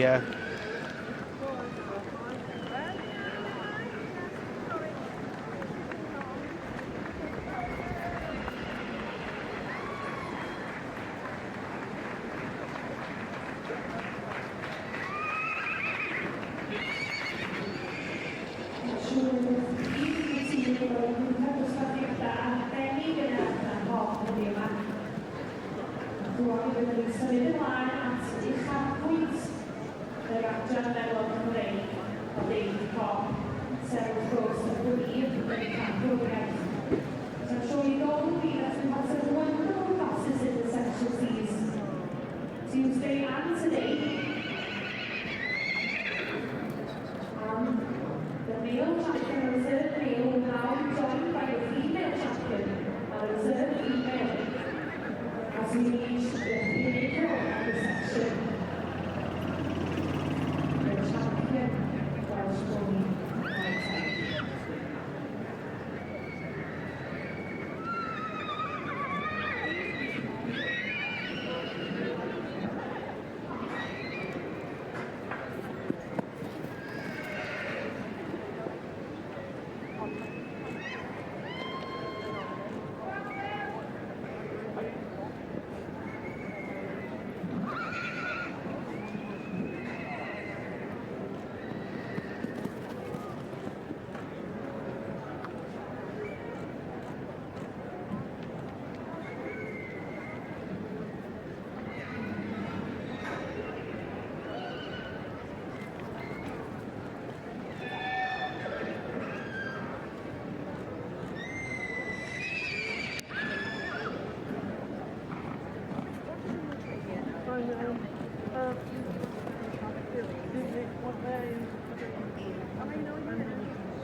yn rhan ddeheuol y prif gylch.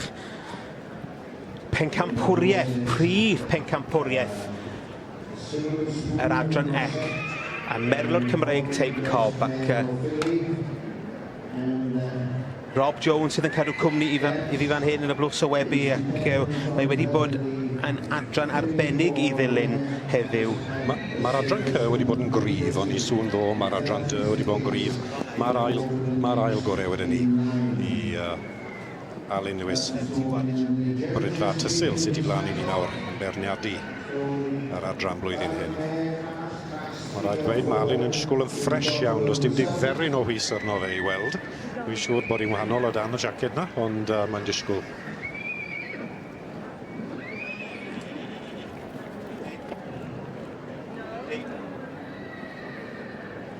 Yn rhan ddeheuol y prif gylch, mae'r pencampwriaeth yn adran y Merlwr Cymreig Teip Cob a'r adran ec ac Rob Jones. Dyn ni wedi cael dipyn o hwyl yn dilyn y dosbarthiadau yn yr adran yma heddiw. Mae'r adran wedi bod yn gryf. Ti sy'n magu nhw David, dim fi, ond bydde ti'n cytuno? Mae'n braf cael gweld bod yna rhyw ffasiwn, bod yna poblogaidd iawn i magu'r ceffylau yma. Mae bob dosbarth wedi bod yn llawn. O'n i'n cael cipolwg arno Alun Lewis y Beirniad fyna, yn disgwyl yn ffres iawn yn yr poethder yn y cylch. Dim diferyn o hwys i weld arno fe. Mi'n siŵr fe fydd e'n hwysi yn trial penderfynu rhwng yr enillydd yn gystadlu ar pencampwriaeth hyn. Gwellan Madoc, y march, y pencampwr Gwrywaidd a Derek Dykes.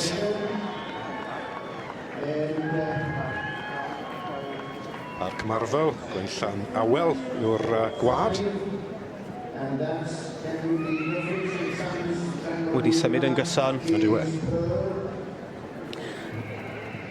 Is-pencampwr yn adran ec i'r rhai Gwrywaidd, dyma Tirios Aragan, merchnogaeth Peter a Jackie Dennin. Wedi ennill sawl sioe yn cynnwys Llambed a wedi bod yn pencampwr yn sioe Glanysg. Bryn y Seion y Little Lush, Ebolis Blwydd. Hon yn un sy'n rili ffansio ddau. Y ddydd mawrth, sori, pan ydy'n cystadlu. A mae'n mynd i siwto Alun Lewis yn dweud Brydfa Tysil sy'n berniadu. Mae hon yn rhywbeth o beth wy'n deall am yr adran C. Gallet ti weld Alun yn arwen hon mewn ffordd i'r perchynog. Hon, Ceri Fel, wrth gwrs, Brydfa Bryn Seion.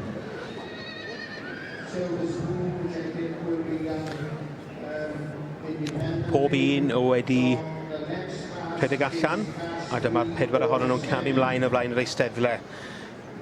I'r beirniad Alun Lewis cael edrych ar nhw unwaith eto cyn penderfynu a coroni'r pencampwr yn yr adran. Rob, os gen ti un ti'n hoff ohono fo? Wy'n hoff iawn o'r march, ond mae'r Ebolis ifanc wedi dal anligad i heddi, ond os Ebolis ifanc wedi gael y prif pencampwriaeth erioed? Dim ers blynydde maith. Falle blwyddyn hyn fydd hi. Oedd hi'n disgwyl yn ffres iawn, ond oedd hi fel bod hi wedi cystadlu trwy'r dydd yn gynharach yn wythnos. Oedd hi cael tyma bach o hoiw dyn ni. A beth yn le ti? Hoffi bob un ohonyn nhw, ond dwi'n meddwl falle'r march sydd wedi cymryd llygad y beirniad heddiw. Mae fe'n disgwyl yn pictiwr dyma fe tu flaen i ni nawr. Ond dim ond un person sy'n gallu penderfynu ar pwy fydd y pencampwr. Dyma'r pedwar. Bryn Seion Little Lush tu ôl i'r beirniad fyna.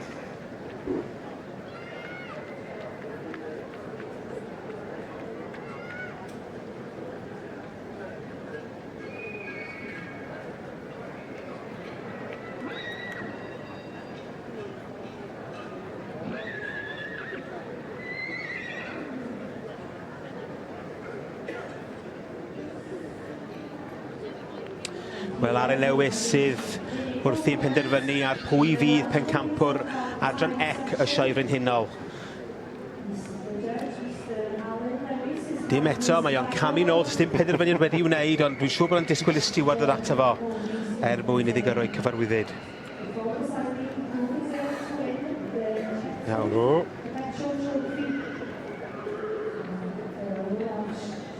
O'r te.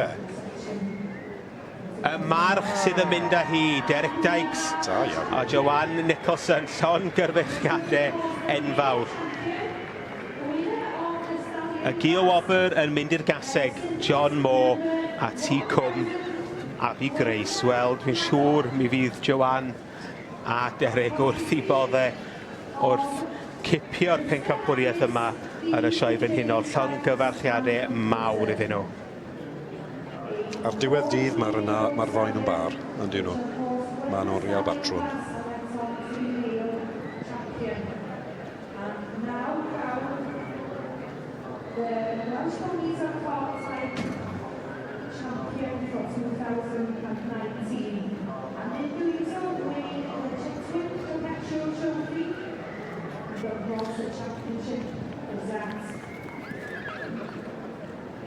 Many congratulations to you on winning the championship here today. And of course, we also have a reserve champion. And the reserve champion goes to Mercedes number 916. And 916, remember, was the winner of the junior group men class this morning. Class 61. And so the reserve champion this day is T.Co. Happy Grace, property of Mr. Burnwood. And as I mentioned previously, this one here. Dyn ni just yn gweld o'r blwch fan hyn bod yna rhywun yn dod i fewn.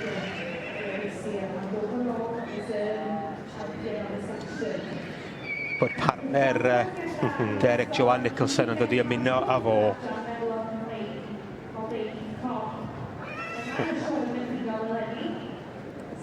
Ac yn beichio crio. Tria neu.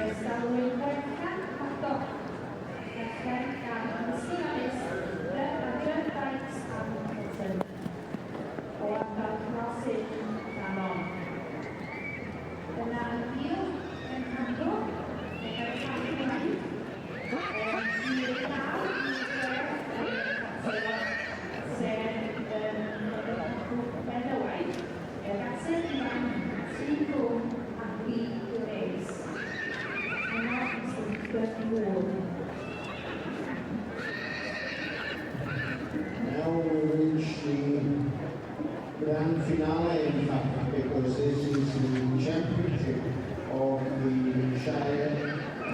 Ie, dyma ni'n gweld Llws Chetwynd i'r prif bencampwr ar adran hyn. Yw'r cwpanau enwog. Yr campwyr yn y sioe frenhinol. Werth gymaint o arian, wrth gwrs, dyn nhw ddim yn cael mynd gedre gyda'r bobl sy'n ennill nhw. Ond fe eiffi enwa nhw ar y cwpan o'r bwysig na.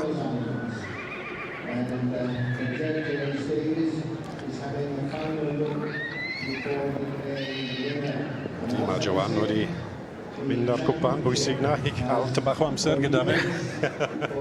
Nid siŵr bod neb arall yn dod gyda.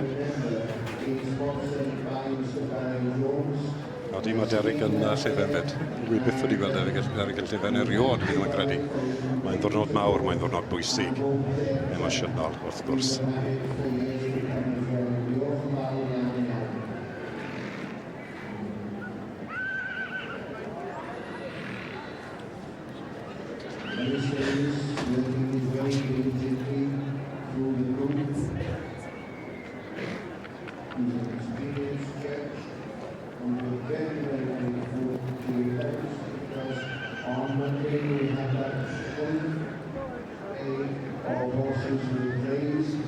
And Ellis is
Pencampwr yr adran ec, y Merlod Cymreig Teip Cob. Gwenllan Maddock, y berchnogaeth Derek Dykes a Joanne Nicholson.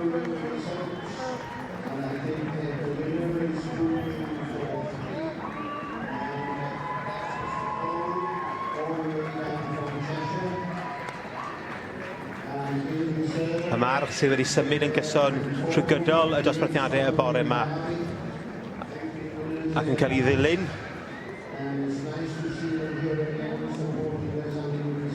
gan y gaseg ddynegu o wobr. Wel, dyma ni Gwenllan Maddock, llon gyfechiadau mawr i Derek Dykes a Joanne Nicholson yn ennill y pencampwriaeth yn yr adran ec, y Merlod Cymreig Teip Cob.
Wel, am y tro cynta, eriod eleni yn 2019 i ni cael y cyfle i weld y ceffylau gwedd yma yn y prif gylch.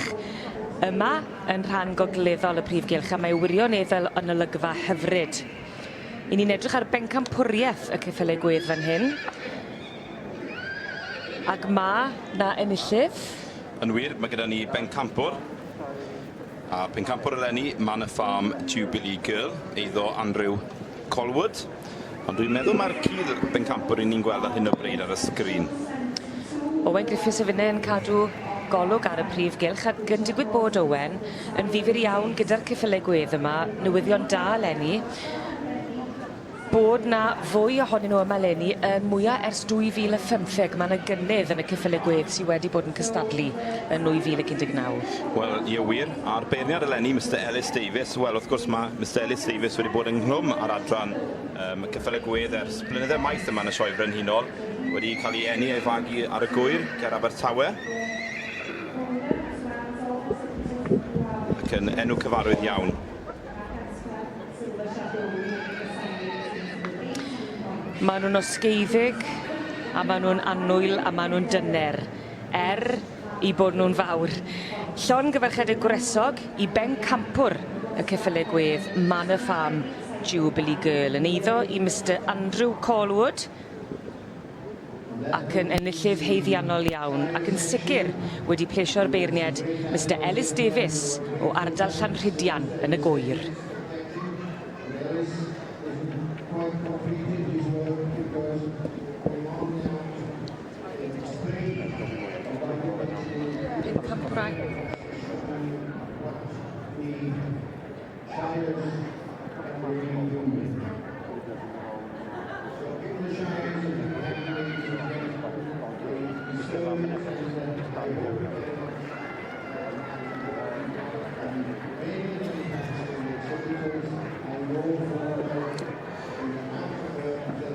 No.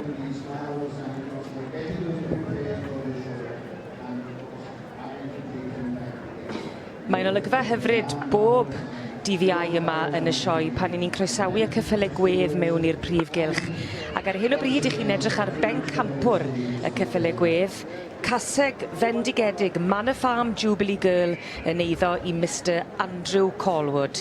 Ac yn sicr wedi dal llygad y beirniad Mr Ellis Davis sydd wedi gwneud gwaith clodwiw iawn yma yn y prif gylch.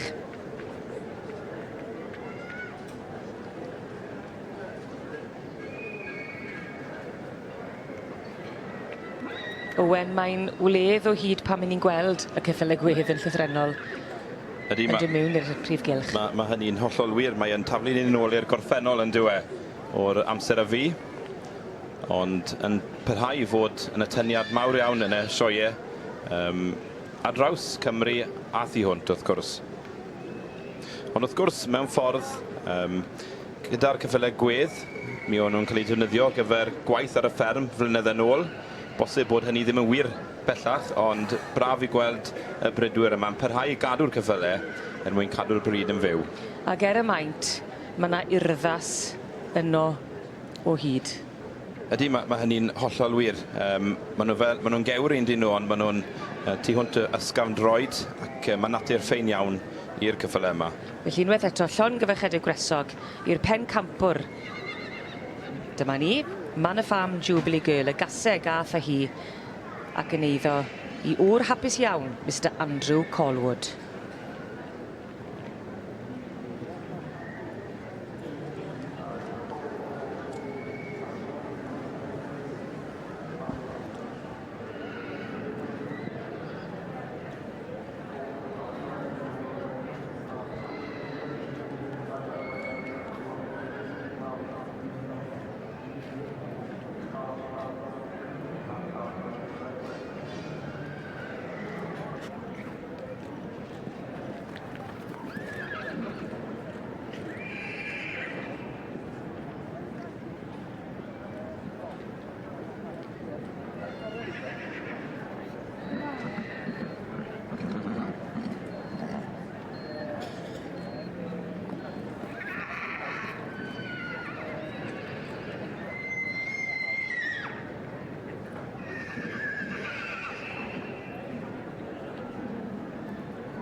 And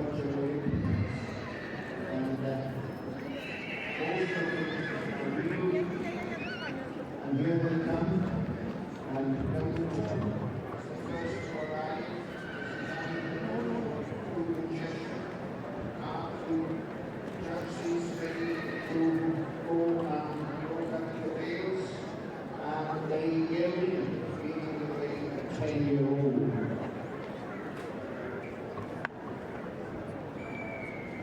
next, we have a long one, and again, one who was beautiful. And now we have two, and this is a card that's been active to many people on the farm. Frankie Davis, Farm Farm, Gloucester Street. Now the wheels have been adjusted so that they can travel around and be wide. And now the last of the and that's the wheels from the wheels in the 10-year-old. Today, Alice's judging of this competition will be rather different from what is judged before show families in the ring. In that 25 points will be awarded to the horse. And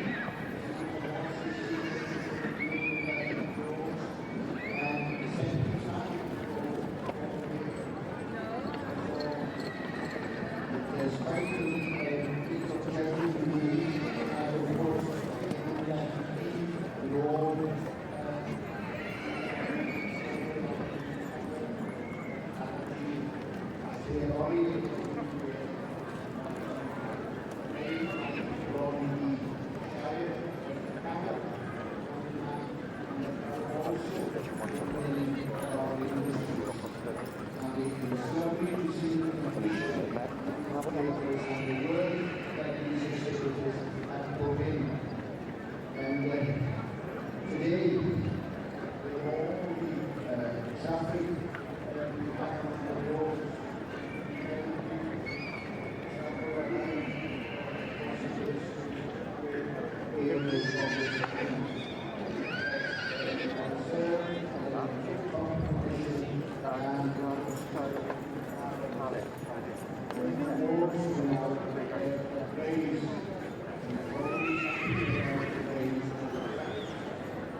I ni'n camu nôl mewn hanes ar gyfer y gystadleuaeth nesaf yma.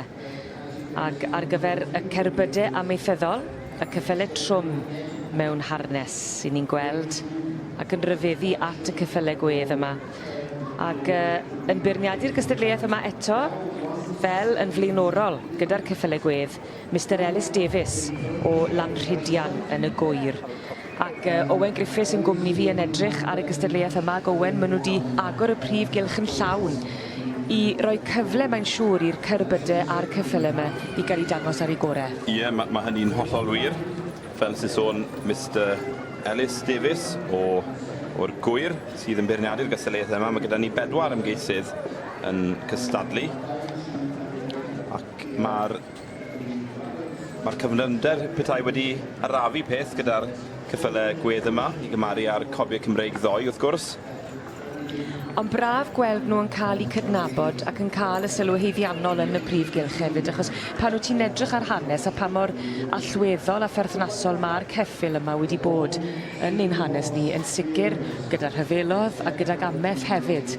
Mae yn weddus iawn bod nhw yn cael y cyfle yma i fod yn y prif gylch. Ie, mae hynny'n hollol wir, oherwydd wrth gwrs y ceffylau yma yn y gorffennol fydden nhw'n cael ei defnyddio ar y fferm, ond wrth gwrs mi nath y tractor fynd â'i gwaith nhw, ond braf i gweld y pobl yma yn parhau i gadw'r ceffylau, cadw'r bryd yn fyw, ac yn parhau i ddod â'r ceffyl yma allan i'r sioeau sy'n wastad yn wledd i'r llygad mewn sioeau bach a mawr.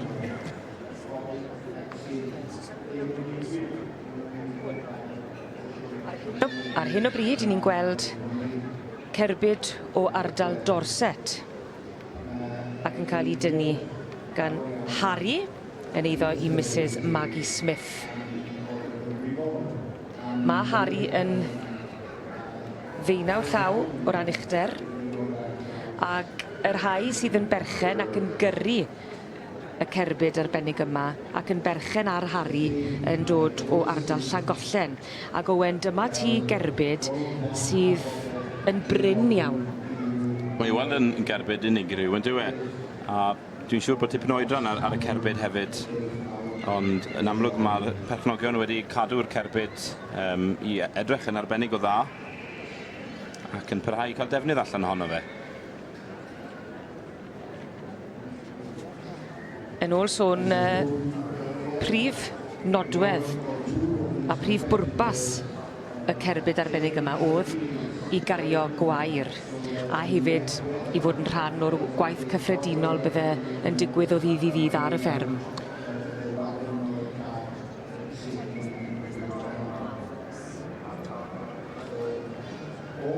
Wel, dyna olygfa, mae yna 4 cerbyd, ond mae yna 5 o ceffylau. Dyma ni Owen, gerbyd o swydd Caerhynfryn wedi i greu nôl yn 1918. Ie, eiddo Mrs Anne Huddart a Hartcliffe Kaiser Chief. Kaiser Chief hyd yn oed yw'r ceffyl. Mae'n geffyl 10 mlwydd oed, wedi fagu gan Richard Bedford. Mae perchnogion y ceffyl arbennig yma a'r cerbyd wedi bod yn dangos mewn harnes ers dros 20 mlynedd. Felly'n brofiadol iawn yn y gystadleuaeth yma. Ac os y ti'n edrych ar y cerbyd yna, ar ei ochr fan hyn, ni'n gweld y cerbyd melyn, mi fyse hwn yn wreiddiol wedi cael ei ddefnyddio i gario llysiau ac yn gallu cael ei ddefnyddio mewn nifer o wahanol dasgiau ar hyd y lled y fferm. Ond fel yn ei sôn, wedi adeiladu yn 1918. Felly'r cerbyd yma'n 111 mlwydd oed. Felly tipyn o ofal unwaith eto yn cadw'r cerbyd mewn cas cadw da.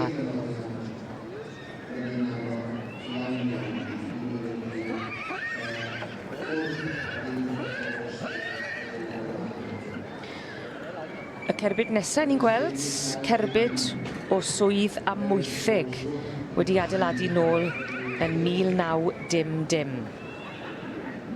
Ac yn cael ei ddefnyddio am mewn ffordd oedd hi yn gerbyd aml bwrpas Owen. 2 geffyl yn tynnu fan hyn. Ia'n wir, a ni'n gallu gweld y dyn yn isau ben belen wair, dwi'n meddwl, sydd o dan o fe. Yn ddifyr iawn, Owen, mae'r 2 geffyl fan hyn, y 2 geffyl gwedd gwyn, i ni'n gweld, o'r swydd Amwythig, yn 2 chwar, Bluebell a Annabel.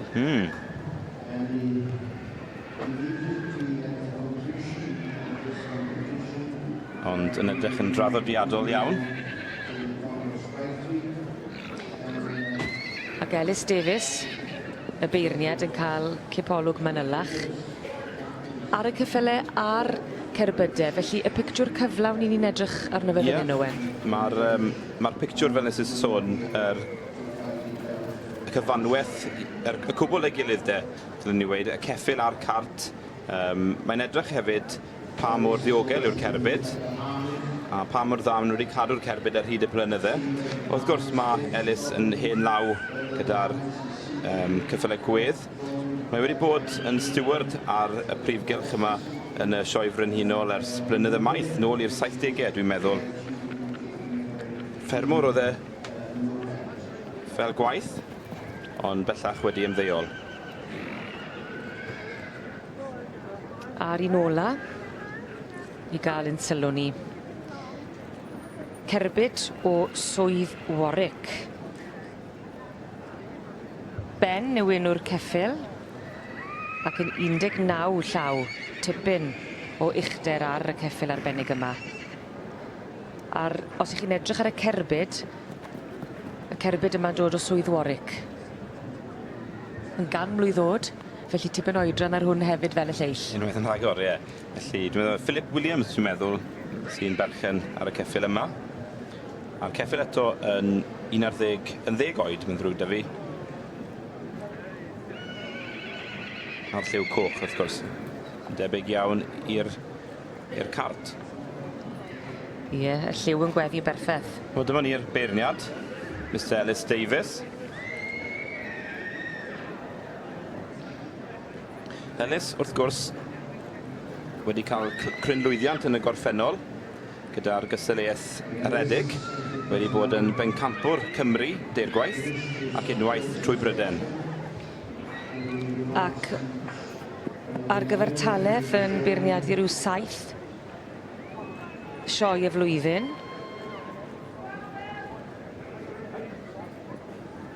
Ac wedi bod yn stiwardio fan hyn yn y prif gylch ers y 70au. Ac yn dal i wneud hynny ac yn canolbwyntio ar y ceffylau gwedd. Felly, yn ogystal â stiwardio, mae e hefyd yn beirniadu, ond heddi beirniadu mae e yn y prif gylch. Perthnasol iawn i'w cael yn beirniadu oherwydd posib mai fe yw'r un sydd wedi bod yn gyfrifol am cadw'r ceffyl gwedd yma yn y sioe frenhinol. Felly braf i'w gweld e wedyn yn beirniadu fel diolch iddo fe am ei waith dros y blynydde. Felly mae wedi bod yn rhyw fath o lysgennad i'r ceffyl gwedd yn y sioe, ydy e? Wel, fwy na'r sioe, mi oedd ag ddiddordeb mewn cyffyle trymion ei hunan wrth gwrs. Mi oedd yn redig gyda cyffyle blynydde nôl wrth gwrs, ond fe sydd wedi bod yn gofal yr cyffyle gwedd yma yn y sioe frenhinol fwy na thebyg ers nôl i'r 70au. Ond felly braf i'w gweld eleni yn beirniadu yn hytrach na stiwardio nhw. Llier cystadleuaeth y cerbydau amaethyddol a'r ceffylau trwm mewn harnes. 4 yn cystadlu ar y wageni, neu'r cerbydau yn dod o wahanol rannau o Bryden. Un o Dorset, un o swydd Gaerhirfryn, un arall o swydd Warwick, ac yna un arall o swydd Amwythig. I'r 4 di bod mewn llinell a nawr yn cael y cyfle, nid yn unig i deithio o flaen y beirniad, ond hefyd i adael i'r dorf sydd wedi casglu o gwmpas y prif gylch yma i gael cipolwg manylach ac agosach, achos maen nhw werthu gweld yn agos fyd. Ydy, mae hynny'n hollol wir, edrych ar nid yn unig yr cerbydau, ond edrych ar y cyffyle, a'r ffordd maen nhw'n cael eu gwisgo i fyny hefyd. Y tac sydd arnyn nhw, a'r bras wedi cael ei olchi, ei sgleinio yn arbennig gyfer heddi. Felly fydd y beirniad yn canolbwyntio ar y bethau man hefyd. Sicrhau bod y wisg yn lan ac yn ddiogel hefyd. Y cerbyd yma o swydd Warwick, ceffyl o'r enw Ben.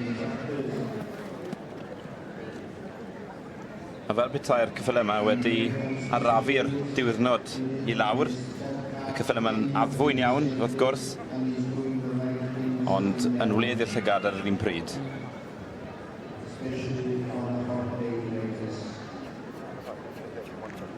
Mae siŵr bod tipyn o waith yn mynd i baratoi'r cyffyle yma, fel y ti'n sôn am y glenhau, y golchi, gofal o'r tac Ac yna gwisgo'r ceffyl gyda'r tac a'r cerbyd. Wel ie, os ni'n edrych ar rhai o'r ceffylau, mae yna ribannau wedi clymu mewn i'r fwng. Felly mae'n cymryd tipyn o amser i baratoi'r ceffylau yma, i blethu y riban i fewn i'r mwng, a clynhau'r tac wrth gwrs, a'r bras yn sicrhau fod yn sgleinio. Yn edrych ar ei orau, oherwydd bydd rhaid i'r beirniad Mr Ellis Davies gymryd hynny i fewn i'r ystyriaeth pan yn gwneud ei feirniadaeth. Wi'n mynd cenfigennu'r person sy'n goffo glanhau'r bras. Fyny chwaith. Fi'n paso nawr y cerbyd o dorset. Mwy o wallt i plethu fan hyn, a dyma ni y ddwy whar, wrth gwrs. Y ddwy geffyl yma, Bluebell a Annabelle. Ie. Y cerbyd o swydd amwythig wedi cael ei adeiladu nôl yn 1910. Ac un o'r rhai ola gas i adeiladu, felly mae siŵr o fod yn hynod o bryn ac yn hynod o werthfawr o achos hynny. Yn eiddo i F.B. Davies wedi dechrau dangos nôl yn 1981.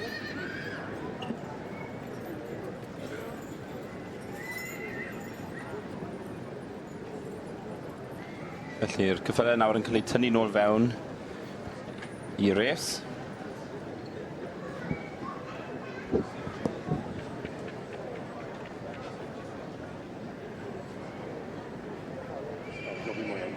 Ellis Davies, ie. Yn taflu golwg manwl iawn yn edrych i fewn i'r cerbydau. I weld yn mwynhau'r swydd. Dim bris ar Mr Ellis Davies. A mewn ffordd, mae'n siŵr bod ni'n diolch am hynny gan bod e'n rhoi mwy o gyfle i ni i weld. Achos mae'n dipyn i gymryd mewn yn dwi pan chi'n edrych ar y gystadleuaeth yma, o ran y ceffyl, o ran y cerbyd, o ran y tac. Mae mwy i'r llygad mewn ffordd yn dos. A bosib i Mr Ellis Davies bod yna ambell i beth i ni ddim medru gweld o'r ongl yma. Ond yn sicr mae'n edrych yn fanwl iawn. Ac yn mynd o amgylch y cerbydau. Bod na ddim mwd wedi stico rhywle, mewn rhyw gornel bach. Odi, yn cael cipolwg mewn. Sicrhau bod boltyn yn sownd. Sy'n byd yn dianc oddi wrth llyged craff, Mr Ellis Davies. Y gŵr o'r gwyr. Dieni a'i fagu ar y gwyr. Mae wedi penderfynu. Ble wyt ti'n credu mae'n mynd i fynd, Owen? Wel, mae'n anodd dweud yn dwi. Dwi'n hoffi'r ddau geffyll llwyd yn amlwg. Fwy o waith yn perthyn i hynny. Ond... Dwi'n mynd i ddweud Harry. Harry, right. Pwy ti'n mynd i ddweud? Wel, na i ddweud Bluebell a Annabelle. OK, gewn ni weld.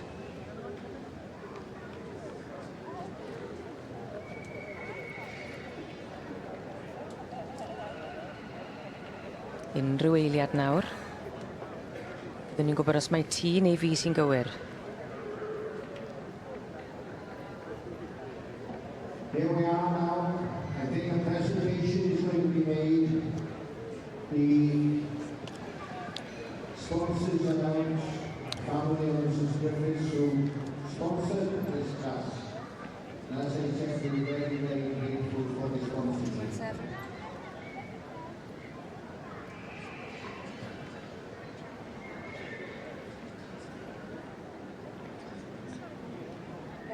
Bendant.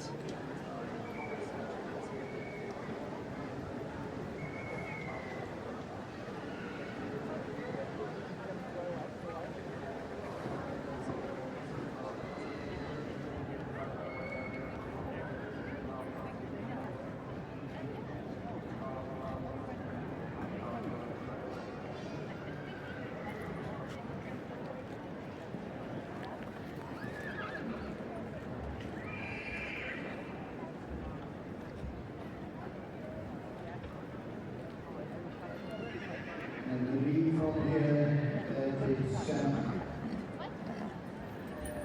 Philip Williams with Barnes Young from the Rules. Brother to gain the first place.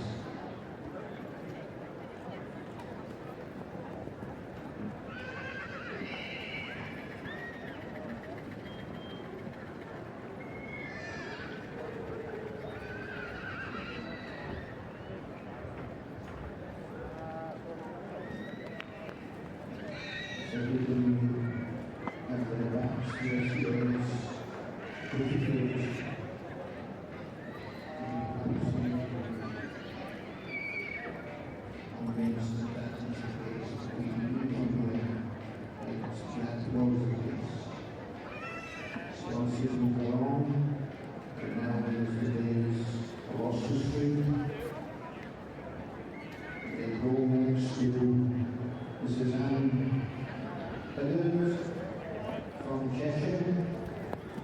So we have a competitor from Oswestry, from Cheshire, Newton News, and Pembrokeshire.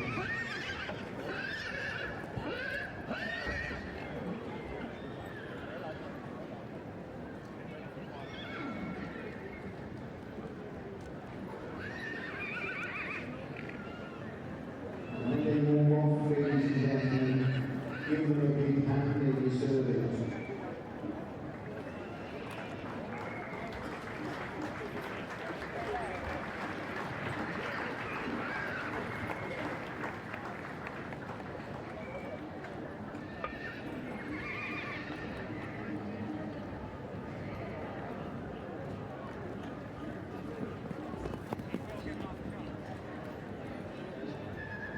I think the cards and the sets handed out, and the sponsors are on their way back to the pavilion. Mae hon wedi bod yn olygfa hyfryd ar Bryndaw.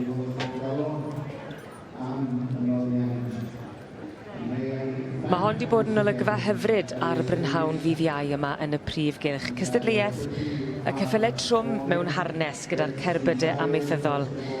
A Mr Ellis Davies, y beirniad, wedi beirniadu mai dyma'r un sydd yn dod i'r brig. Llon gyfarchedig gwresog i Mrs Ann Hydet, yn berched ar Hartliff Kaiser Chief, a'r ddod yn fuddigol. Y cerbyd o swydd Caer Hirfryn wedi adeiladu nôl yn 1908.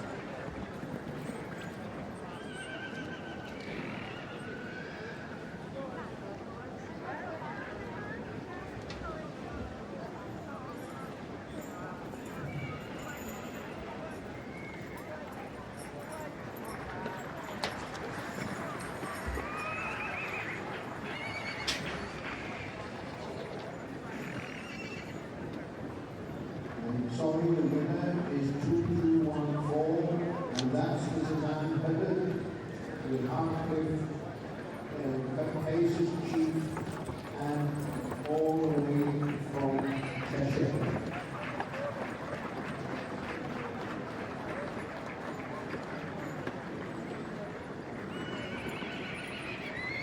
And in second place, Philip Williams, the Barney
Just a reminder to you of the celebration of Antivirus display. You mentioned this, but I'm sure you as well, that successful such a policy. I'm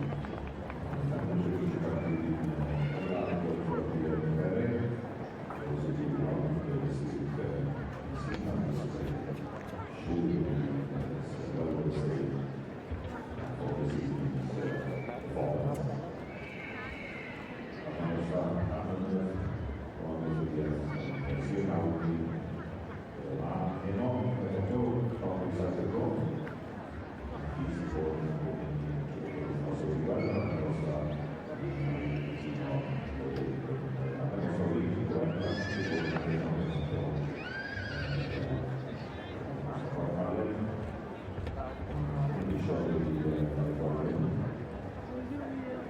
for the very.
Those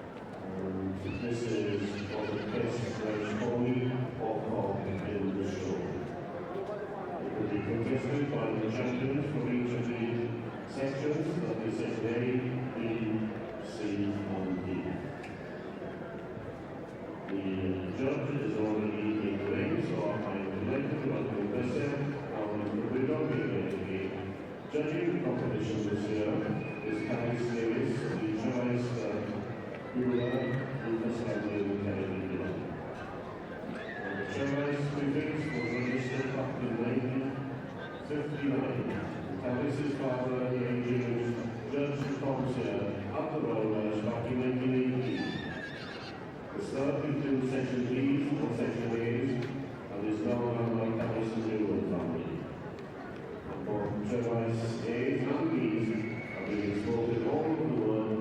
received just as successful as at home in the UK. croeso cynnes iawn i'r beirniad, Carys James, Brynfa Jr. As you can see, the 4 champions are now entering the ring to compete for this cup. There's some interesting facts about this cup. It was first presented back in 1951, and it was then judged by popular applause using a clapometer. It was won by the famous Welsh cock Petra Edward Collins. But over the years, when Council 16 issued, it now has to be judged as a shorter class only. But of course, we will be allowed to show the PlayStation by the course. For those of you in the council are not familiar with the Welsh Rowing Club Society, there are 4 pure Welsh sections. Pedwar Adran Pir. Section A is for the Welsh Rowing Pony. Section B is for the Welsh Pony, which is about the half of the A. Section C is for the Welsh Pony proper type. And Section D is the Welsh Cops. The Pedwar Adran, and we have the champion of each in the ring at the moment. As the formation, I will tell you more about each champion.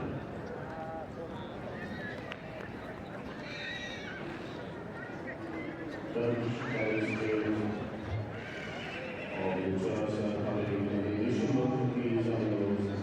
They're all champions, 2 selected champions yesterday and 2 this morning.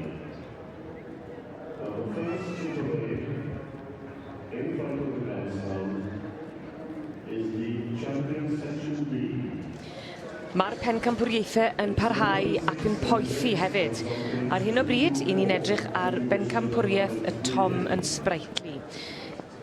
I'ch atgoffa chi, dyma beth sy'n digwydd yn y bencampwriaeth yma, sydd o dan lygad craff y beirniad y meleni, Carys Davies, Trefais. I'n wir. Ond yn y bencampwriaeth yma, mae yna 4 yn erbyn ei gilydd, y 4 sydd wedi dod i'r brig yn y Bridiau Cymreig. Ie, dyma ni. Felly dyma'r bencampwriaeth Gymraeg, fel nes i sôn heledd. Felly mae gyda ni'r adran A, yr adran B, yr adran Ec a'r adran D. Felly 4 adran yn cysadlu yn erbyn ei gilydd yn mwyn cael bod yn bencampwr yr adrannau Cymreig yn y sioe frenhinol eleni. Y cwpan wedyn, Tom and Sprightly, wedi cael ei enwi ar ôl Tom Jones Evans a'r ceffyl Grove Sprightly. Y ddau nhw'n reit enwog yma yn y sioe frenhinol. Tom Jones Evans, wrth gwrs, yn byw heb fod ymhell o lle mae Carys Davies yn byw nawr, yn Trefas. Sydd y beirniadu. Eleni, ie. Fel eich gweld ar hyn o bryd o'n blaen ni, pencampwr yr adran B, Sgelon Brown Soldier.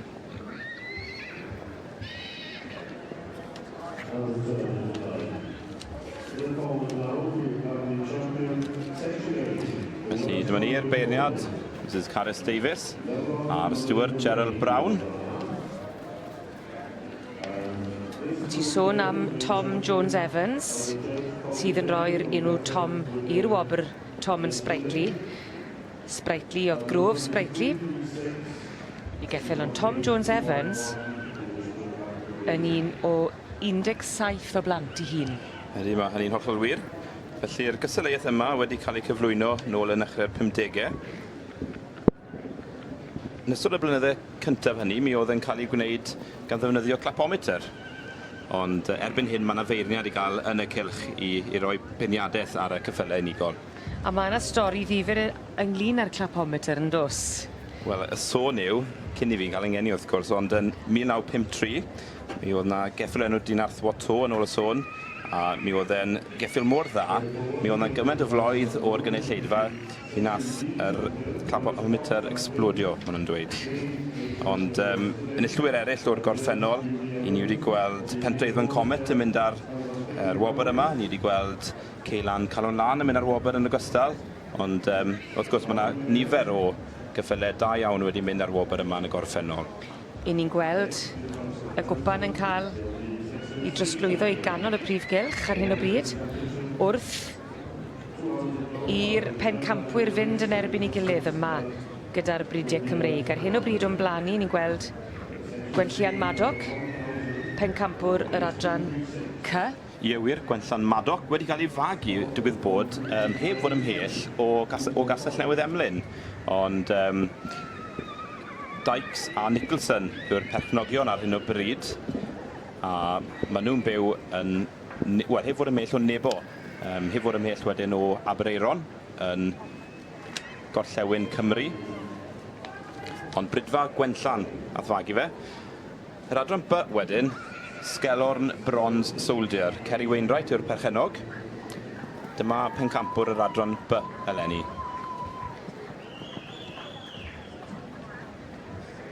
I ni nawr yn gweld yr adran A. Dyma Islyn Spree a'r ferch wedyn Dora Jones yn arddangos heddiw. Felly meddyg yw Dora Jones. Wrth ei gwaith bob dydd. Ac yna. Dyma ni Dorian Lloyd gyda'r goben Gymreig, perthog Gwenan Mai. Felly hi enillodd cwpan siwr tywysog Cymru ddoe. Am yr eilwaith, hi nath I ennill y cwpan hynny nôl yn 2015 yn ogystal.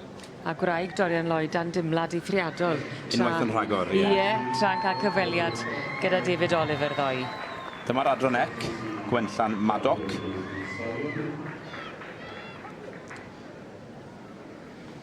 Yn beirniadu'r gystadleuaeth yma fel yn ni'n sôn. Mae Carys Davies, Trefais, ardal Biwla yng Nghastell Newydd Emlyn. A mae Carys, digwydd bod, wedi bod I bob un o'r sioe frenhinol yma yn Llanelwedd.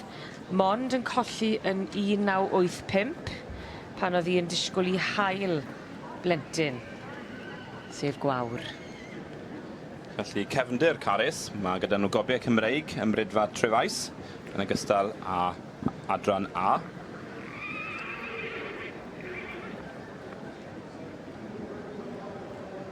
Felly Carys a dipyn o brofiad o fagu cyffyle, ddim yn cysadlu mor aml â hynny, ddim yn beirniadu mor aml â hynny chwaith, ond yn sicr mae gyda hi wybodaeth ac mae hi yn llawn hyddiannol o fod yn feirniad heddi.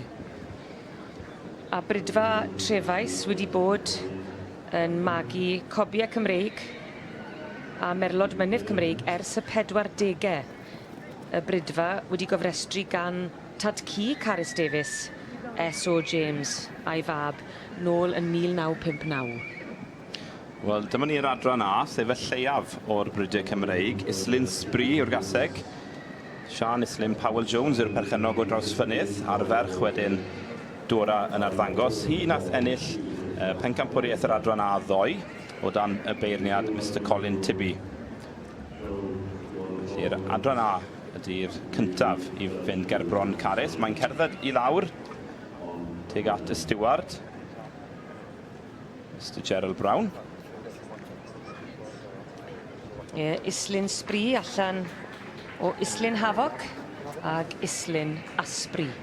Islyn Havoc yn geffyl reit enwog, ond fe gollon o Islyn Havoc yn ifanc iawn. Mi nath ennill y sioe frenhinol ac yn y ffair eiaf, ond mae'r llinach yn parhau gyda'r Frydfa yn amlwg yn y gaseg yma, sydd am y tro cyntaf i'r Frydfa wedi ennill pencampwriaeth yr adran A iddyn nhw. A braf gweld y llinach yn parhau.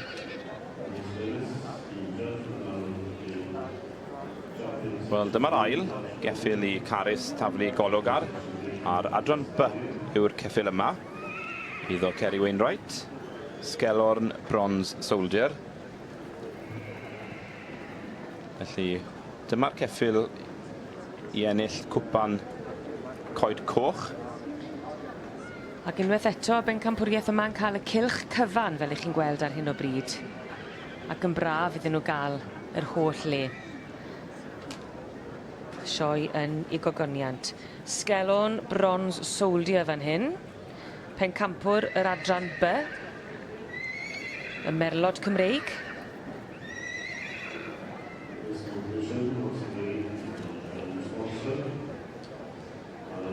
yn eiddo i Miss Kerry Wainwright. Allan o Sgelon Consort a Blueside Penny Black. Pencampwr yr adran B fel ni'n sôn.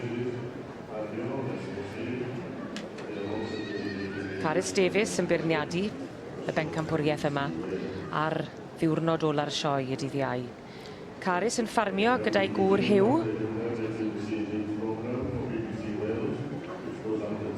Ie, mae hynny'n hollol wir a mae gyda nhw bider o ferched.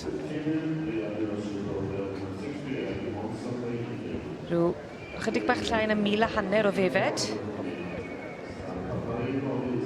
A digon o gesig rhyw 20 allan o adran A a D. 60 o dda. Dyma'r adran ec, Gwenllan Maddock, Derek Dykes, sef y perchenog wrth y pen. Ceffyl yma wedi cael llwyddiant ysgubol yn y gorffennol, wedi colli allan ar gymwyso i sioe ceffyl y flwyddyn yn Cheshire y llynedd. Mi oedd yn gil bencampwr gyfer y tocyn air hynny. Ond sgwni os mae heddi fydd i ddornod e. Ond Gwenllan Maddock wedi fagu yn Blaen Gwenllan, teulu Davies, Blaen Gwenllan, hen frydfa, sy'n magu copiau Cymreig yn ogystal â adran ec. Mi nath ennill cwpan Lady Chetwynd yn cynharach o dan y beirniad Mr Alun Lewis o frydfa Tysil. Felly Joanna Nicholson a Derek Dykes yw'r perchnogion ar Gwenllan Maddock, so y march adran ec. Fel o'n i'n sôn, y 4 adran yn cael ei gynrychioli fan hyn gan pencampwyr o'i hadrannau o'r brydfeydd Cymreig. O'r 4 sy'n o'n blaenau ni, Owen, os da ti syniad le eiff Carys? Mae'n anodd dweud, mae gyda ni'r goben ar ôl i gwneud i sioe unigol wrth gwrs. Hi fydd y 4 i ni weld. Mae Carys yn taflu golwg ar perthog Gwener Mai. Gwyn ni weld sut mae'r gaseg yma'n mynd gynta, a bosib newn ni feter ni. Okay. Felly perthog Gwener Mai. Hi wedi ennill yma nôl yn 2015 Cwpan Siôr Tywysog Cymru ac wedi ailadrodd y stori hynny eleni. Felly yn ferch i Gwynfaes Culwch, wedi magu gan Dorian Lloyd sydd wrth y pen, yn ogystal â'i wraig wrth gwrs Michelle. Felly gof yw Dorian wrth i alwedigaeth. Ond hefyd yn arddangos gyffyle i safon uchel iawn. Di sôn Owen allan o Gwynfaes Culwch, hefyd allan o Perthog Champ.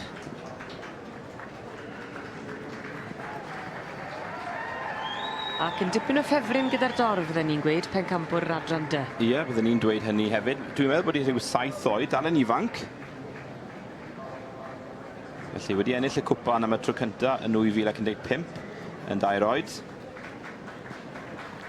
Ac wedi meddi'r brawd. Wedi meiddi'r 2 frawd ddoe. Felly dyna ni wedi gweld y 4 yn gwneud sioe unigol. Mae y beirniad wedi taflu golwg arnyn nhw gyd. Felly y 4 di roi sioe i'ch atgoffa chi. Pencampwr adran A, Islyn Spree. Pencampwr adran B, Sgelon Bronze Soldier. Adran C, Gwenllan Maddock. Ac adran D, Perthog Gwenan Mai. Yn sgwni Owen, pa un o'r 4 yma o'r brydiau Cymreig fydd yn ennill cwpan Tom and Sprightly? Mae'n anodd.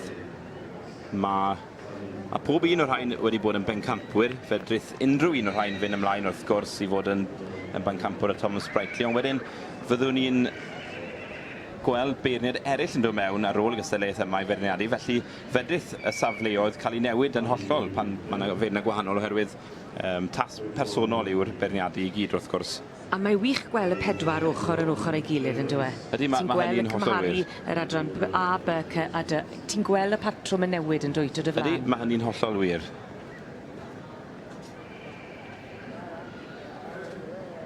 Anamal iawn i ni gweld yr olygfa yma. Ond yn y prif gylch, mae'n gyfle perffeth i weld y 4 bryd Cymraeg ar ei gorau.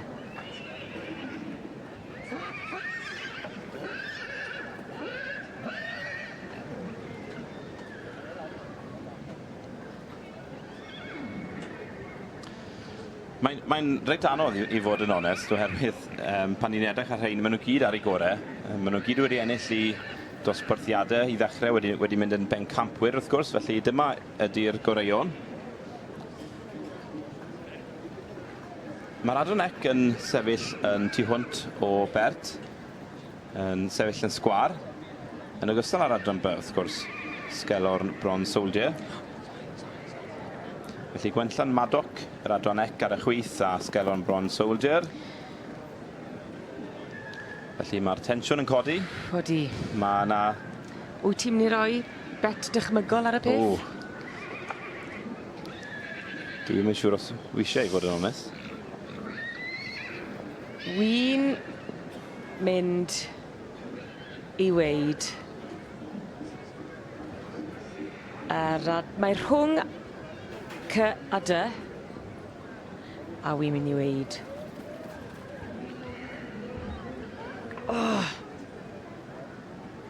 D.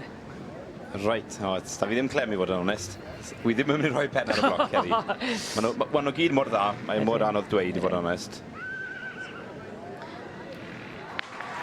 Sy'r goben. Perthog Gwenan Mai sy'n mynd â hi.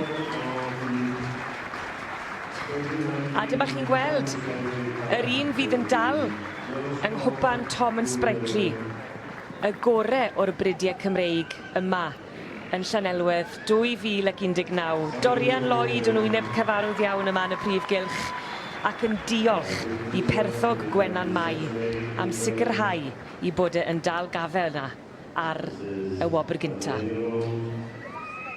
Heb anghofio'r cil bencampwr wrth gwrs, yr Adran A, y gaseg Islyn Sbri, eiddo y teulu Jones o Drawsfynydd, yng Ngogledd Cymru, a'r ferch wedyn Dora Jones yn arddangos y gaseg yma. Hi oedd pencampwr yr Adran A yma ddoi, y ferch Islyn Havoc. Felly y mawr a'r bach yn mynd â hi.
Felly, diolch yn fawr i cael ei sefyll o ddwyfa Trefais, am wedi'annu Benithaus, cael ei sefyll o Trefais for changing the competition this year. We trust that you enjoy the occasion as much as we can.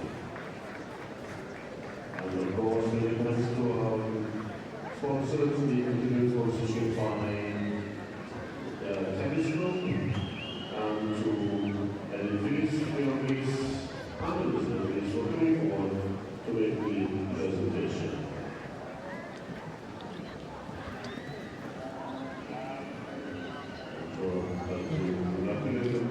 I've got the 4 champions competing. And we're really concerned with the success of this competition.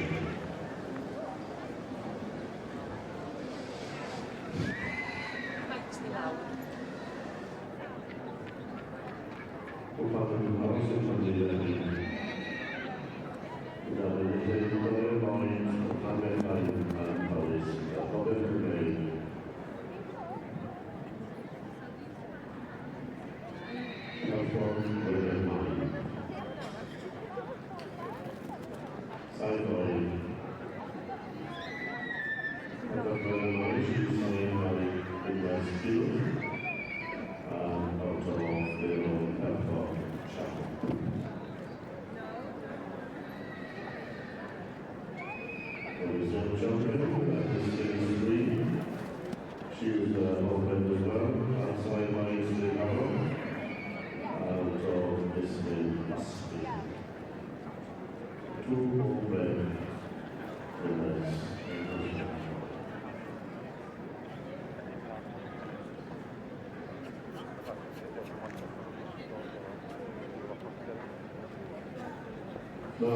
Rydyn ni wedi cael gwledd yr wythnos hon yn y prif gylch a hufen y bridiau Cymreig yn dod i'r brig. Ond y gorau o'r goreon yn hyb y beirniad Carys Davies ac yn cipio cwpan Tom Sprightly yn 2019 yw'r un arbennig yma yn eiddo i Dorian a Michelle Lloyd, llongyfarchadau gwresog i perthog Gwenan Mai. Pencampwr yr adran dy ac yn cipio pencampwriaeth Tom Sprightly heddi.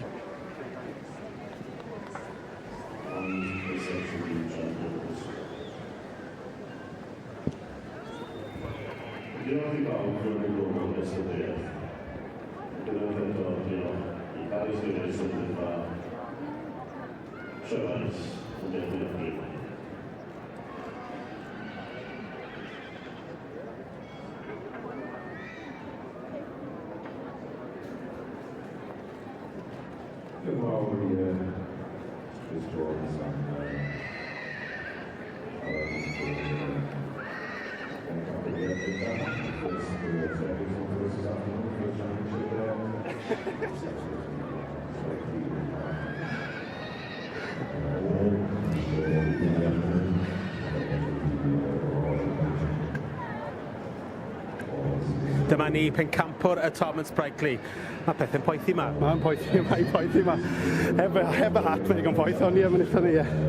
Na, digon hapus. Wel, di dychwelyd, nes i adre neithio neu aros yn y sioe? Na, adre, dyn ni o hyd yn trafeilio nhw adre, maen nhw'n hapusach adre, ti'n so maen nhw wedi arfer y catre hunain, so dyn ni o hyd yn trafeilio nhw, dys ni'n siŵr bod nhw'n ar ei gorau mewn ffordd, neu trio be mae'n ie. Be ydych chi'n neud wedyn, mynd nhw adre, sut ydych chi'n paratoi at diwrnod mawr fel heddiw, prif pencampwriaethau? Wel, trec y pob peth mor agos i'n normal, really. Newid yn byd, achos maen nhw'n cydraduriad sydd yn dod mewn i habit, so as newidir, maen nhw'n gwybod bod rhywbeth mae'n neud, so dyn ni'n trial bod yn cool, calm and collected adre, ond mae'n hawddach doed na naid weithiau, so mae'n ie. Wel, ydych chi'n dychwelyd i'r prif pencampwriaeth mewn llaw. Nerfus? O, yn dod debyg, ond eich be bynnag sy'n digwydd o wan ymlaen bonus, ond ie, dwi'n digon hapus. Llongyfarchiadau mawr a pob lwc. Diolch yn fawr.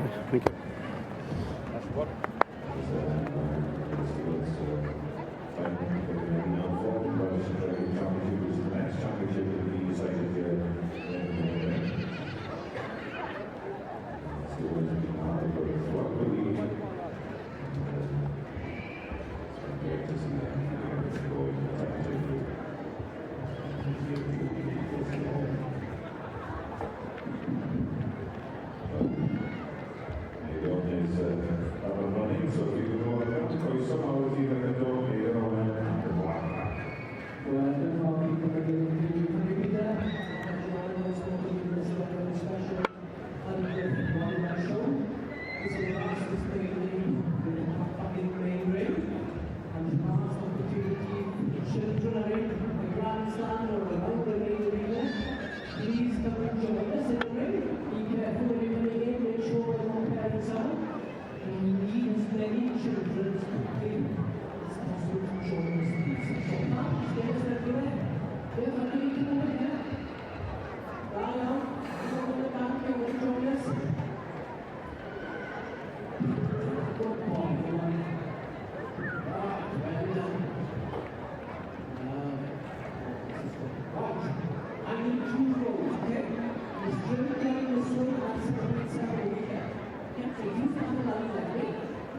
could have a gap. If you free, just put back the covers.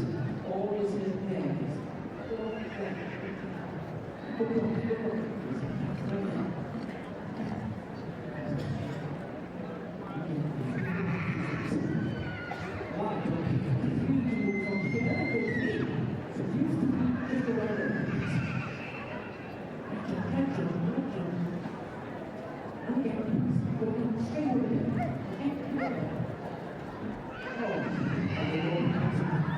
Right, sorry, I need a gap here. I need a gap. So if you go back a few steps again, straight line, sorry. And you back again. This is hard work. Okay. If you come right back, come back here. Come back here. Good girl. 1, 2, 3, 4, right over there. Okay. Right over. Now, right, what we'll try and do, get the ducks out. We will try and get the ducks to come up through you. Nobody touches the ducks, nobody moves, okay? But what I want you to do, try and count to see how many of the Quack Pack team is in the ring as well. So, Glenda's leading the ducks, and I'm going to get Sam. Hopefully ready.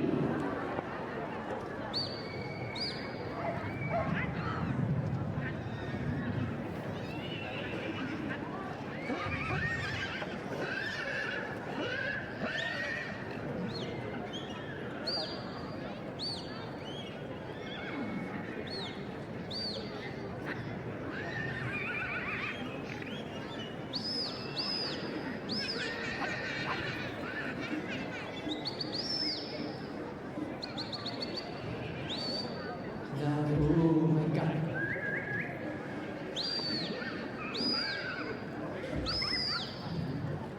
How we stand? We do it once more. Stand.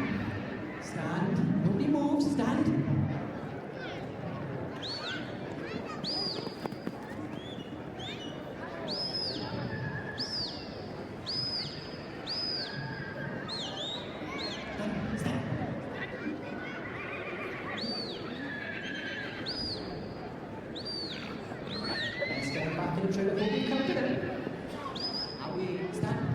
Yes, give a clap to Sam. Stand. Stand. Ready go. Sam. Ready go. Sam. Ready go. Right, quickly I'm going to ask. Over here, quickly, right. She's been in every display during the week in this ring. Now then. You didn't? I didn't come to my direct. Oh, Jeremy. Jeremy's in with his daughter and he didn't come to. How many do you think are in here? How many ducks? Quickly, quick. 14. Did you count in the grandstand? How many? 9. You left school a few years, I see. I'm disappointed. There is not one single duck here. They were all tricks. But if you did count 14, give a big clap to yourselves. Well, can I thank you children for being exceptionally well behaved during the week. Now then, please leave the ring and make sure that you find your parents as you leave the ring. Diolch yn fawr i chi, thank you children. Well, from my own Glenda and the Quack Pack teams, it's been a pleasure once more to be part of this lovely special show. Diolch yn fawr i chi, thank you one and all.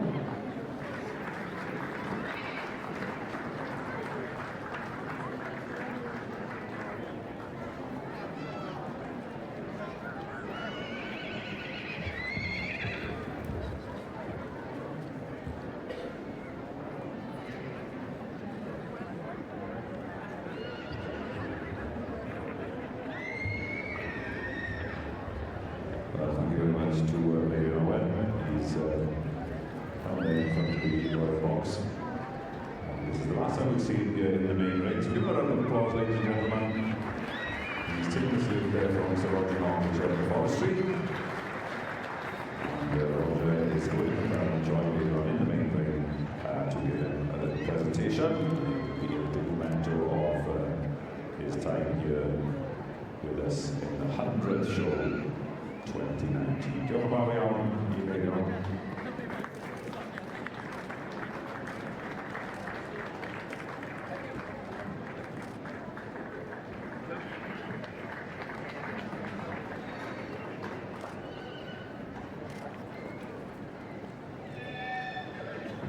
Well, thank you very much once again to Mary on his great support there this year in Royal Welsh. I'm sure we'll see him next year in the 101st show. The stewards making their way back into the ring and preparing for the next championship. And that's the Royal Welsh Driving Championship. See some of the exhibits making their way down into the category. Just that Sean, Jeremy won't let them in until we're 100% sure Mario is out and safe.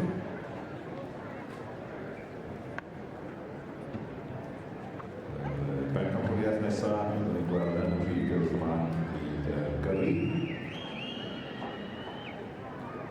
Wedi gweld rai o'r gystadlaethau gyrru yma yn y prif gylch. Trwy'n dod yn ffos yn mynd wedi bod yn serio yn y gylch gyffredin. Nawr, ni'n gweld y bencampwriaeth yma yn y prif gylch.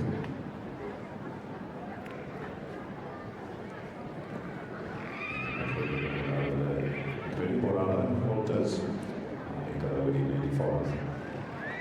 Ochr arall y prif gylch. Alan bydd yn rili sydd wrth I gystadlu. Sydd wrth I gystadlu yn gyrru drwy'r wythnos. Alan Walters is now made his way over to the grandstand side. And he's going to talk you through the driving championship. Wel, diolch yn fawr I ti, Peter. A dyma ni o'r ffordd hyn ar y prif gylch erbyn hyn. Y dechrau ar y cyntaf bencampwriaethau ni. A byddai'n ysglwyddo fi nawr I Alan Walters fydd yn mynd â chi trwy'r bencampwriaeth gyrru.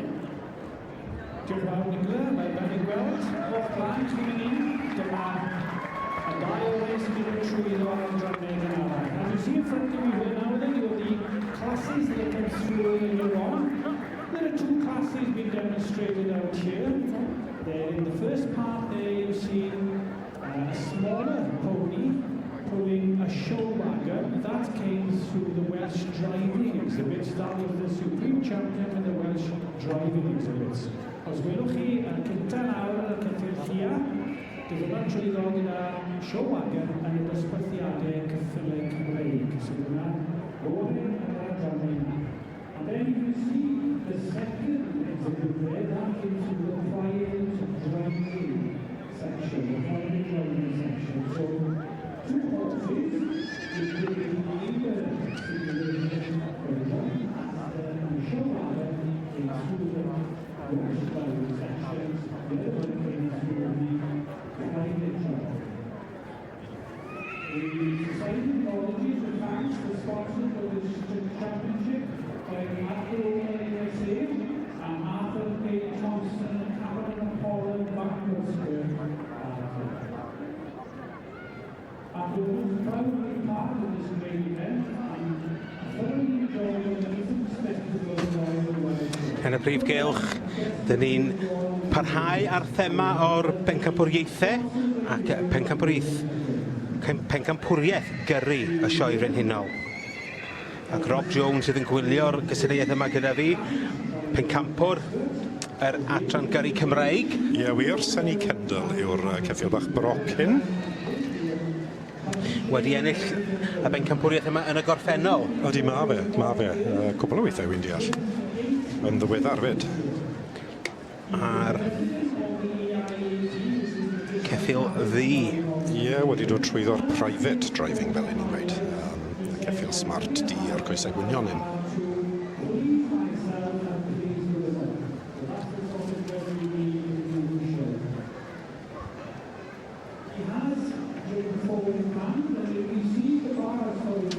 Gyfynion wrth gwrs y gyrru preifat yn eitha wahanol i'r rhai y show wagons fel ma'n galw nhw. Odi wir pictiwr i wendi fe ag ceffil sy'n ti flaen i ni fan hyn.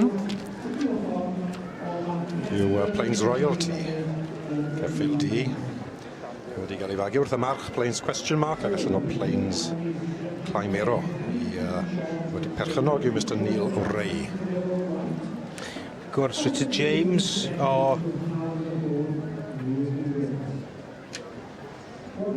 o Loegr yn beirniadu'r bencampwriaeth yma. Ie, ddim yn abod lot amdano fe, ond mae fe'n ddim profiadol iawn i fod yn y cyrch y sioe frenhinol. A dyma fe yn yr het bowler, yn cael pip. Mae'r het wedi dios, mae penderfyniad wedi wneud reit sydyn chwarae teg iddo fo.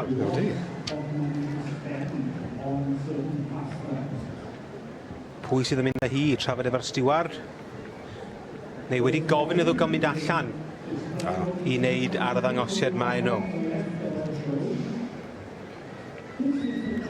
Senny Kendall, a ceffio bach broc.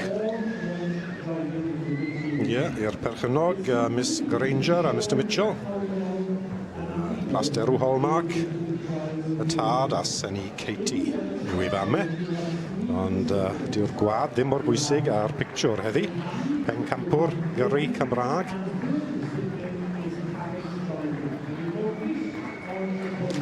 Meistr yn y maes yma, George Mitchell. A Claire Granger.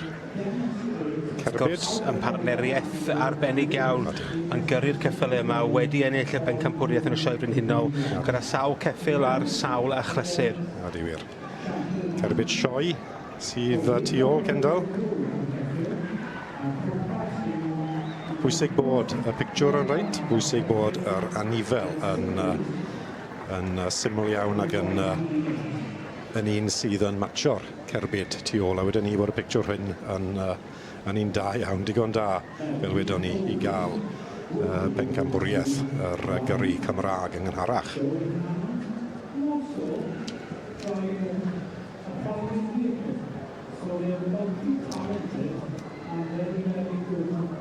Bwysig gweld yr anifel yn mynd ar y ddwy ochr. Ac ar drot geiffer, wrth gwrs, fe tmod gawn ni weld y ceffyl yn cerdded, cael trot bach. Ac wrth gwrs mae'n bwysig bod yn gallu stopo. Angen breaks yn oes. Breaks da gyda Senny Kendall, fel i ni just wedi gweld. A hwn yn gwybod i waith. Emergency stop fach fyna o'r ni. Da iawn fe.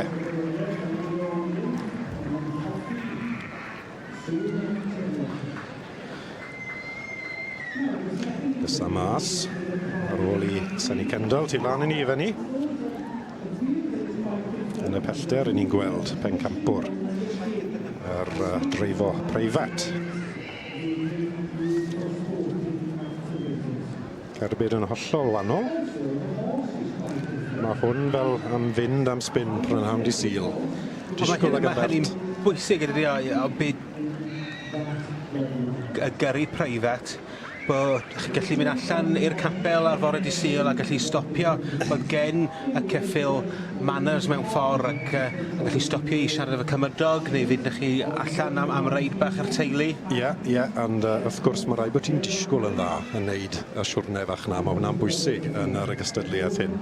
A mae hwn yn berffaith yn dwi. Wagon fach preifat, sioe yn fe. Mae'r ceffyl yn ddi, mae'r wagon yn ddi, mae'r gwisg yn ddi. Syml, ond yn sefyll mas. Mae'n edrych yn ysgeiddig iawn pob chwarae teg. Plains Royalty i Mr Neil O'Reilly. Rydyn ni'n gweld y ceffyl D yma wedi cael ei fagu gyda Mr Middleman wrth y march Plains question mark ac allan o Plains Plainero. Gweld y cerdded, y drot a'r stop fach na sy'n holl bwysig le ti fod gallu twli taflu'r reins lawr ar ceffyl yn sefyll ac yn aros i ti. Bennig a sgwrs ar hwyn, tu fas capel, rhan fore di Sul. Wel, dyma'r ddau sydd yn cystadlu am brif bencampwriaeth gyrru'r sioe.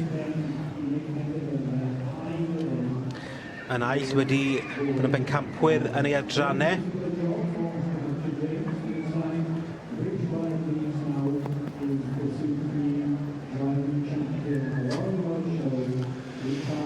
Y beirniad yn cael golwg.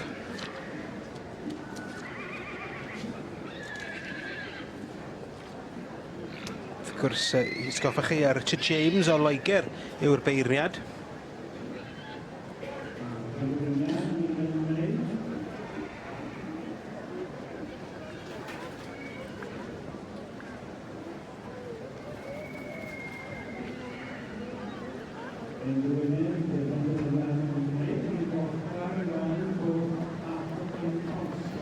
Y ddoi gystadleuon sy'n gystadlu fan hyn, wrth gwrs, wrth ennill bencampwriaeth. Y ddoi adran wedi cael cynnig fynd i hosodd i'r siow i Mae'r heti diosg, a mae o'n mynd.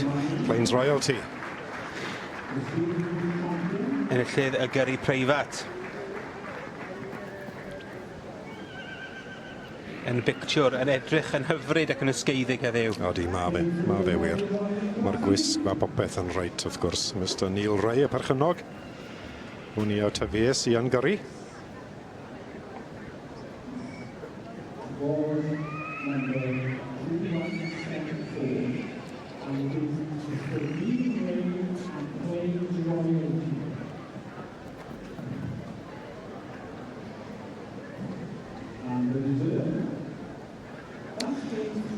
Ac wrth gwrs, yn is Bencampwr, Senny Kendall. Pencampwr y gyrru yma yn y sioe hyn o prif bencampwriaeth y gyrru ac yr enillydd Plains Royalty dan berchnogaeth Mr Neil Ray. Wedi dod allan o'r adran y gyrru preifat Pencampwr yn gynharach yn yr wythnos ac yn dod nôl i'r prif gylch gael ei goroni'n Bencampwr yma yn Llanelwedd.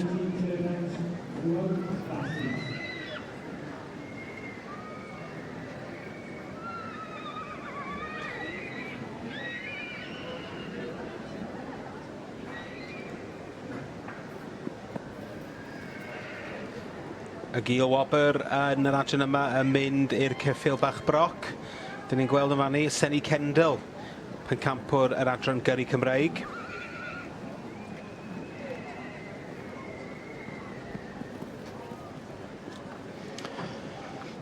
Gail Thompson yn yr blaws lliwgar 'na. Hi yw'r sponsor, wrth gwrs, mae'n dod o'r Amerig. Bob blwyddyn i'r sioe. Supporter mawr o'r gyrru. Mae'n hoff iawn o ddod i Bilth bob blwyddyn. Cymaint am mae wedi parnu tŷ bach yn Bilth i gael gwely bob blwyddyn i ddod i'r sioe frenhinol.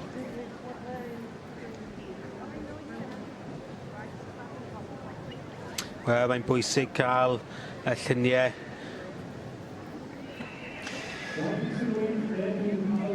Gwybod i fi, David, mae yna drefn, fwy o drefn ar bobl sy'n tynnu lluniau wedi bod blwyddyn hyn. Fe fiodd amser oedd tymor bobl yn tynnu lluniau a nhw gyd dros o'r cae gyd. A fe ath yn dyma bach o broblem, a wy'n deall mae'r gymdeithas wedi gwella trefniadau i gadw bobl yn saff a cadw nhw mas o'r cae. Rhoi yr amser, mae'r amser yn reit fel nawr i fi mas i gymeryd lluniau. So da iawn y gymdeithas am wneud ni, gadw popeth yn daclus, yn drefnus ac yn saff, wrth gwrs. Gail ag Arthur Thompson.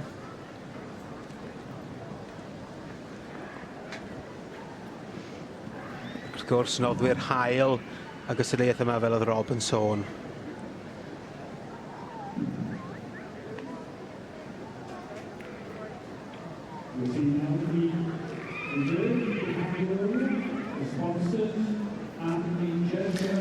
Dyma ni y ddau ac yn lun hyfryd yn y prif gylch ac mae'n bwysig iawn i gadw'r crefft yma o gyrru'r ceffylau yn fewro. Odi, mae fe wir. Wy'n credu bod yn cadw'n fyw i wedi gwir. Mae rhaid cofio taw dyma fel oedd bobl yn byw yn y blynyddau cynt. Dyma'r unig ffordd i drefeili cyn bod yr engine yn dod. Ac fel wyt ti'n gweud, David, mae'n hollol berffaith i weld yr anifeiliaid hyn yn cadw tynnu y cerbyd. Gwerth arian yn y cerbyd hyn, wrth gwrs. Dim yn aml wyt ti'n gweld un newydd yn y cylch. Mae'r rhaid cael rhywbeth at yma bach o oedran.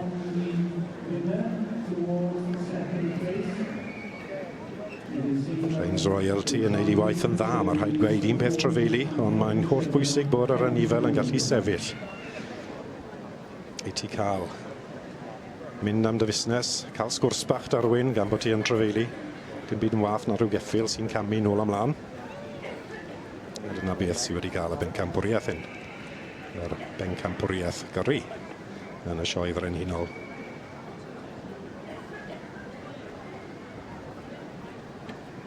Tipyn o waith fyna, David, yn dod edrych ar yr cyfrwy a'r cart na. Dipyn o waith. Polisio. Sreinia.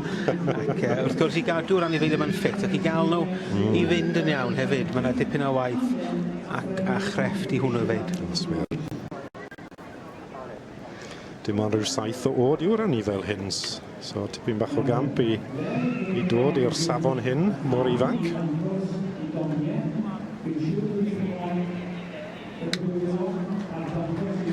Plains y Royalty, pencampwr y gyrru yma yn y sioe frenhinol. Yn berchnogaeth Mr Neil Ray. Y ceffyl ddi a'r coesau gwynion yn symud yn ysgeiddig o amgylch y prif gylch.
What of a guilt?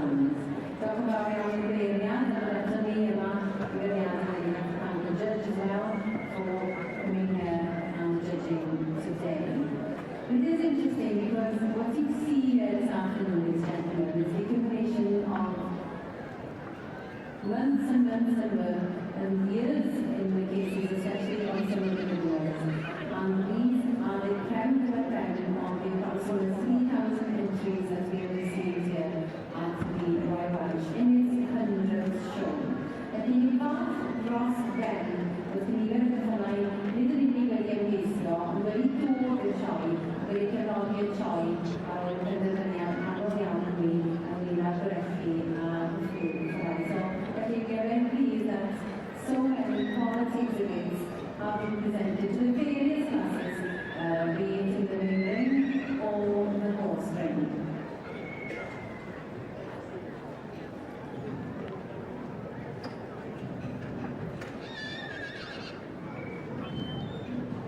Felly, bod yn chi, beth sy'n mynd i fynd nesaf yw bydd cynnig ar y ffilmiau rhannu'n ddau. Bydd pencampwr ceffylau mewn llawn yn cael ei feirniadu fel arfer ochr y filiau a TV, a bydd yn pencampwr ceffylau yn gyfrwy yn cael ei feirniadu fel arfer ar ochr y Lolfan yn y Rwydden. Ond i bai bod nhw'n penderfynu newid lenni.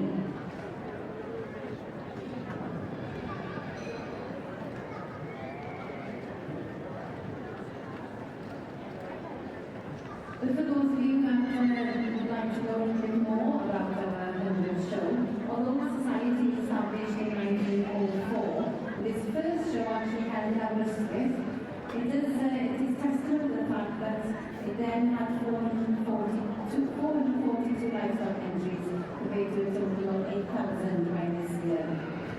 In fact, the figures for you about the London show, about the show in general, the show covers more than 150 acres. We have over 850 stewards doing 1,200 rows throughout the show.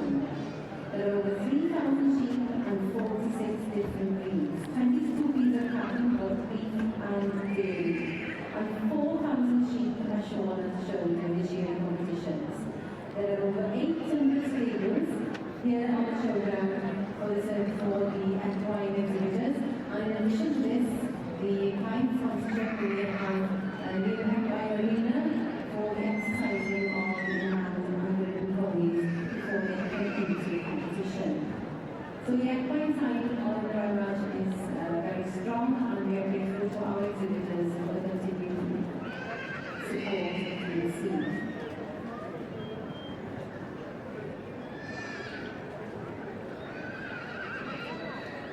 Felly mae'n gyflwyno yn gyntaf i beiriad y adran mewn llaw.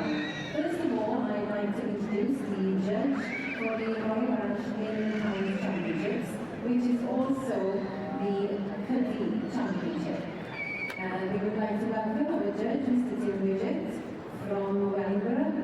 He's a national and international judge and has been fortunate to judge in most of the national shows here in the UK, including the Royal International Horse Show and the Horse of the Year Show, plus in the Channel Islands and Ireland on numerous occasions.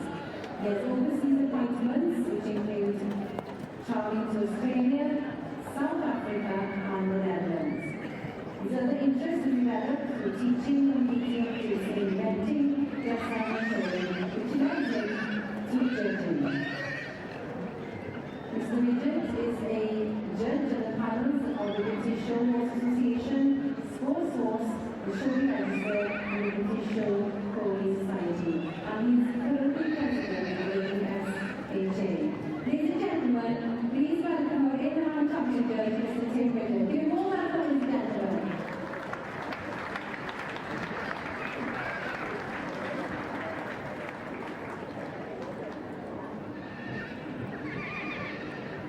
On the member centre side, we have the judge of the Royal Welsh Rugby Championship.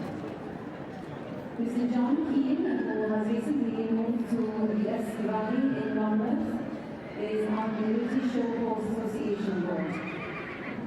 He has produced and ridden exhibits from his home, and he has qualified 3 horses for the top centre final and competed in the leading show jumper and King George Cup and the European Eventing Championships. They have actually won the champion pack here at the Royal Welsh at numerous times. That exhibit also went on to win at the Horse of the Year show. These exhibits were called Absolutely Fabulous for Unfamiliar. And in a few weeks' time, I thought he was also judging at the Dublin Horse Show. Therefore, we give a warm welcome to Mr. John Keane.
Felly, fel welwch chi, mae'r enillwyr o bob un o'r rhaina sydd yn ymgylch y difanu yn bencampwyr. Each and every one of the exhibits you see in front of you are champions in their respective sections, be they the ridden or the in-hand. And many of these classes will not necessarily held today, but will be held throughout the busy showing days of Monday, Tuesday and Wednesday. Felly, mae'n gwerthfawrol iawn bod nifer henoch wedi aros ar gyfer y pencampwriaeth hynny. We are very appreciative that many of you have remained in order to compete in the horse championship today.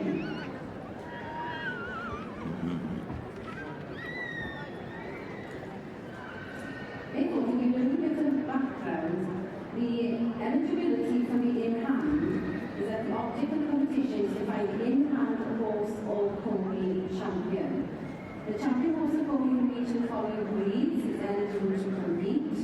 The Welsh ponies and carts from the section A, B, C and D. The hunters breeding, the show hunter ponies breeding, the riding ponies breeding, Welsh Barred, Shetlands, in-hand Chavalinos, in-hand Highland horses and ponies, sport horses and the Shire horse. Therefore, the winner of the Royal Welsh In-Hand Championship will also qualify for the Cuddy if it is a light horse. However, if the Shire becomes the supreme in-hand, the Cuddy will be reserved champion, as the heavy horse does not qualify for the Cuddy, but it does qualify for our own Royal Welsh Championship. The Cuddy, therefore, is the supreme show that is held with many qualifiers across many of the county and national shows.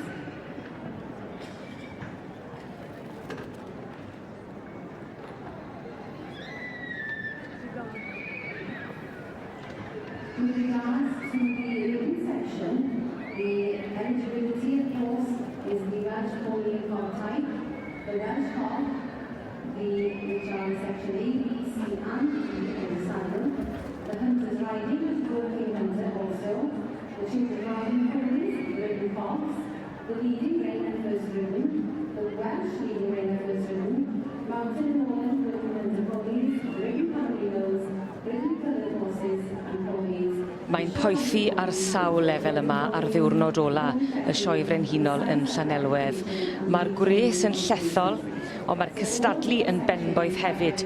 Achos i ni nawr yn edrych ar bencampwriaeth mewn llaw, a dyma ni y gorau o'r goreon o bob un o'r ceffylau sydd wedi cael ei dangos mewn llai. Mae hyn yn cynnwys y rhai sydd wedi ymddangos yn y cylch ceffylau yn ogystal â'r prif gylch man hyn. I ni'n ymestyn y rhwyd o'r bridiau Cymreig i'r bridiau i gyd sydd wedi dod i'r brig. Ac wrth yn ochr i, mae David Oliver a Rob sydd wedi bod yn gwmni fi drwy'r wythnos ac yn parhau i fwynhau. Mae hon yn dipyn o bencampwriaeth yn dwi. Yndi, bencampwriaeth arbennig, a mae pawb sy'n dangos mewn llaw. Wrth gwrs, mae'r brif bencampwr yn cael ei coroni a hefyd yn medru cymhwyso eisiau ceffyl y flwyddyn yma. Hynny yn rhywbeth mae pawb eisiau wneud. Ac hefyd anrhydedd o gael bod yn pencampwr yn y sioe yn fan hyn a wedyn ymddangos yn y brif bencampwriaeth. Dwi'n siŵr bod nhw'n hefyd o falch. A mae'n gystadleuaeth diddorol, a mae'r dosbarth yn diddorol achos prif bencampwriaeth mewn llaw y sioe frenhinol yw e, ond wrth gwrs yn ganol hyn mae'r enillydd gobeithio yn gallu cael tocyn fach i fi ymlaen i gystadleuaeth arall y Cuddy, yr ceffyl ysgafn gorau mewn llaw o'r sioe hyn a fe ffe'n ymlaen i gystadlu yn y prif bencampwriaeth yn y sioe fawr yn wyrach na flwyddyn. Wrth gwrs, fe gwedes i fyna y ceffyl ysgafn, ac mae un dyn bach yn canol y ceffylau ysgafn yma, a'r ceffyl gwedd yw e, sef e yn bencampwr y dosbarth hyn, fe geith e ddim y tocyn, achos dyw e ddim yn ysgafn. Hyn sydd wir. Ie, ond ti'n gwybod, os bydd rhywbeth ond y ceffyl gwedd, bydd y ceffyl na'n automatic yn cael y tocyn bach hyn i'r gystadleuaeth y Cuddy yn sioe ceffyl y flwyddyn. Mae hyn yn gyfle hefyd i'r rhai sydd ddim wedi cael y cyfle i weld y cylch ceffylau ac i weld y gorau o'r goreon sydd wedi ymddangos yn y cylch ceffylau drwy gydol yr wythnos. A hefyd mewn ffordd, mae'n gweithio ffordd arall, maen nhw'n cael cyfle i ddod i'r prif gylch. Yn bendant, dyn ni wedi bod yn dilyn y Brydau Cymraeg sy'n cael y cylch gorau ar faes y sioe yma sydd y prif gylch. Ond mae yna dipyn o gystadlu yn mynd ymlaen lawr yn y cylch ceffylau trwy'r wythnos a cystadlaethau eitha diddorol lawr yna hefyd ag adrannau arbennig. So mae'n braf i ni cael gweld nhw a hefyd iddyn nhw bod yn rhan ar y wyrgylch sy'n perthyn i'r prif gylch yma. A mae'r niferoedd y cylch ceffylau wedi bod yn arbennig eleni hefyd. Arbennig, wrth gwrs. Tra ni bod ni ffili gweld cylch y ceffylau, ni gweld digon o cyfylau arbennig yn y cylch prif gylch, ond pwysig cofio, wrth gwrs, bod yna y cylch yn hollol yn bendant am y ceffylau. Ie, wrth gweud o'r sioe frenhinol, ceffylau ysgafn fel o'n i'n gweud, yw'r bencampwriaeth fawr y cydi. Mae yna rhyw 13 adran sydd yn gallu dod trwyddo yr pencampwriaeth o'r bobl sydd wedi cael pencampwriaeth yn rhyw 13 adran yn gallu gystadlu. Felly ni'n edrych ar bethau fel y Palomino, y Shetland, ceffyl gwedd. A dyma'r un cyntaf i fynd allan o flaen y beirniad, y Rock-on Tommy, pencampwr i'r adran y cyffylau a'r Merlod Lliw. Yn beirniadu y gystadleuaeth yma, Mr Tim Wiggett. Tim Wiggett, fi'n abod Tim digon da. Mae Tim yn ddyn enfawr farchogaeth. Mae fe'n barnu cyffylau hela ymlaen, ond mae'r dyn hyn digon da mewn cyfrwy, mae'n mor dda mewn cyfrwy ac yw ar ei drad yn y maes heddi. Tim wedi dod i'r wlad hyn o Dramor, fi ddim cweit yn cofio pwy wlad dath o ryw 40 blynedd yn ôl, ac wedi fynd i weithio i, wel, ambell i legend fach wedyn ni o'r byd dangos cyffylau o dan gyfrwy. Mae'r dyn hyn wedi wneud popeth, digon o brofiad. So, yn brofiadol, yn boblogaidd fel beirniad. Wi ddim wedi gweld yn beirniadu mewn llaw dosbarth fel hyn eriod, a fi'n siŵr fe geith e tipyn bach o sport i feirniadu, rhywbeth mor agored. Pencampwr y Shetland yn camu allan yn y prif gylch Samhara Ivan, ond tybed fydd o yn cael ei gyrroni'n prif bencampwr y sioe.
Most exhibits will line up in many order, following the show, in all particular preference.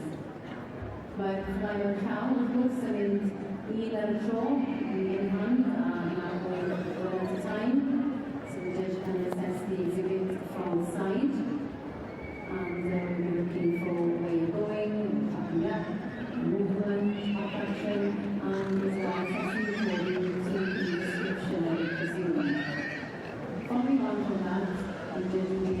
Mae yna ddau bencampwriaeth yn cael ei gynnal ar yr un pryd yma yn y prif gylch yn y rhan gogleddol. I ni wedi bod yn edrych ar y bencampwriaeth mewn llaw, ond yn y rhan deheuol fan hyn, mae'r bencampwriaeth tan gyfrwy.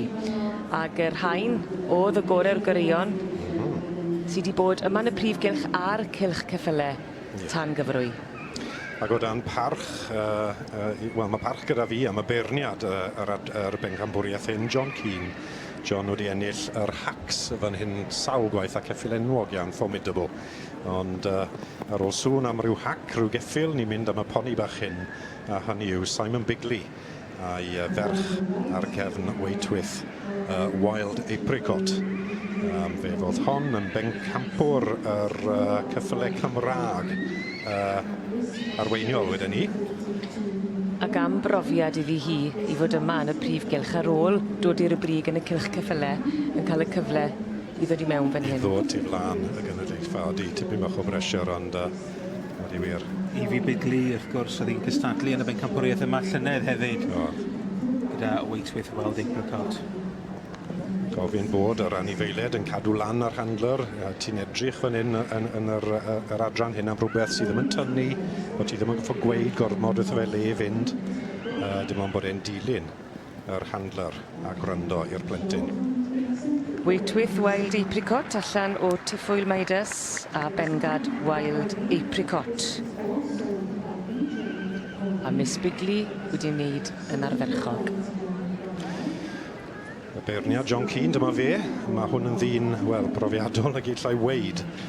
Wedi bod yn lwyddiannus iawn ac yn ffynu sioe o dan gyfrwy, ond eto mae fe wedi wneud digon o fel eventing a jwmpo yn ei fywyd.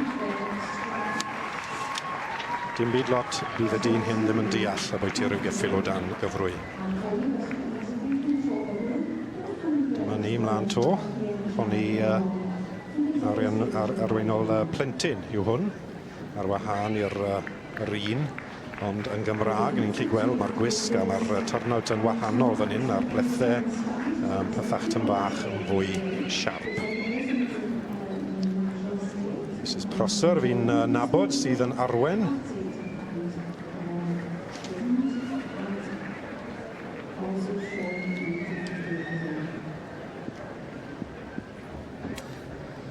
A mae'r adran yma, mae o'n... Dych chi'n edrych am pictiwr ysgeiddig iawn. Wyt ti yn. Mae rhaid bod ti'n bach o elig yn sydd yma. Dwi'n meddwl bod y partneriaeth yma yn llwyddo i wneud hynny yn dda iawn. O, dim wir. Ann Prosser, y perchynog Amesbury Champagne. Mrs Prosser wedi magu ar y nifel bach hyn. Amesbury Valentino yw tad a Rosedale Chickadee y fam. Amesbury Champagne. Ond pa un o'r 4 yma fydd... Pa un o'r 6 yma fydd yn dod i'r brig? Mae'n anodd weithiau canolbwyntio ar adig un o'r dydd. Mae fe. Eoth Braveheart, yn y llyf poni o dan gyfrwy y Cymraeg ar ran B yw Braveheart. Ac yn drydydd yn gynharach yn y gystadleuaeth mewn llaw. Oedd efyd, oedd. O'n i'n siarad yn bwynt, o'n i'n cofio gweud, hwn i a bydd y ceffil bach hyn yn gewn ni weld y dan gyfrwy. Wel, fe nath yn dda rhwle trwy'r wythnos i fod yn bencampwr o'i adran i ddod mlaen i'r brif bencampwriaeth hyn. Eath Braveheart allan o Earth Tacoma ag Earth Davita. Alex Williams, ar ringside, sydd wedi cael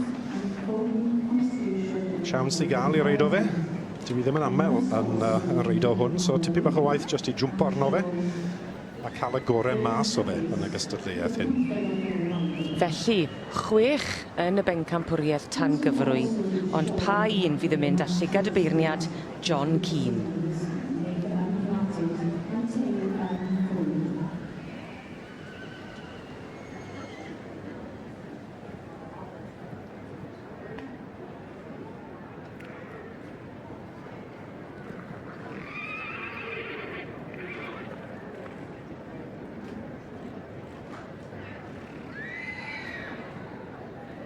On the left-hand side, we have our native coloured income, and this is the mature class A. As you can see, the judge would also like to see typical confirmation of the non-overweighted type with straight action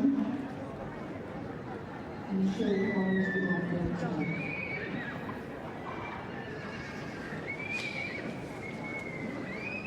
I ni'n gweld y tu mewn i'r brif eisteddle fan hyn yn rhan gogleddol y prif gylch.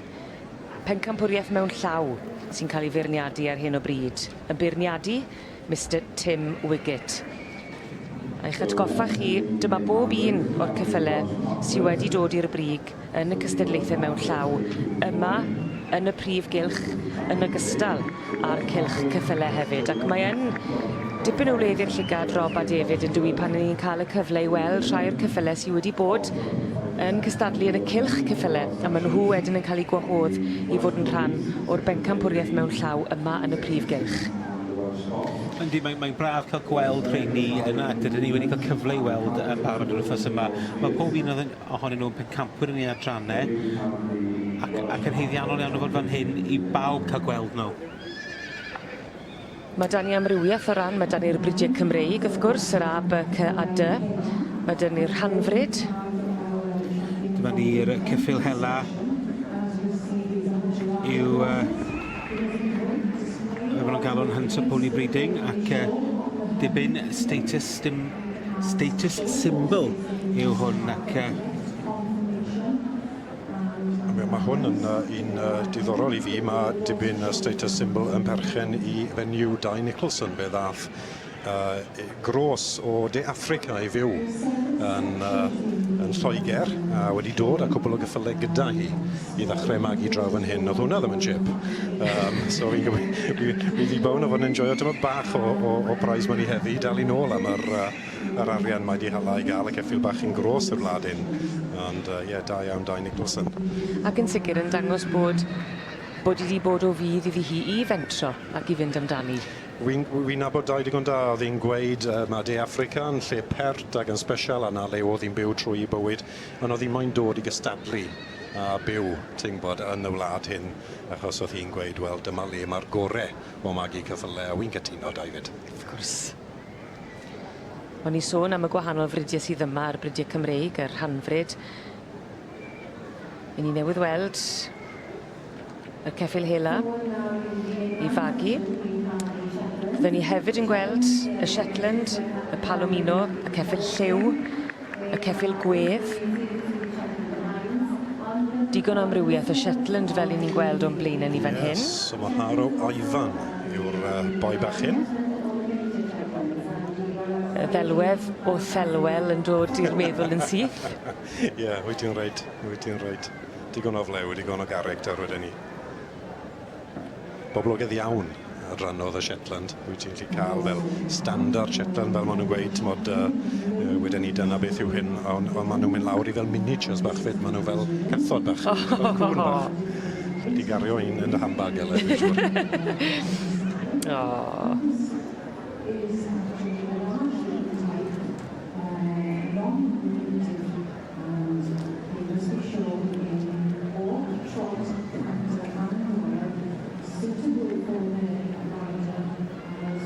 So mae Hora Ivan, y Shetland, yn cerdded oddi wrth y beirniad Mr Tim Wiggett. Tim wedi dod I Bryden rhyw 45 a flynyddoedd yn ôl. Ac yn ddifyr iawn dros y 5 mlynedd ar hugen diwetha wedi bod yn berchen ar y fusnes arlwyo bach, ond fe fydd yn dod I ben â hynny ac yn ymddeol cyn bo hir.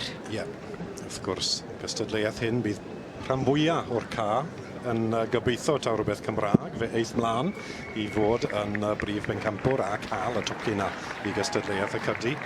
Dros y blynydde mae'r Adran A wedi ennill y brif bencampwriaeth rhyw 14 weithiau, Adran B rhyw 9 gwaith, Adran C 7, Adran D 7 a'r cyffylau rhanfryd 4 gwaith. Ond gewn ni weld pa un o'r bridiau yma mewn llaw fydd yn llawn deilwng o fod yn frenin neu'n frenhines mewn llaw yn y bencampwriaeth yma.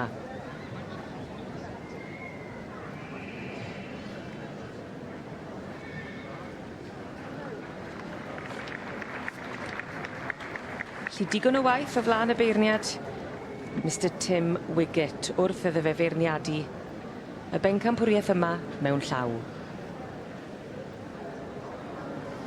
So in the Welsh in Hamlin or in the Championship even, we have the Welsh Parklet.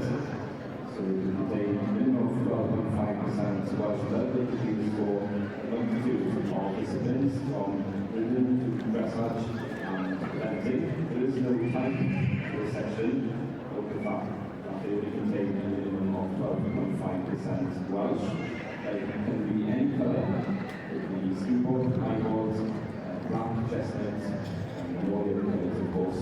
So Brookvale Celtic Isle, y rhanfryd Cymreig, yr un diweddara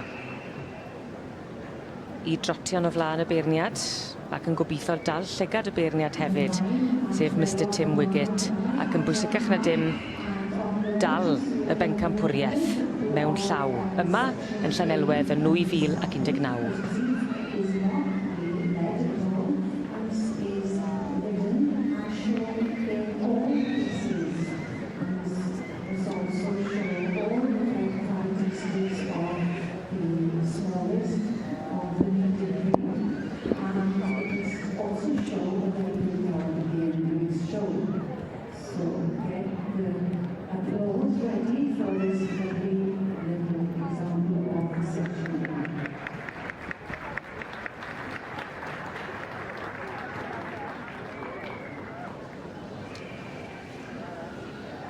Fel yr arfer ar Brynhawn Ddydd Iau, mae'r pencampwriaethau yma yn dipyn o atyniad i'r prif gylch.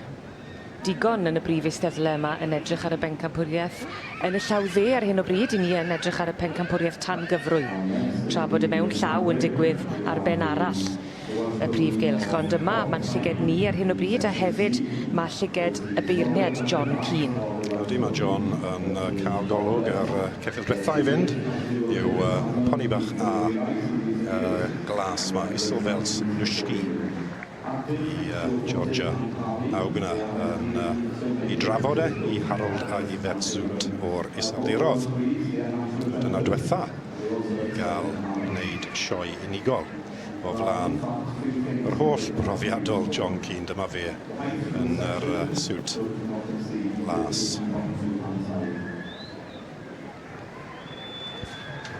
Fe nath yr bencampwriaeth yma ddechrau nôl yn 2012. Yr unig broblem â hwn yw wrth gwrs mae'r dosbarthu o dan gyfrwy yn rhedeg o peth gyntaf bore dydd Llun hyd braidd nawr cyn bod y penderfyniad hyn yn goffo cael ei wneud. A os wyt ti yn ennill rhywbeth dydd Llun, mae fe dipyn bach o amser i aros yn diwedd. Oedd yn ffordd mynd gedre a trefeili nôl. Mae rhai fel y ceffyl bach glas wylon ni ddiwetha wedi establo ar y maes i ddod yma. Ond fel un gweld, mae ambell un ffili dod nôl wrth gwrs am hwnna'n drenu. Ond dyna fe, mae'r safon yn digon uchel yma ar prynawn dydd Iau o flaen y beirniad hyn, John Keane. 6 yn y dosbarth yma. A rhai, fel y ti'n sôn, wedi dod o'r cylch ceffylau yn ogystal â'r prif gylch, gan bod ni'n gwybod mae yn y prif gylch mae'r bridiau Cymreig yn cael ei dangos drwy'r wythnos yn y sioe. John yn edrych ar yr ceffyl hela gorau, Red Letter Day. Wrth gwrs, atgofion, fe welon ni hwn beth gyntaf bore dydd Llun yn ennill bencampwriaeth y ceffylau helad yn gyfrwy. Os edrychwn ni yn ôl i flwyddyn diwetha, pencampwr tan gyfrwy yn eiddo Mr David Thomas, oedd Pen Strymli Dŵr Latif. Pen Strymli a Latif wedi bod yn gystadlu bore yma yn adran y rhanrif Cymraeg.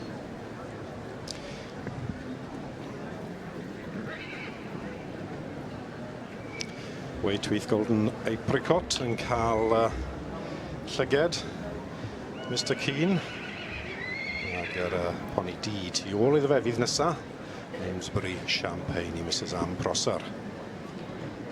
Ond ni'n edrych ar y llynedd yn dod, fel y ti'n sôn, David, Pen Strymli a Latif yn dod i'r brig yn y bencampwriaeth yma. Cil bencampwr wedyn Cefn Gorwydd Sioni yn eiddo i Mr Eirig Einen. Dyma ni, John Keane yn beirniadu y bencampwriaeth tan gyfrwy yn 2019. Asgwn i pa un o'r 6 sydd o'i flaen ar hyn o bryd fydd yn mynd ar bencampwriaeth.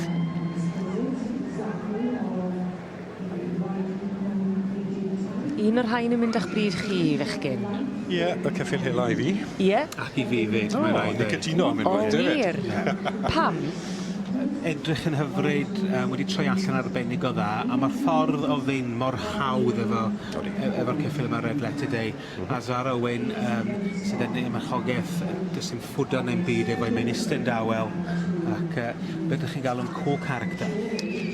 Be sydd angen yn sicr ar ddornod fel heddi, ar sawl lefel. O, swir. Canolfan yr aelodau wedi bod yn le gwych i nifer o bobl i arsylwi ar gystadlaethau'r prif gylch drwy'r wythnos. Yn sicr yn gyffeiliad i faes y sioe ac yn adnodd poblogaidd iawn hefyd. Ond dyma ni nôl ar y gystadleuaeth yma. Y beirniad John Keane yn yr het ddu ar y llaw chwith. Dyna chi pwy sy'n beirniadu. Ac yn cael sgwrs fach.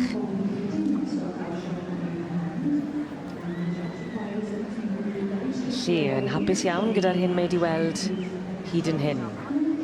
Ac yn dilyn y Stewart.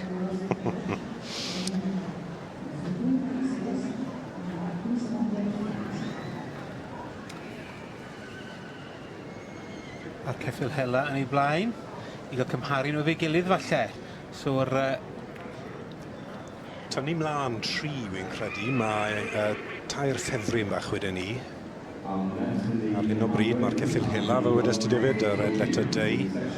Mae'r ceffyl mewn llaw, Leadrain, Waitwyth Golden Apricot, ac yr Leadrain plentyn, Amesbury Champagne. Odi, mae fe wedi, fel wedes ti David, wedi wneud llinellach i gael gymharu patrynau, corffau.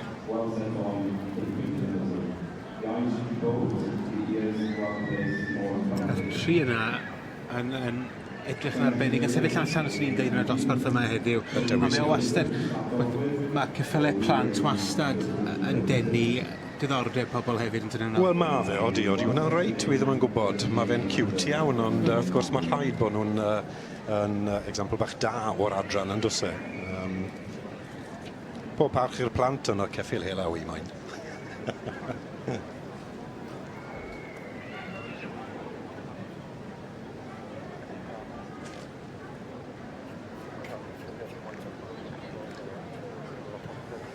John Keane wedi bernhadu yn safon uchel iawn mae wedi bernhadu sioe ceffyl y flwyddyn, Royal International, does dim lot. Mae'r dyn hyn ddim yn deall am geffyl o dan gyfrwy.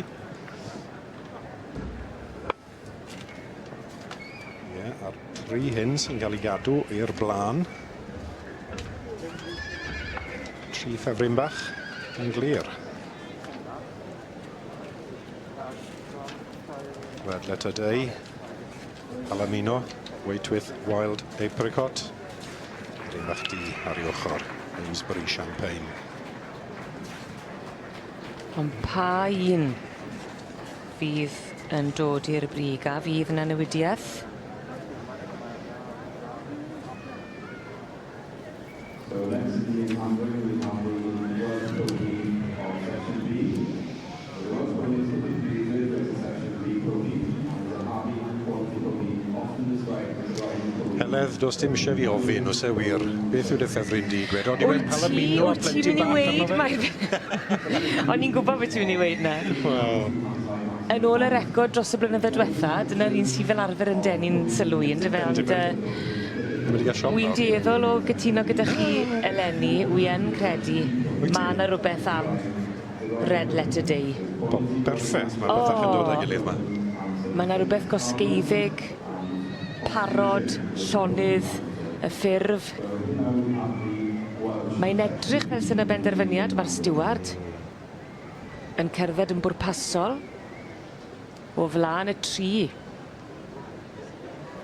Oeddi'r het yn dod i ffwrdd ydi. Y 3 ohono ni'n anghywir. Da iawn. Amesbury Champagne. Amesbury Champagne. Yr poni arwennol. Ac Waitwyth Wild Apricot yn cymryd y Geel Whopper. Andi fe? Wel, da iawn wir. Am Prosser. Mrs Am Prosser o Gaerdydd wedi magu Champagne. Ac wy'n deall taw i merchu sydd yn arwen y poni. Charlotte Prosser. A falle bod Ann yn fam gi i'r ferch fach sydd ar y poni. Wy'n siŵr bod i fyd.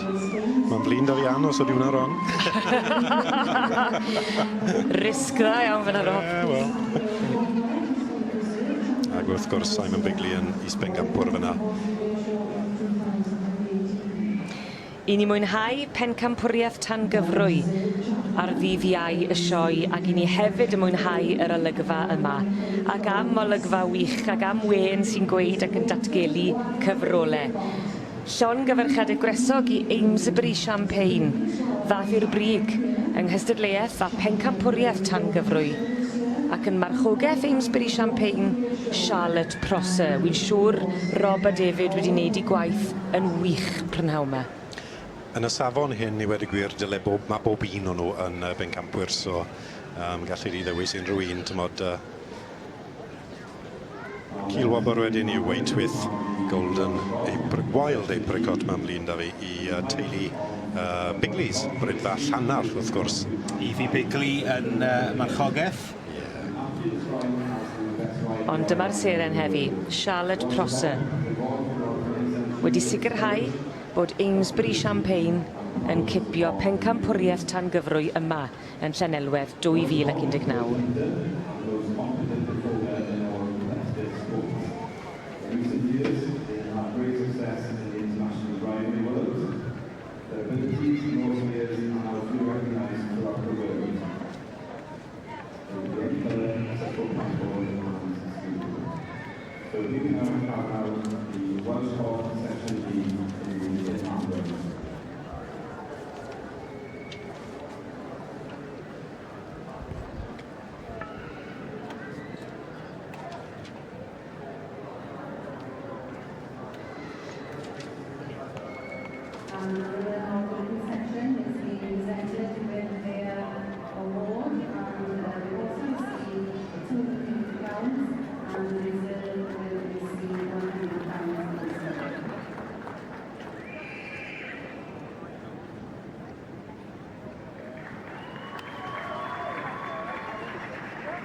A dyma ni seren y sioe yn llythrenol y prynhawn yma.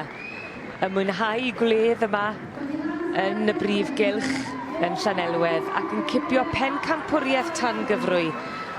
Dyma chi geffyl. Enillodd Merlod yr Hela Sioe, ond bellach yn sicrhau pencampwriaeth tangyfrwy Amesbury Champagne. Ac yn arwain, Charlotte Prosser.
Mae'r haul yn parhau I wenu ac yn danbaid yma ac yn dangos y ceffylau ar ei gorem yn y prif gylch ar ddydd Iau yn Llanelwedd. Yn y rhan gogleddol, I ni'n edrych ar y pencampwriaeth mewn llaw. Ac hyd at 13 o geffylau yn gymwys I gystadlu yn y bencampwriaeth yma. A dyma'r ola I ddangos o flaen y beirniad, sef Mr Tim Wiggett. Yep. Y diwethaf I fynd fyna oedd Tigborn, pencampwr y cyffylau chwaraeon. Ond nawr te. Dyma le mae'r dewis yn dechrau.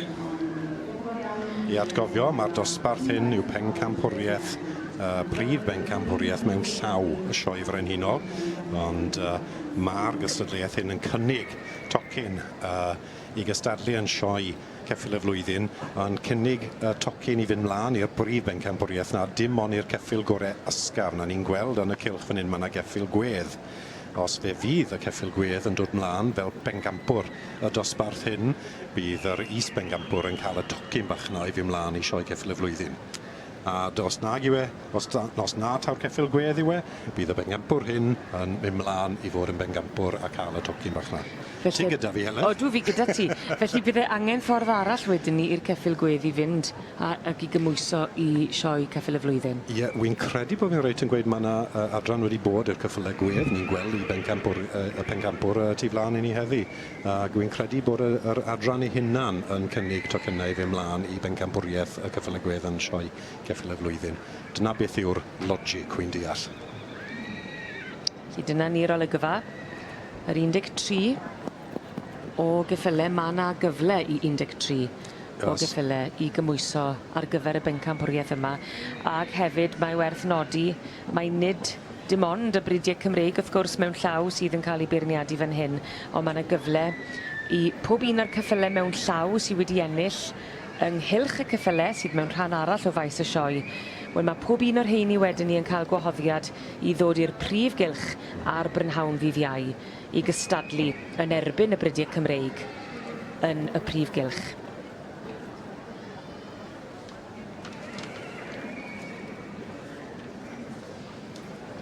Amrywiaeth o geffylau o'n blaenau ni. Mae dyn ni'r 4 brid Cymraeg wrth gwrs Rob, yr A, B, C a D. O, mae yna bopeth I gael yma. Mae ceffyl lliw, mae'r cyffylau rhanfryd y Shetland, yr poni hela mewn llaw, yr A, B, C, D, ac wrth gwrs y ceffyl gwedd. Palomino? Ie, Palomino fyd, wrth gwrs, ie. Ac poni plentyn mewn llaw, fel I fi'n galw fe. Wrth gwrs, fe welon ni'n nghanharach y gystadleuaeth Thomas Brightly I goroni'r gorau o'r Cymraeg yn y dosbarth na, ond wrth gwrs maen nhw gyd yn gallu dod nôl, yr A, B, C a D, ac ystadlu yn ffres yn y gystadleuaeth hyn. Yr enillydd pyrnu oedd y gaseg cob, ond fe gawn ni weld, felly beth bythach yn newydd yn bwyty, mae yna ferniad newydd yn y tŷ, so gallai fod. Ie'r gwad newydd. Mr Tim Wiggett yn beirniadu y bencampwriaeth mewn llaw. Ac pencampwriaeth mewn llaw fel o'n i'n sôn hefyd yn cymwyso. Nifer wedi noddi y gystadleuaeth yma, y bencampwriaeth yma dros y blynydde. Ond y grŵp cydi o Gastell Nedd sydd bellach yn noddi'r gystadleuaeth. A dyna pam mae'n cael ei galw yn bencampwriaeth mewn llaw a cymwyso y cydi. Ydy wir, mae wedi bod Lloyds Bank a mlaen. Mae yna digon o arian wedi mynd mewn i'r gystadleuaeth hyn. I atgofio wrth gwrs blwyddyn diwetha yr enillydd y gystadleuaeth hyn oedd yr march adran B o'r iseldirodd Stwjyshof Escudo. Eleni fe fydd cystadleuaeth y cydi a sioe ceffyl y flwyddyn yn cael ei gynnal yn yr NEC yn Birmingham, a hynny yn mis Hydref. Mae'n siŵr bod ti wedi bod yn y sawl gwaith, Rob? O, wedi bod yn y sawl gwaith, o dwi. Awyrgylch arbennig? Ydy, mae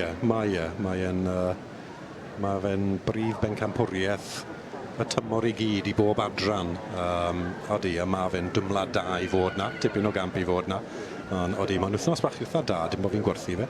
Ond welwch chi bob ceffil y cyffle gorau yn y wlad yn cystadlu fyna.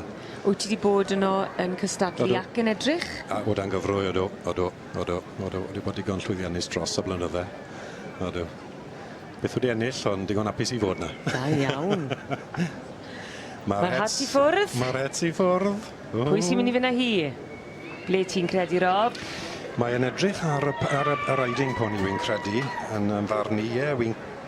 Dyma fe, Herons Hill Tiger Lily, caseg fagu.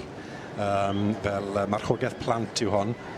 O'n i'n gweld Tim yn edrych a pipo arno hon sawl gwaith. Ond gewn ni weld, mae'n cerdded mas. Falle bod e ddim cweit wedi plesio ddi to. Odi, mae'n disgo fel bod i'n mynd mas I sefyll yn ganol y cylch. A perthog yna mai y coben Gymreig yn is Bencampwr, y ca mewn llaw.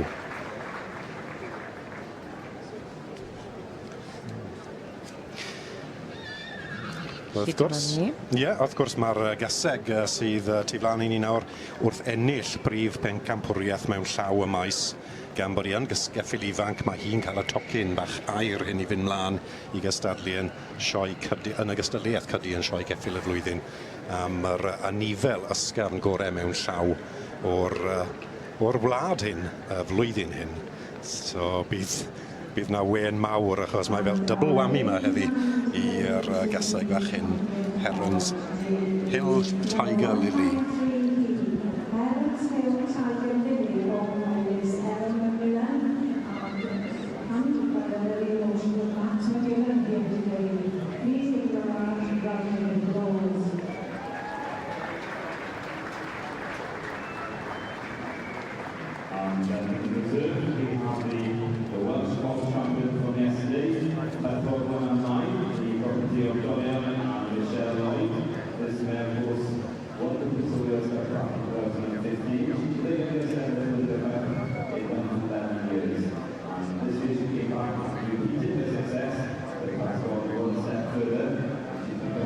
Yr olygfa chi'n gweld o'ch blaenau chi nawr ar ôl hir bendroni.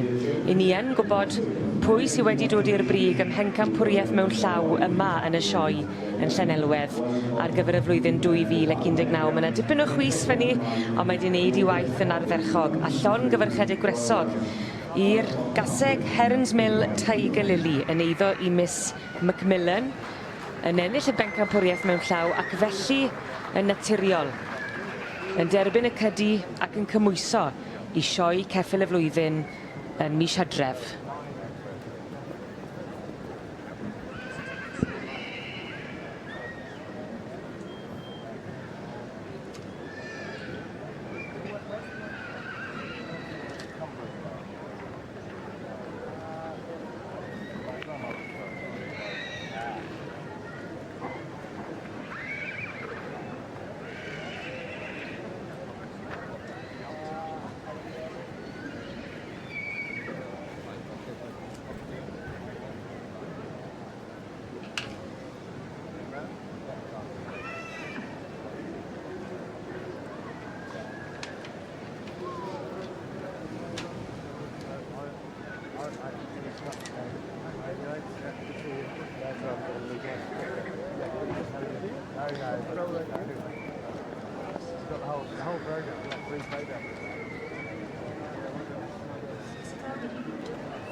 Well, we'll probably stop and start.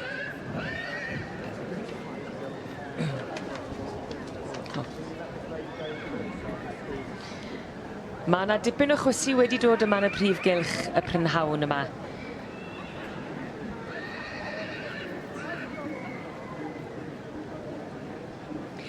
Mae yna dipyn o chwysu wedi bod yma yn y prif gylch ar brynhawn ddydd Iau. A'r haul yn parhau I wenu a gwenu hefyd fydd y teulu yma sydd yn berchen ar Herons Mill Tiger Lily, llon gyfarchedig gwresog i'r perchenog Miss Macmillan.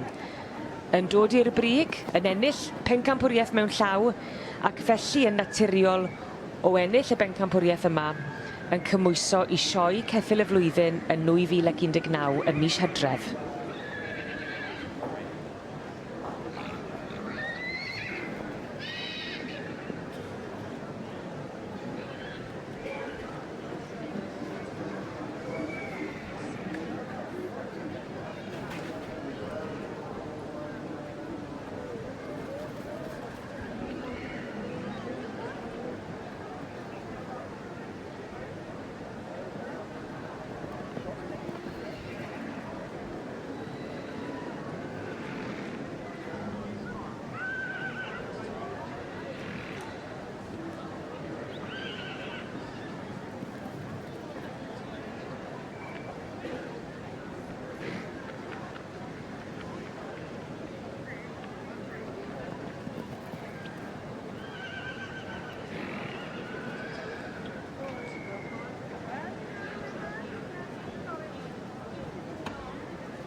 Fuodd na gystadlu, fe fuodd na feirniadu, ac yn y diwedd fe ddath y penderfyniad.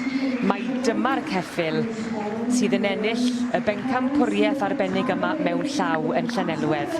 Llon gyfarchiadau gwresog i Herons Mill Tiger Lily yn eiddo i Miss Macmillan, ac o ennill y gystadleuaeth yma a'r bencampwriaeth mewn llaw yn naturiol yn derbyn y tocyn air yna i fynd ymlaen i sioe ceffyl y flwyddyn yn mis Hydref ac yn sicr yn ffefryn gyda'r criw fan hyn yn y prif gylch.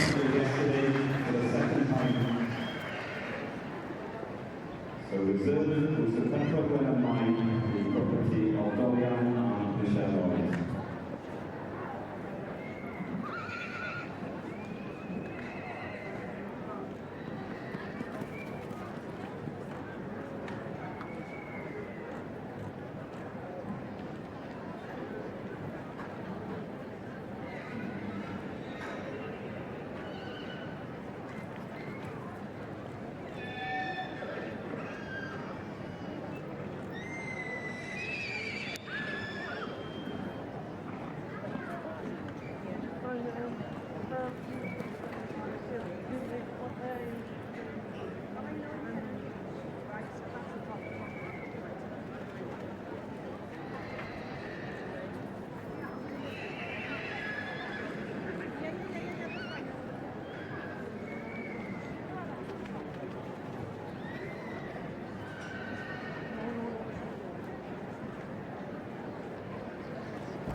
So'r enwau.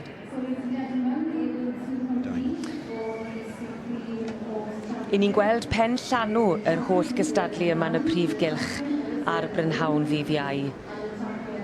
A dyma chi, yr uchafbwynt i nifer mae'n siŵr pan ni'n gweld y gore o'r goreion yn dod i'r prif gylch i gystadlu yn erbyn ei gilydd. Dyma ni brif bencampwriaeth y ceffyle. A mae yna gyfle, os wy'n iawn, Rob, i'r un ddath i'r brig yn yr llaw, felly pencampwr mewn llaw, pencampwr tan gyfrwy, pencampwr gyrru. A'r is-bencampwyr i ddod mlaen fyd. Ie, wir. Ond wrth gwrs, dylen ni weid, mae Heledd tyma bach yn emosiynol yma achos mae'r beirniad. Pwy yw e, Heledd? Wel, wi methu credu'n lyged gan mae Bob Champion sydd yn beirniadu y bencampwriaeth yma. A Bob Champion yn adnabyddus i nifer fawr ohono ni. Gath i anfarwoli mewn ffilm gan yr actor John Hurt rhai blynydde nôl bellach. A mae ennill y Grand National ynddo fe ar ceffil enwog iawn Alden E.T. Dyna pwy yw'r beirniad heddi, Bob Champion. Yn ddyn sydd â digon o brofiad mewn ceffil. Am gynta i ddiflan yw Plains Royalty. Hwn oedd yn brif bencampwr y gyrru ar y maes blwyddyn hyn. Lly'r un dath i'r brig yn y pencampwriaeth mewn gyrru. Odi, boblogaidd iawn gyda'r dorf. Mae tipyn bach o sŵn yn mynd mlaen yma. Odi, mae fe'n pictiwr. Dod trwyddo yr adran yr private driving dath hwn. A fe gurodd yr pencampwr y gyrru Cymraeg, Senny Kendall, yn gynharach yn y prif gylch i fod yn brif bencampwr y ceffylau gyrru. Mae'r prif bencampwriaeth yn rhedeg ers 2012 ac yn wreiddiol mi oedd y pencampwyr mewn llaw yn mynd yn erbyn y pencampwyr tan gyfrwy. Ond yn ddiweddar mae'r pencampwyr gyrru hefyd yn cael eu cynnwys yn y brif bencampwriaeth yma. Ac yn sicr wy'n siŵr bydde ti'n cytuno, Rob, bod yn benllanw gwych o ran y cystadlu yn binnacle mewn ffordd gweld yr gore o'r gore o'r gore dod at ei gilydd. Ie, y ceffylau unti ar gyrru, mae nhw'n pictiwr yn dyn nhw, mae gwerth pawb i weld nhw, mae gwerth bod nhw yn y cylch. Ac i atgofio, fe fydd Herons Mill Tiger Lily, y gore mewn llaw, ac yr is-bencampwr mewn llaw, Pertho Gwenan Mai, Cobyn Cymreig, dyma hi yn cerdded just ar diwedd y llun ar hyn o bryd.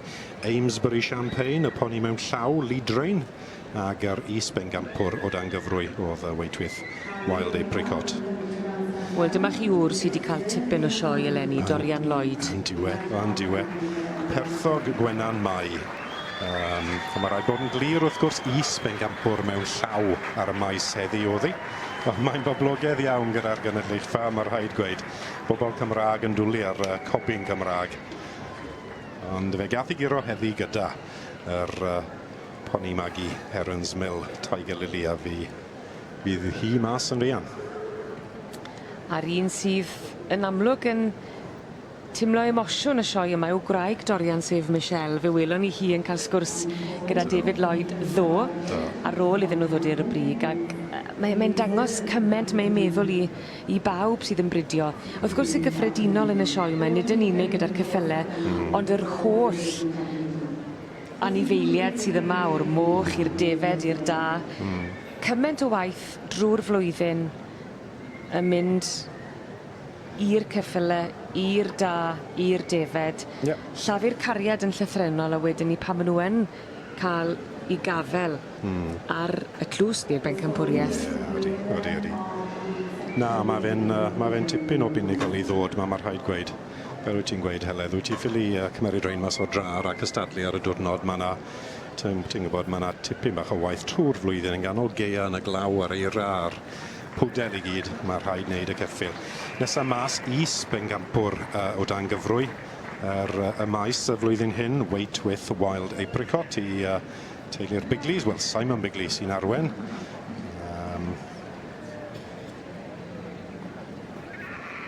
Ac yn bictiwr. A wedyn, mae'r par bach hyn wedi bod yn llwyddiannus. Mae'r rhain wedi cael tocyn bach i fynd i sioe ceffyl un flwyddyn yn ei adran yn barod.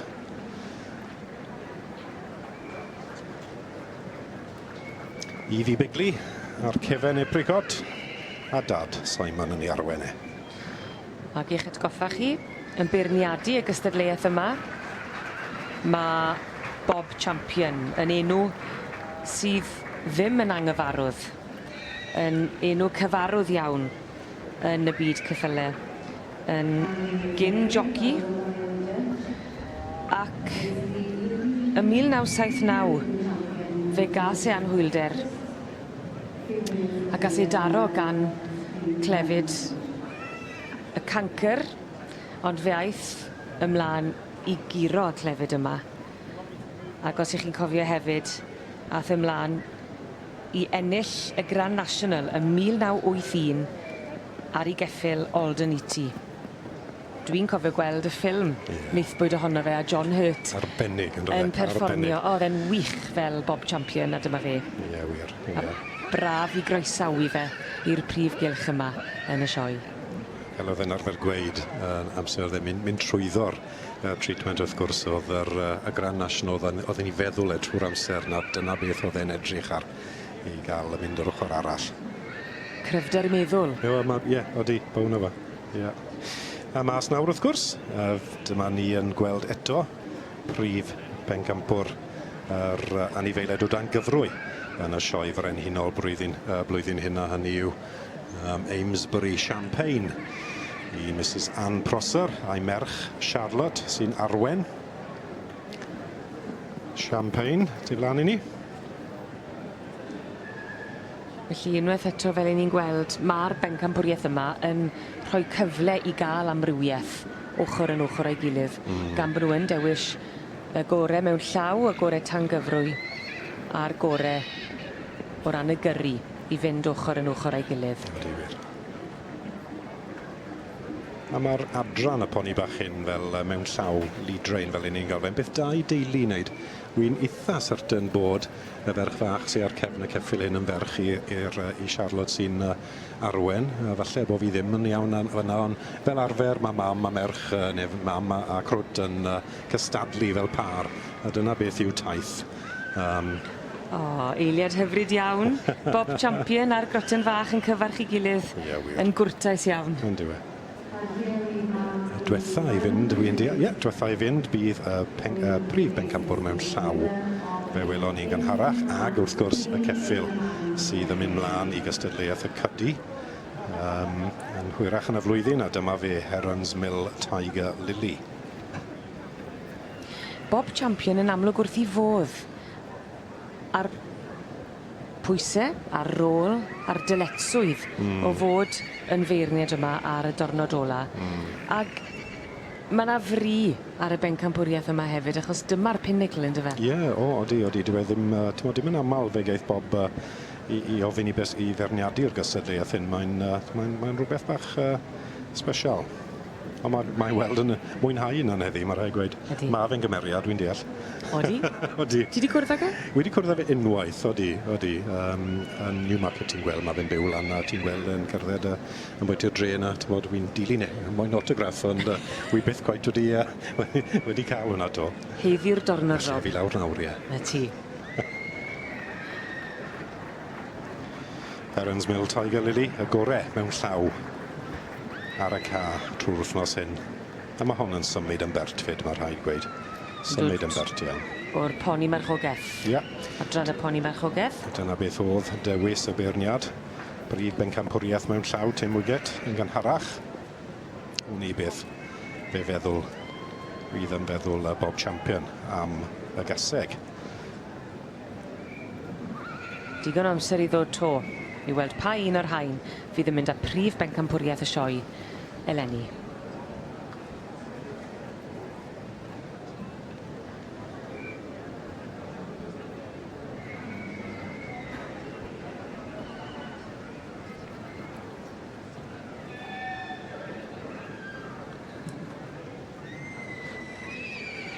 Iawn.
bob champion yn beirniadu prif bencampwriaeth y ceffylau eleni.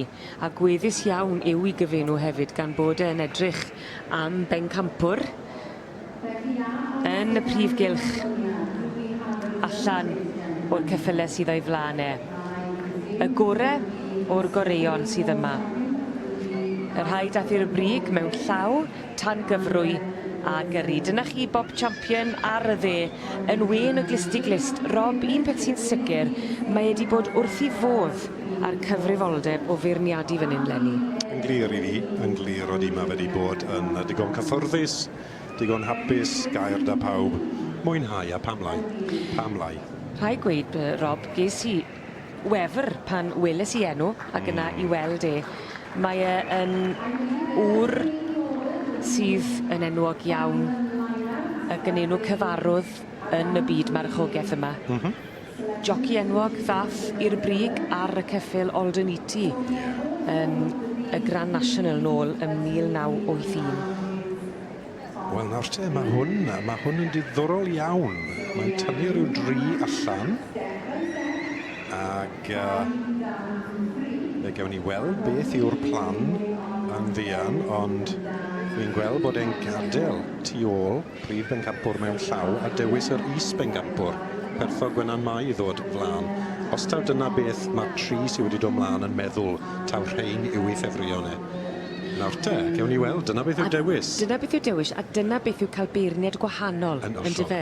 Achos mae un yn golygu un, dim wastad yn golygu'r un peth I feirniad arall. Yn bendant, mae hwn yn beth sydd gallu digwydd, a dyna beth mae fe moyn wneud, fe ddyle fe ddigwydd. Ond dim yn aml wyt ti'n gweld hwn. A mae'n sicrhau bod yn gystadleuaeth iach, bod yna bar o lyged ffres I bob un cystadleuaeth. Yn bendant, dyna beth sy'n digwydd amser mae yna bar ffres yn dod i'r cylch yn dyfe. Barn arall, dewis arall. A barn y beirniad sy'n cyfri ar ddiwedd y dydd. Amesbury Champagne, y poni bach glas, poni bach di wrth gwrs, oedd yn bencampwr o dan gyfrwy. Cael sgwrs fach. Nawr te. Rhannu gwen dy'r steward. Mae fe'n hoff iawn o'r ceffyl o dan y ceffyl gyrru. Ond ar diwedd y dydd, y gorau ar y ca I Ann Prosser, Charlotte Prosser yw y lidrain bach hyn, a dyma'r teulu.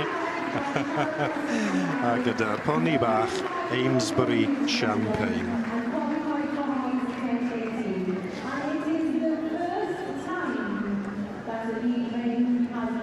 Mae rhaid gweud. Y tro cyntaf I lidrain fach I fod yn brif bencampwr y ca. Ac yn heiddi fe, mae'n disgwyl yn pictiwr fyna. Gofyn bod yr adran yn saff, drych ar y ceffyl bach hyn. Heledd, dyw hwn ddim yn mynd I symud, bydd y blentyn yn saff ar gefen hwn. Bob champion. Tynnu llun ar ei ffôn. Camera selfie bach, Bob. Ac y dangos beth mae'n meddwl iddo fe, yn ogystal â'r person wedi feirniadu. Odi.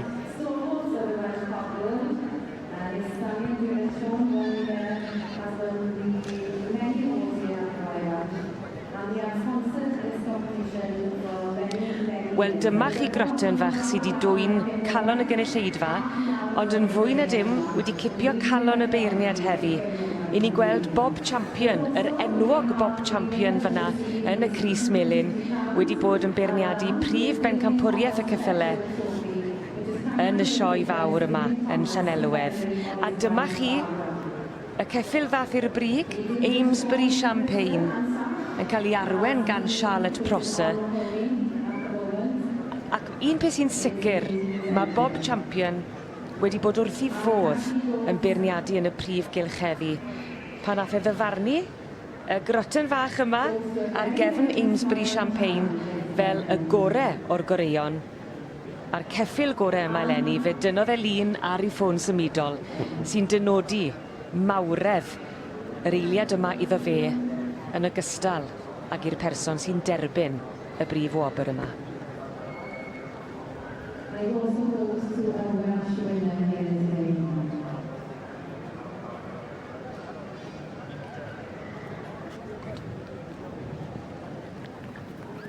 We also welcome representatives of Lily Thomas and Mike Barbara, Johnny and Lydia Shepherd, presenting the government of the parents to the baby and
They'll have pictures from someone else up the road.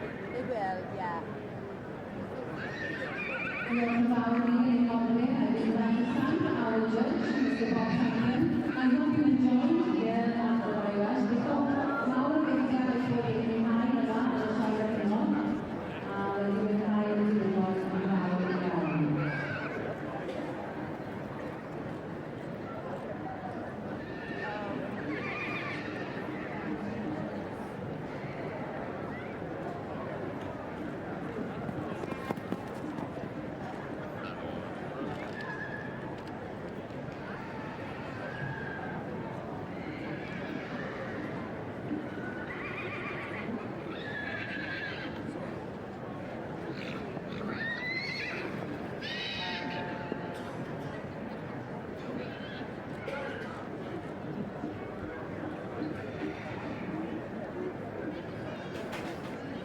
Mr. Bob Champion presents our reserve city horse to Mr. Neil Rain and claims loyalty.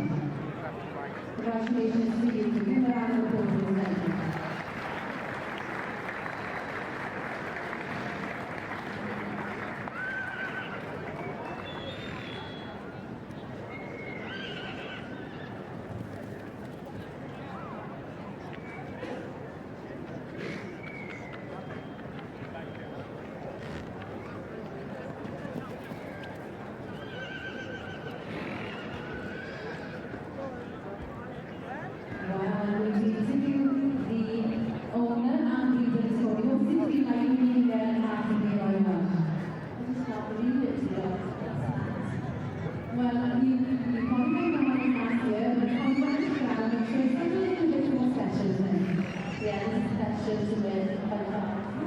So do you think that you're good job, you know, this company's only 5 years old, it's quite a high competition. Yeah, it's not being just like that, and the little girls and boys that shows, and practice this week, and yeah, it's just probably that. So how old is my little jockey then? How old is she? Well, she's 5. She's only 5, gentlemen. She's a 5-year-old jockey on a 5-year-old pony. Are you going to have a word with me? What does it feel like to win again for our match? You don't know. Are you happy? Yeah, I got this a big smile. Yeah. And what's your name? Ava, ladies and gentlemen, give Ava a round of applause as well. And it is wonderful that in the final show we have a relay winning with a picture jockey. Mr. Bob Champion. I understand you're very pleased with the champion. Yes. Gai gyflwyno seren y sioe i chi eleni. Dyma Eva sy'n ond yn 5 mlwydd oed ac wedi sicrhau bod Amesbury Champagne, y poni plentyn lead-rein, yn cipio prif bencampwriaeth y ceffylau yn 2019. Yn beirniadu'r gystadleuaeth yma, oedd Bob Champion, ond dyma chi pencampwr eleni.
Pencampwr y sioe, Amesbury Champagne and Charlotte Prosser. What an achievement. I know, I can't believe it. I'm in shock, to be honest. It's just an amazing feeling. Tell us a little bit about Champagne, because it's a homebred and home-produced pony. That's right, yeah. I bred her myself, broken myself, produced her myself. She's very special. She's not going anywhere now after this. She can stay on the yard and be a broodmare at home. What about your young jockey, Ava? Ava, yeah, she's only 5, so she rides at the shows for me. She's done amazing. The pony went amazing. And tell me, Ava, are you a happy girl? Yeah. Yeah? Was it a good feeling to win at the Royal Welsh? Yeah. Da iawn, arbennig. Mae song of a mawr. I'm sure you've got plenty of people waiting to congratulate you. Well done. Thank you very much. Thank you.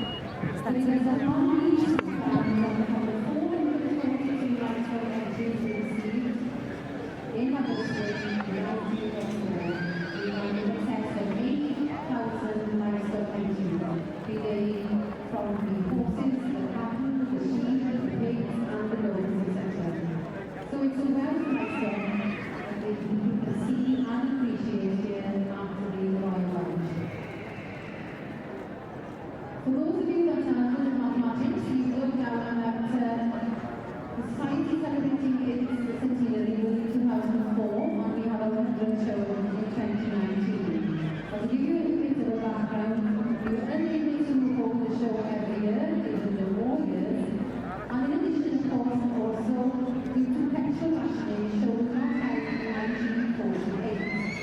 And show previously before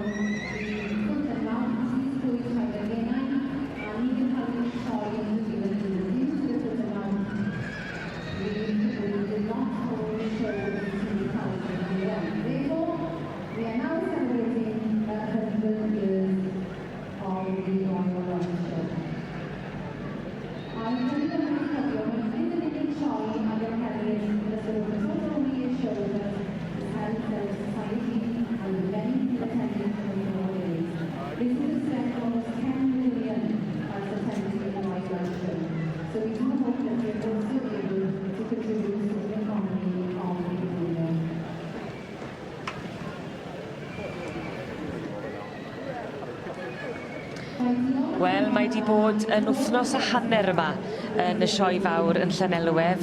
Y pencampwriaethau wedi dod i ben, Rob, oedd hi'n sicr yn ddornod heddi. Oedd hi'n ddornod arbennig, mae'r diwrnod mawr yn fe, diwrnod yr prif pencampwriaethau, ond ie, wi o hyd yn diwrnod bach yn llwm ar hyn o bryd yn dyfe a diwedd y sioe, ond fel arfer ar amser hyn o'r flwyddyn edrych mlaen wi. Diolch i ti am dy gwmni drwy'r wythnos, Rob. Pleser. Ac wrth gwrs diolch i Owen ac i David Oliver hefyd. Ac i chithau adre, mae di bod yn flwyddyn i'w chofio. Tan 2020 felly, hwyl fawr i chi.